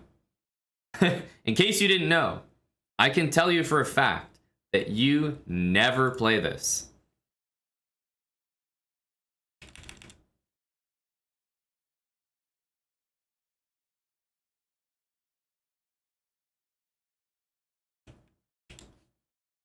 Because I was going to say, it's not a bad opening. I wouldn't recommend it at your level, getting the queen out that early. Certainly not, like big no. But it's not the worst opening. But I was going to say, if you're playing this every game and you're playing this, that would be very surprising. But it seems like against e5, you're playing it all the time. You're getting these positions. Although, why is it only popping up 2 games here?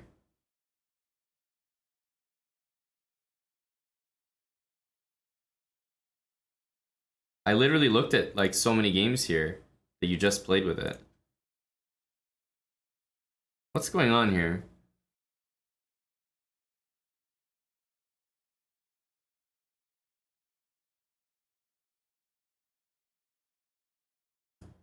It's not even loading these games. Why does it feel so laggy right now? Ugh. Why does everything feel so laggy? Twitch feels laggy. Like, cam is laggy. Computer seems laggy. Ugh.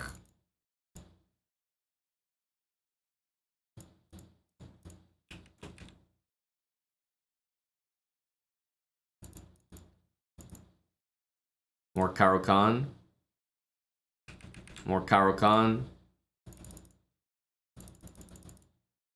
More Caro-Kann.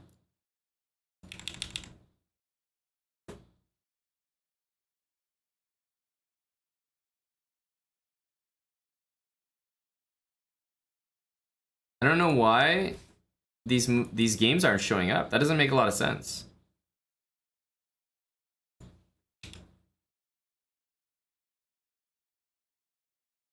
Like, you look at these 2 games and it shows up as Ravi, Bassett, and EBJ. And then you look at this game against Kane, right? And it's literally the game.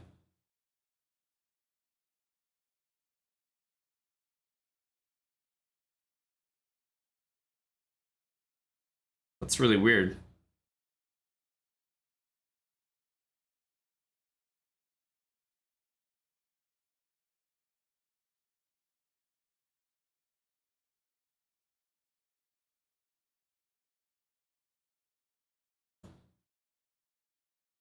Wow. I didn't actually know that. Standard rules are... No, only the following games are imported. Standard rules, so no variants, and they have to be at least 15 ply. But Pop in Buckets is losing this game in 8 moves, so it's not part of the sample. That's why. The games have to be 15 ply.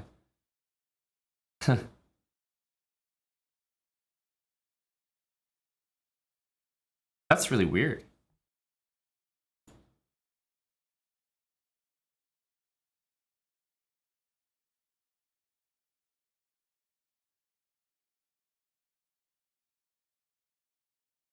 I think what's going on is you think that you've played it against c5, but you haven't.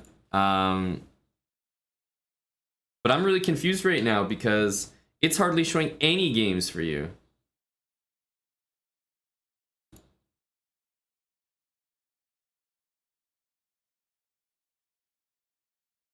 This doesn't make sense. Like, you've played so many games.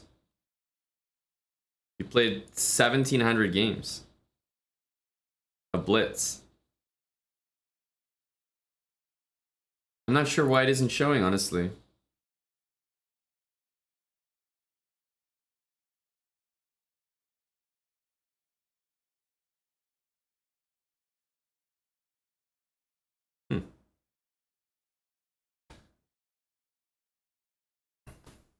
Yeah, well, Bunglet, Lost Moose, and Anthony. Thank you, gentlemen. I'm very well aware of the fact that there's going to be a site that has the games. But I'm interested in the fact that chess.com doesn't show it. Not where I can actually find them. That's what's fascinating me at the moment. I'm going to take a screenshot of this.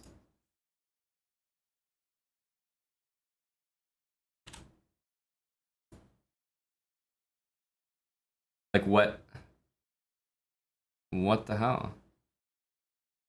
They don't include Blitz games, but that just doesn't make sense. That doesn't make sense, my friend, because the games here are Blitz games.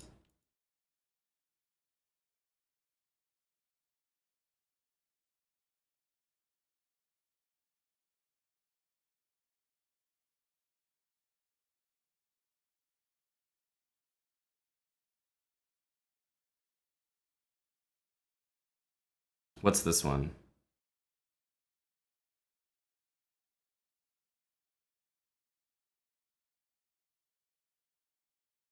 Wait a minute. That's not a Blitz game. This is a bullet game.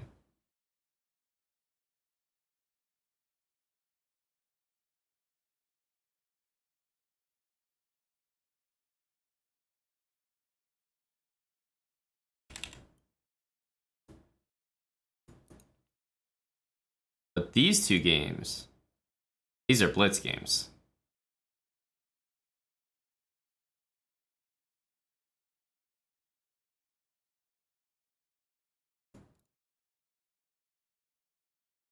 Right?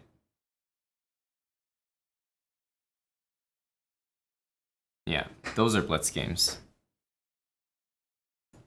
So I don't really know. That's why I wanted to take a screenshot. I'm actually just curious at this point.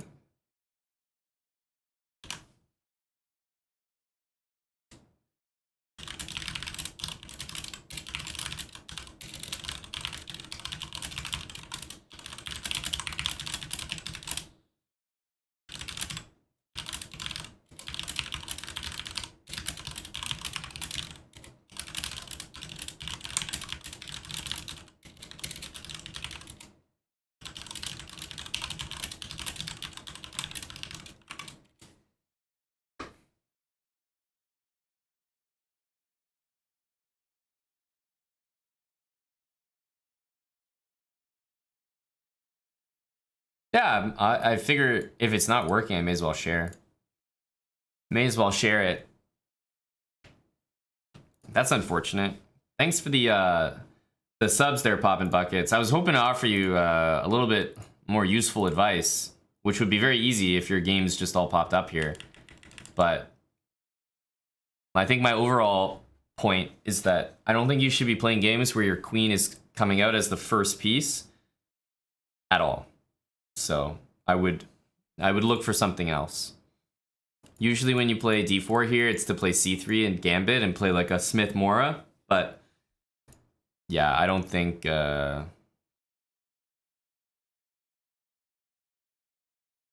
opening where your queen comes out is good habits.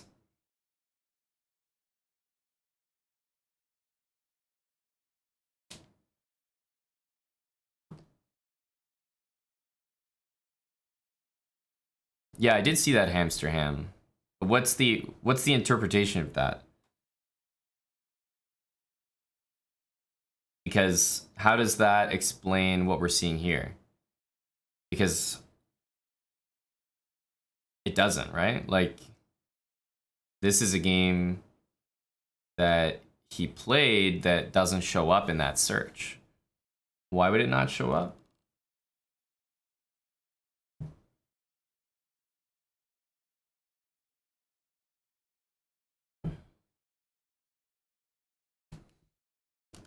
I don't like the Scandi? No, I don't think the Scandi is a good opening. And when I say something's not a good opening, I mean like in a general sense. Of course, anything's playable, and a strong player can play anything.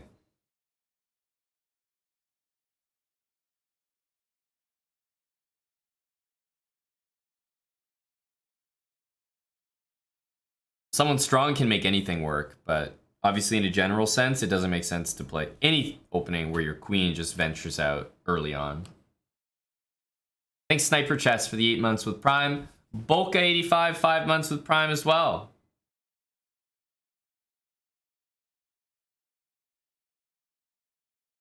Do I like the Peerts? Not really, no.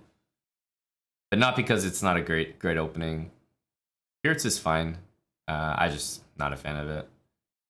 Meek7, thanks for the 2 months. Orwell86, 25 months. Eddie, the Endgame Magician, thank you for the 500 bits, sir. And no, thank you for the game, Mr. Eddie. Evil Killer US. Got some League of Legends people in here. Yeah, the Peerts is a pretty bad opening at the highest level. I agree for sure. But there are only a few things that are actually good openings at the highest level. So it's kind of hard to use that as as the qualifier.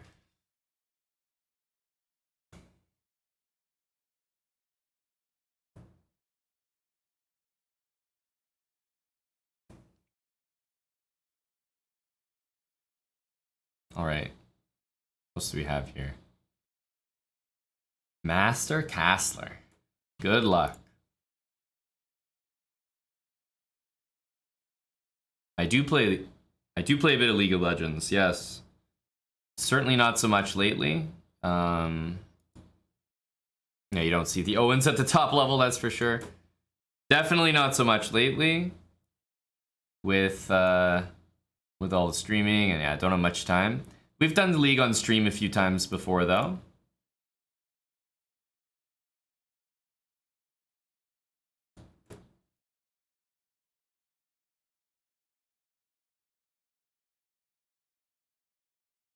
I don't know how the crossover is between chess and League of Legends. It definitely exists, obviously. But in terms of other crossovers, like between other video games or things on Twitch, I think chess and League of Legends, I don't know, maybe one of the weakest? How many people play League of Legends in the chat?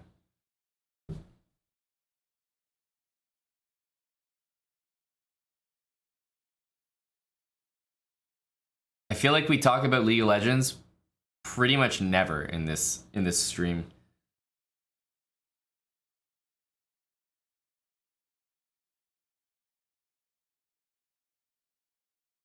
Season 1 player, the Aslan. Wow, Season 1. OG. Yeah, maybe everyone just doesn't want to admit it. That could be it.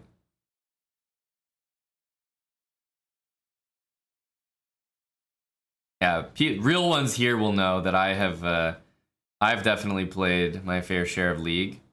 Not always on stream, but we've done some fun like A rounds or ranked 5s together.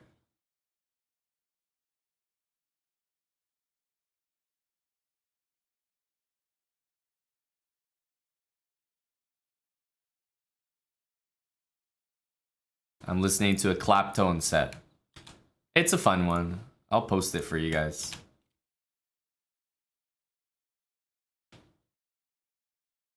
There you go. That's what you get for hitting the sub goal. You get the Claptone music. Someone was asking for the song earlier.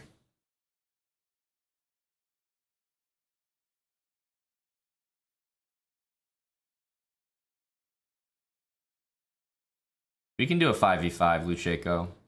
I have a few league accounts. But there's one with just the username SLOWBRAH. There's one named SLOWBRAH and one named SLOWBRAH TV. Both are, I use both of them, so.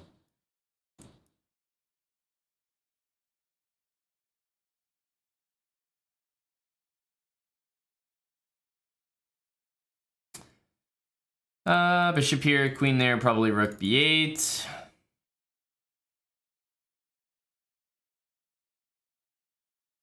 Just gonna go here.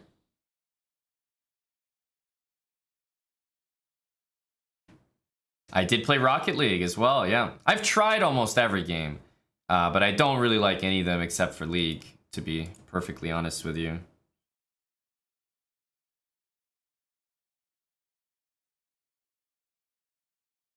You subbed on YouTube, you're expecting good videos now. Well, lucky for you, the good videos are already there. There's more coming, but there's a lot there already. So enjoy the bliss that you haven't already watched them.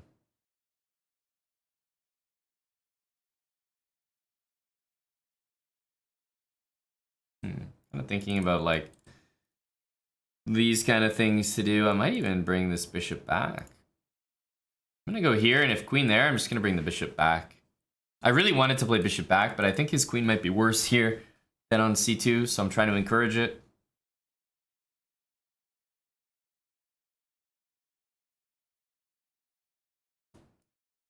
Polka 85, $20. Any chance I can smother bait someone for your pleasure? Is there a chance? Yes. Can I guarantee it? Not usually. But it's on my mind now. It's on my mind now. I never played COD back in the day, no. If you're talking about did I play a shooting game, the answer is no. No. I don't play any shooting games, any FPS, none of that. Just not my style at all.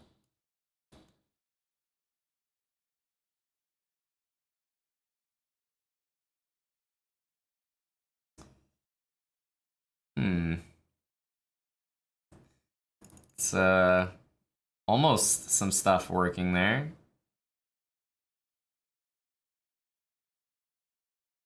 All right. Take.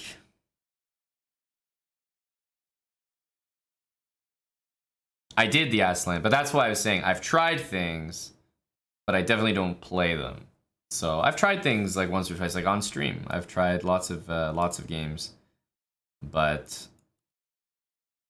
no, that doesn't mean I play them. Those are usually sponsored things as well, either collabs with people or sponsored segments. Then I'll try anything. You pay me to play it, sure. I'll give it a go.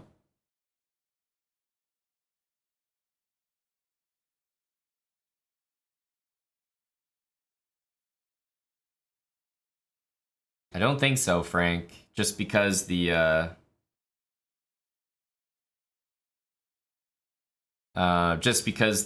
king would have an escape square after that. It was kind of cool, though. I don't disagree with you. Cool idea, but unfortunately not working. The Dead Rooster, GG. Maybe a bit slow, but I mean, I just thought you played a really good game. Like, maybe you kind of lost an idea of what to do around here, and you just kind of like shuffle your rooks over this way, and then you re-readied your knight, so then you figured out something. If I were you, I would have had h3 played earlier, but overall, I thought you played well. You wanted to play d5. I felt that you wanted to. That's why I played rook here, and that's why I played bishop here. And I figured I'm just gonna stop this guy from playing d5 and piss him off. Did it work?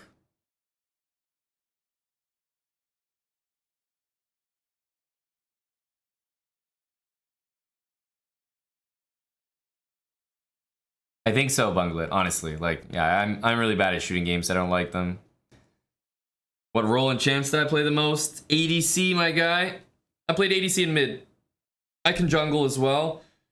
And like, if I had to rank my roles in terms of ability in them, it would probably be ADC, mid, maybe support, jungle, top. Top is like, I'm like 200 elo at top. No clue what to do. I usually just Try to not get in trouble. But top lane champions scare me. I don't know what the hell to do against them. They're all so strong. I'm an ADC, my guy.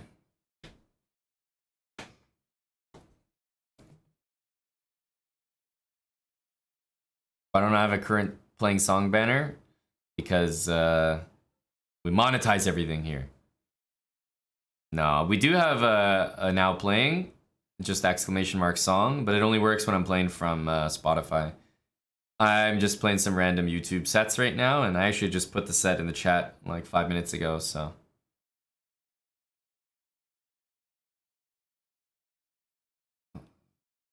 Let's get another game up. Hey, Holt, good luck. You remember carrying me in League of Legends last time? Yes, that's right, Val. Very selective memory. I think my favorite and best champs are Vayne and Jhin. Vayne and Jhin, definitely. Hey, Red Thorn.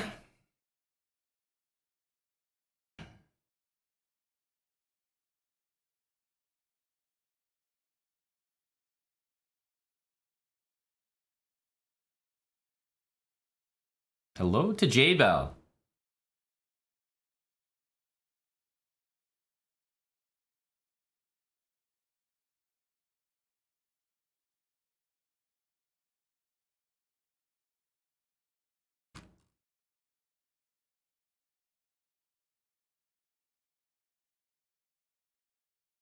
Vayne got a nice buff. No, I have never paid attention to a patch note, even when I was actually playing the game, like legitimately.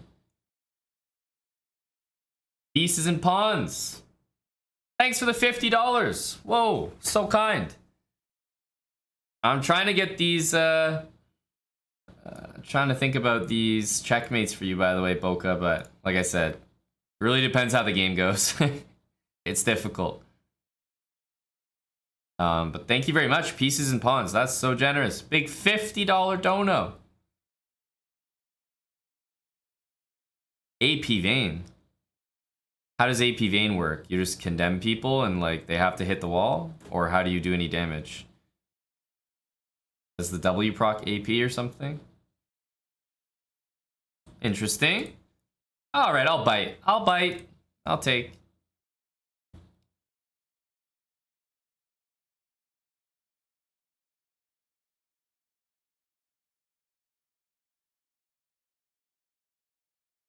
Yeah, that is a really sweet donation. Takes. I mean, you gotta take back, surely.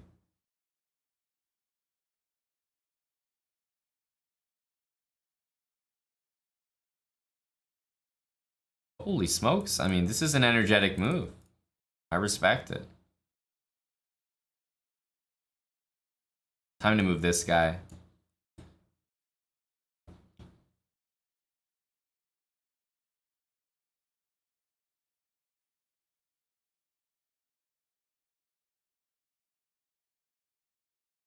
Favorite gym exercise? I don't go to the gym, dude. I don't go to the gym. I really don't like the concept of working out. Especially because if I just do like a sport or an activity or a hobby or something, then I get the same benefit. Maybe can't put on as much mass, but I'm not like super interested in that.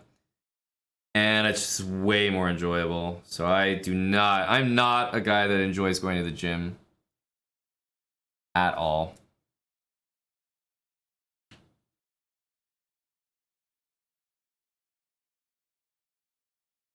I don't train boxing anymore, no. No, but I still hang out and talk to Coach Brando pretty regularly, so I like to go bouldering. I would play soccer if there was like a team or someone organized it. I just don't have time to organize and put effort into that.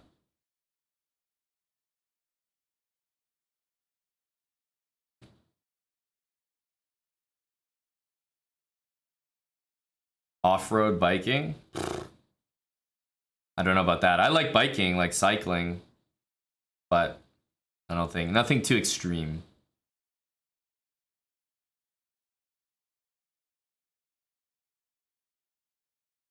Made in China. You know what I'm talking about, my boxing coach, right?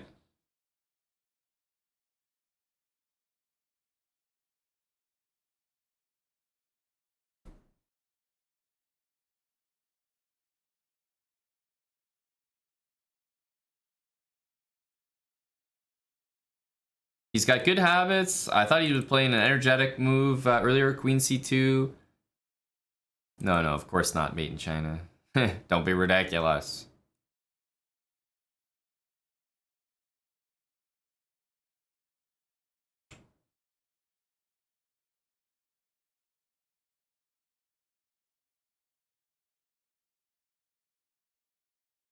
One of these moves will work. One of them will work.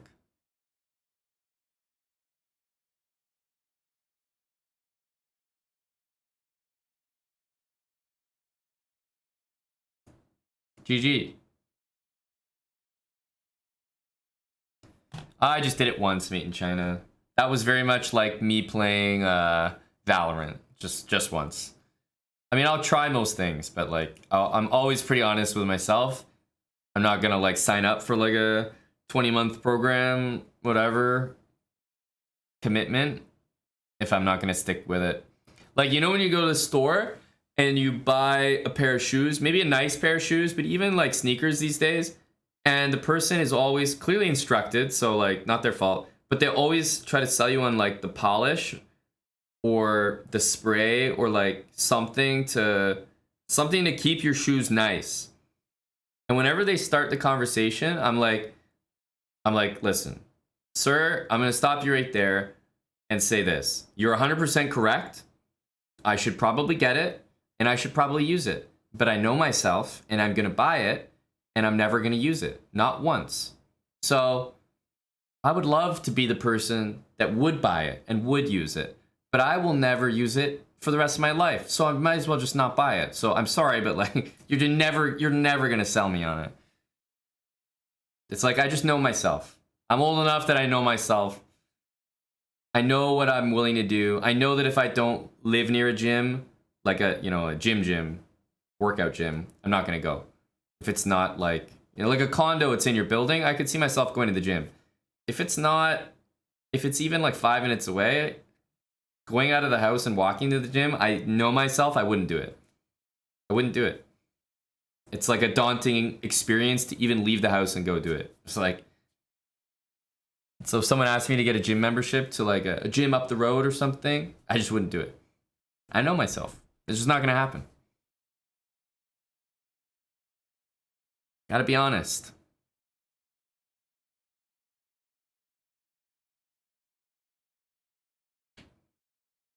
All right. Hey, Rishi.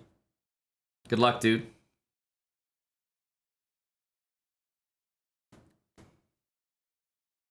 You won the analysis, Aho. It's a good game.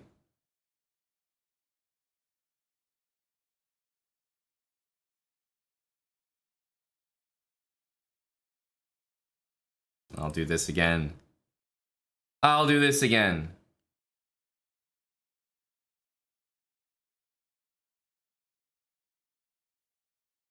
So we've had this kind of opening a lot today, haven't we?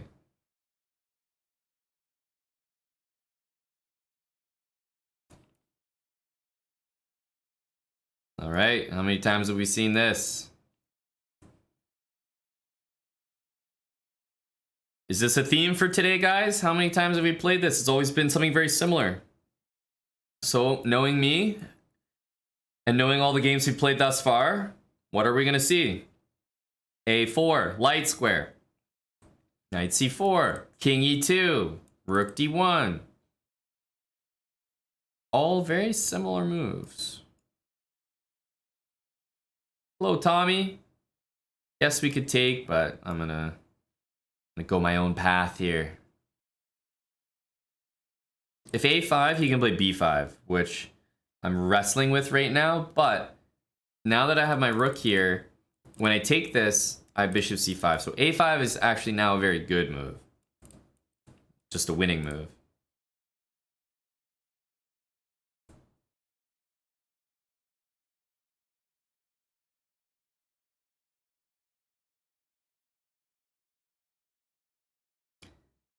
Yeah, I would say this is perhaps a little bit more of an advanced finesse, but the move rook d3 here is going to end the game on the spot. It's really uncomfortable to face this move. Because once I play this, you'll have your knight there, sure, you'll defend, but you can't move. As soon as you move your king here, you block that rook, I win a full rook, not just the exchange. And you can't move your king here. So now, after this move, you're completely stuck. Nothing here can move. I mean, you can play this move and that move. Rook up and down, that's it. So if those are the only moves you can do, I'm free to do whatever I want on the rest of the chessboard. Whatever I want. Literally anything.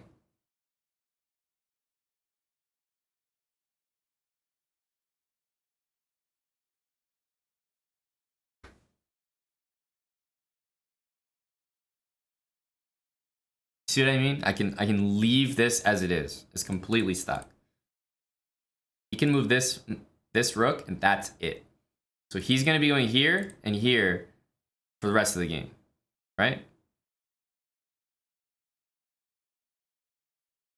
The rest of the game.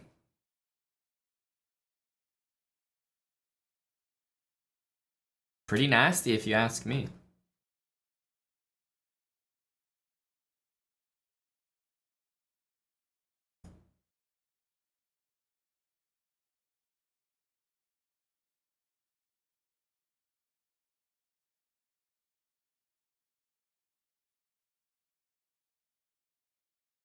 Of course, you know, it definitely makes for a picturesque game to do this, right?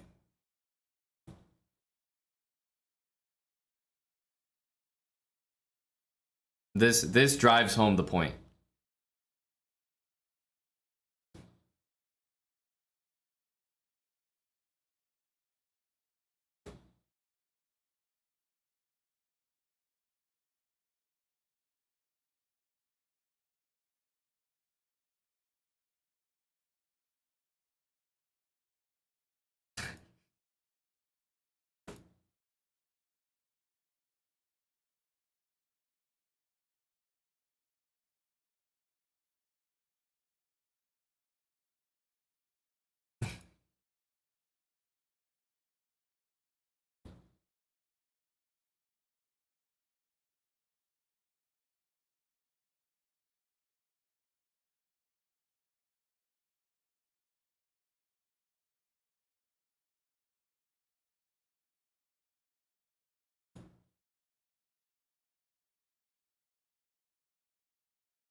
He's offering me a draw.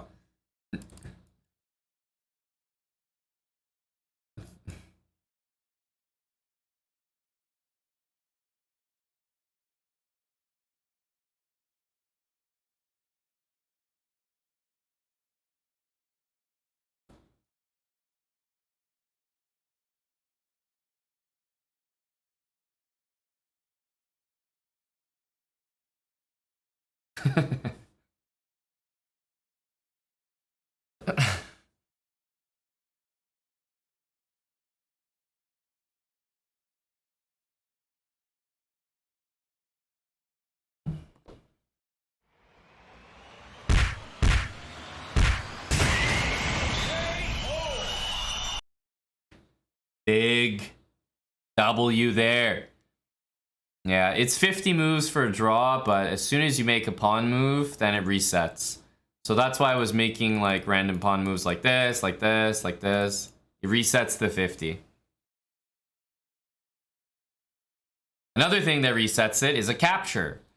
So if you capture something, like rook takes knight or something, that would also reset it. But this is just to prove a point that my opponent has absolutely nothing to do.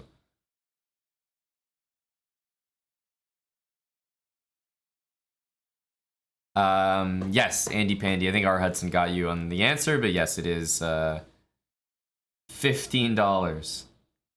$15 dono. Like, yeah, you can just do exclamation mark SR. It should explain it. We are playing subs right now. I'll be going for a little bit longer here. We need... All right, let's go with Mr... I can't even say this name. Let's go with this one. All right. E4.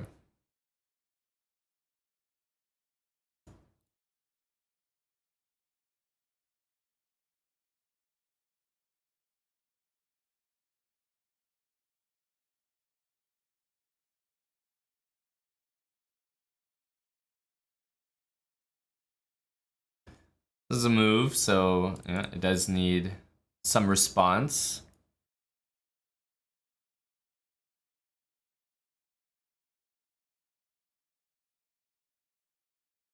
Yeah, Andy Pandy, you could do that. 1500 bits, right? Yeah, that's the equivalent.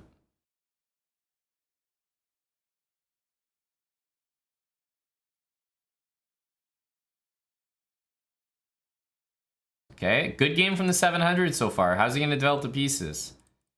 If I'm honest, probably not the best. It might not make a difference, but I'm gonna play this weird looking move because if he plays this or this, I feel like he's unhappy in both cases. Oh, okay, or that. Or that.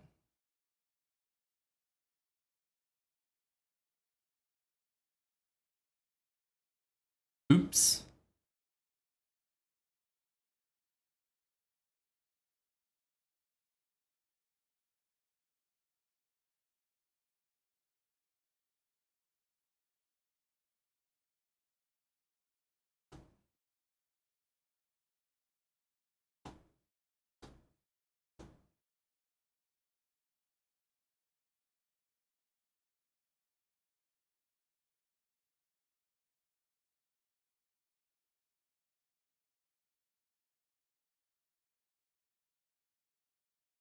Okay. If the knight moves, then the rook is hanging at all times. I'm gonna go here. I don't think he sees that.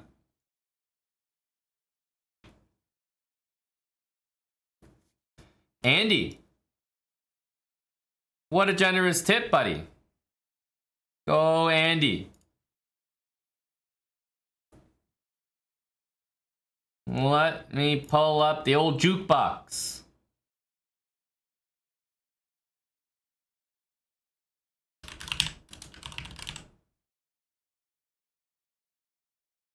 All right. Here we go. Thanks, Andy. Is this a song fresh on your mind these days? Castle.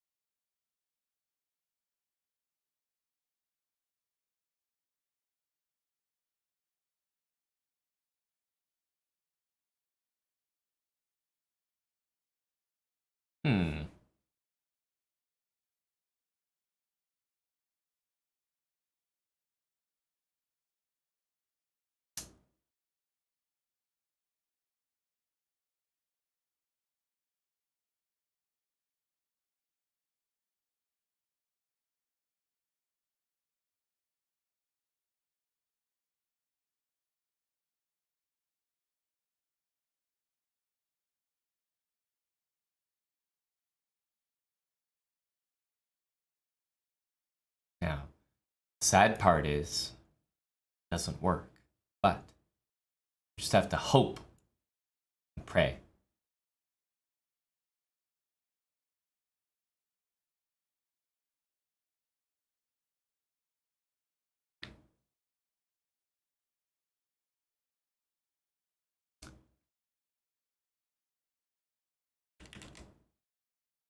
He didn't take my queen! I got robbed! I got robbed! Take the queen, double check, and it's mate! I got robbed! Oh! Oh my goodness. He doesn't know what he just denied. Oh. Feels bad, man. He's actually genius. Good God.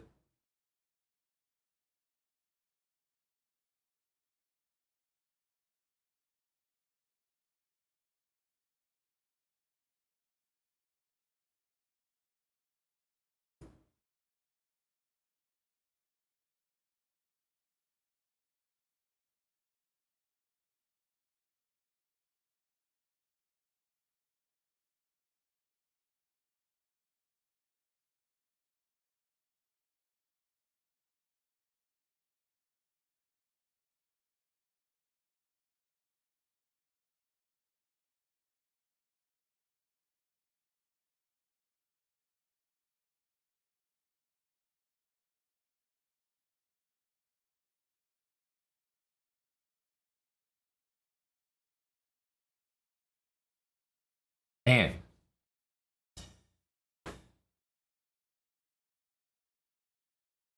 That's right, Hour. You know it.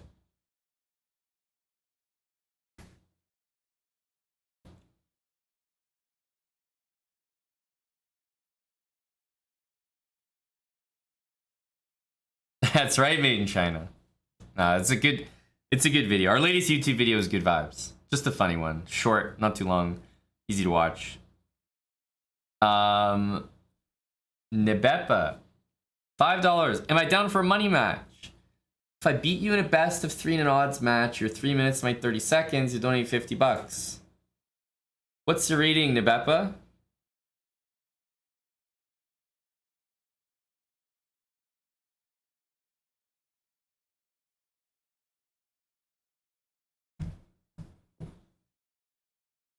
Begun? Is that you, buddy? Oh yeah, you just played? Sorry, I missed the first message. Yeah, GG, dude. Were you called names? No, you were actually hailed as a hero. You somehow... I played queen here. You could have taken my whole entire queen. And if you did... I would have played this. Double check. And mated you with this. And if you went here, it would have been mate as well. And I pre-moved that whole checkmate right from here. And then you didn't walk into it. I don't know how you saw it, but you're a genius.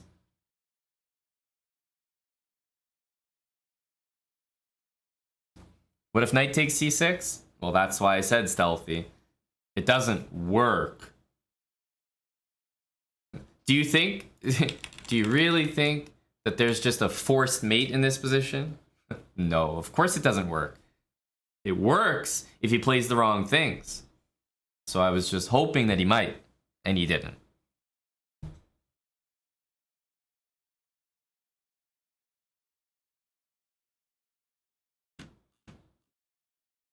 Oh, there's Nebepa. Hey, buddy. 1467.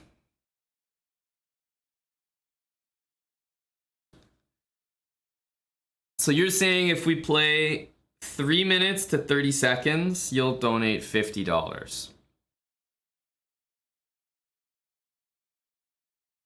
Of course, I would love to accept. I will say that if we'll do best of 3 minutes to 30 seconds, and I'll sack my queen at the beginning for the same bet.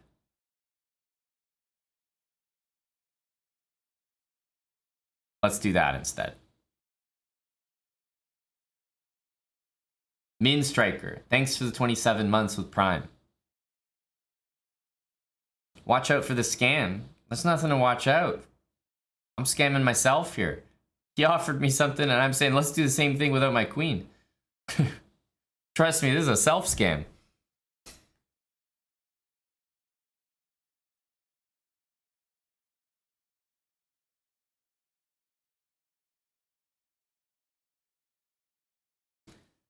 Well, pieces and pawns. There's a very, very small sort of like initiative that I gain from sacking it manually.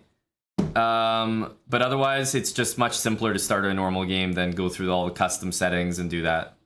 That's mainly the reason. All right, Nibepa, what's your username? Is it just the same name that you have in chat? Natoki24, thanks for the Prime for 2 months.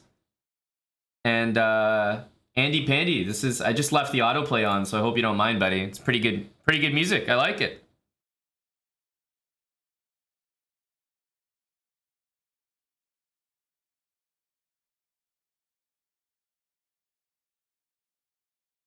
Nibepa, got it.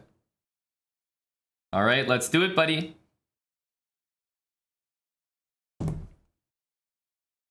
Best of luck to you. Just make sure you're logged in, obviously. So best of 3. Best of 3.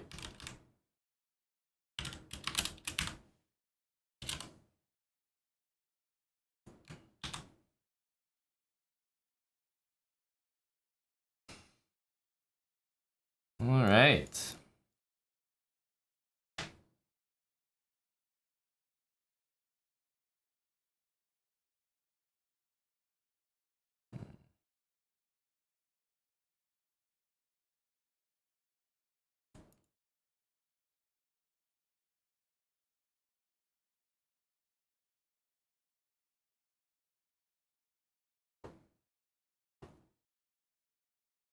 It's a pretty impressive move. Can't lie. I can't lie. Oh, forgot that it's not automatic. Maybe, I don't know, what was that? 12 seconds off or something, so maybe 18. 18. Let's go with 18. Forgot that part's not automatic.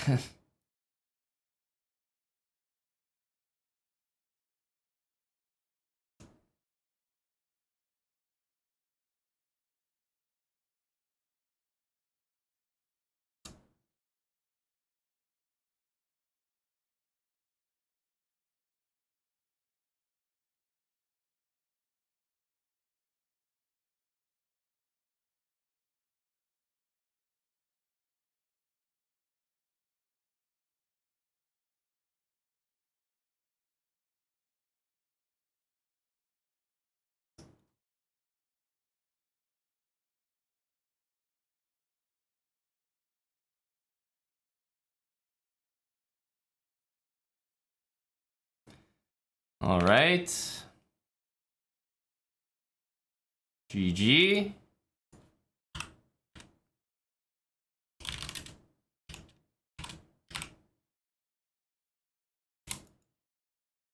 This is a little... This is kinda supposed to let me sack, but okay. We'll make it work here.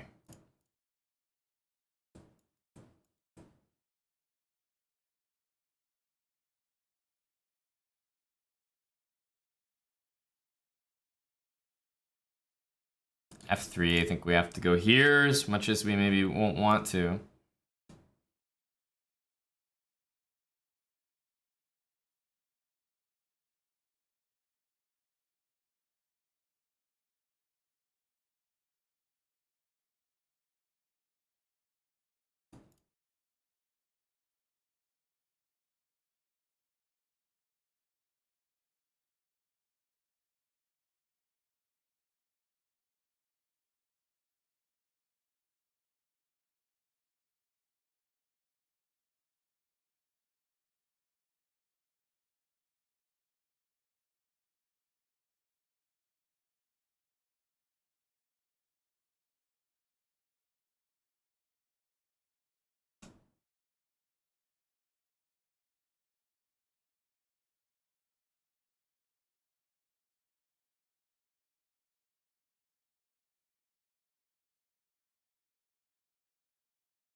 All right.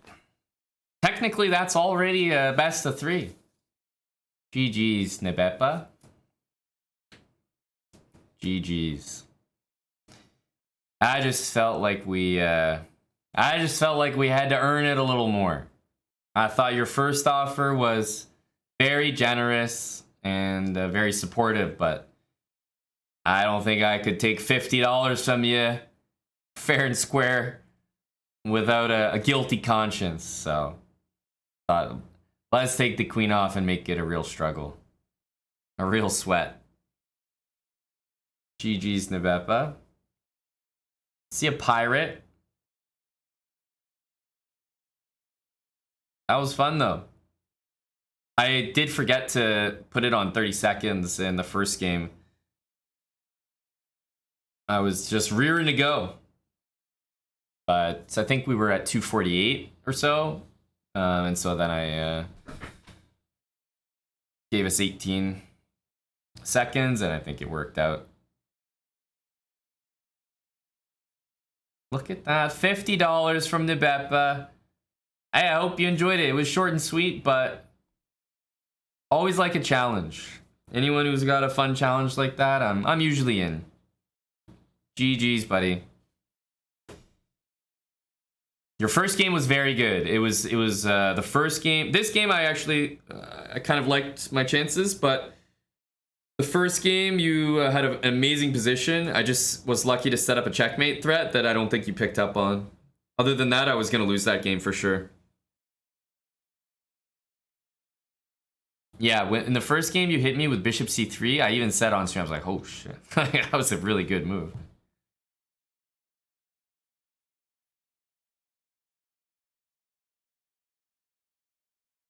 That was a really good move. See you, Shirts. Thanks for hanging out as always, buddy. We had Choose Chew with 5 gifted subs as well. Thank you for the quick Cinco. Choose Chew. Oh, shoot. I just saw that. You hit 1700 blitz for the first time. Current high rating 1701. Congrats. I don't know what's in the water.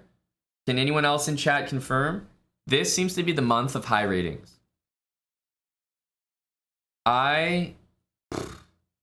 People in our Discord, I'm always so happy to see this, are posting, oh, I just hit this new high rapid rating, new high blitz rating, beat my highest rated player ever, whatever it is. The month of May, I don't know what it is, but everybody's hitting new highs. It's great to see. Tim Cannon as well, that's right, also a peaking bra.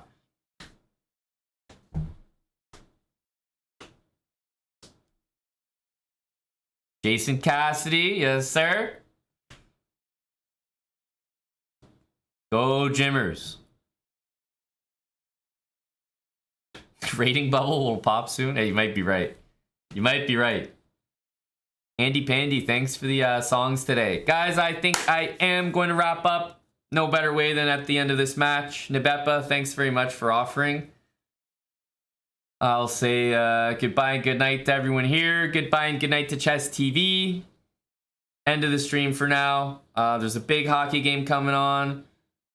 I'm going to perch myself up in a perfect place to watch it. I had a good time today. We did some really, really quick games, bullet habits. We did some really, really slow games for the SLOWBRAH speed run. And then we hung out, played some games with the chat. Learned a few things, I hope. And tomorrow I will be streaming most of the day, starting pretty early. So tomorrow will be a big stream. I hope to see you guys there. All right, full day tomorrow. Go Dallas Stars tonight. That's my final word. And I'll see you guys tomorrow for a full day. See everybody, and have a good Friday night. TGIF for those that just got off work. Goodbye and good night.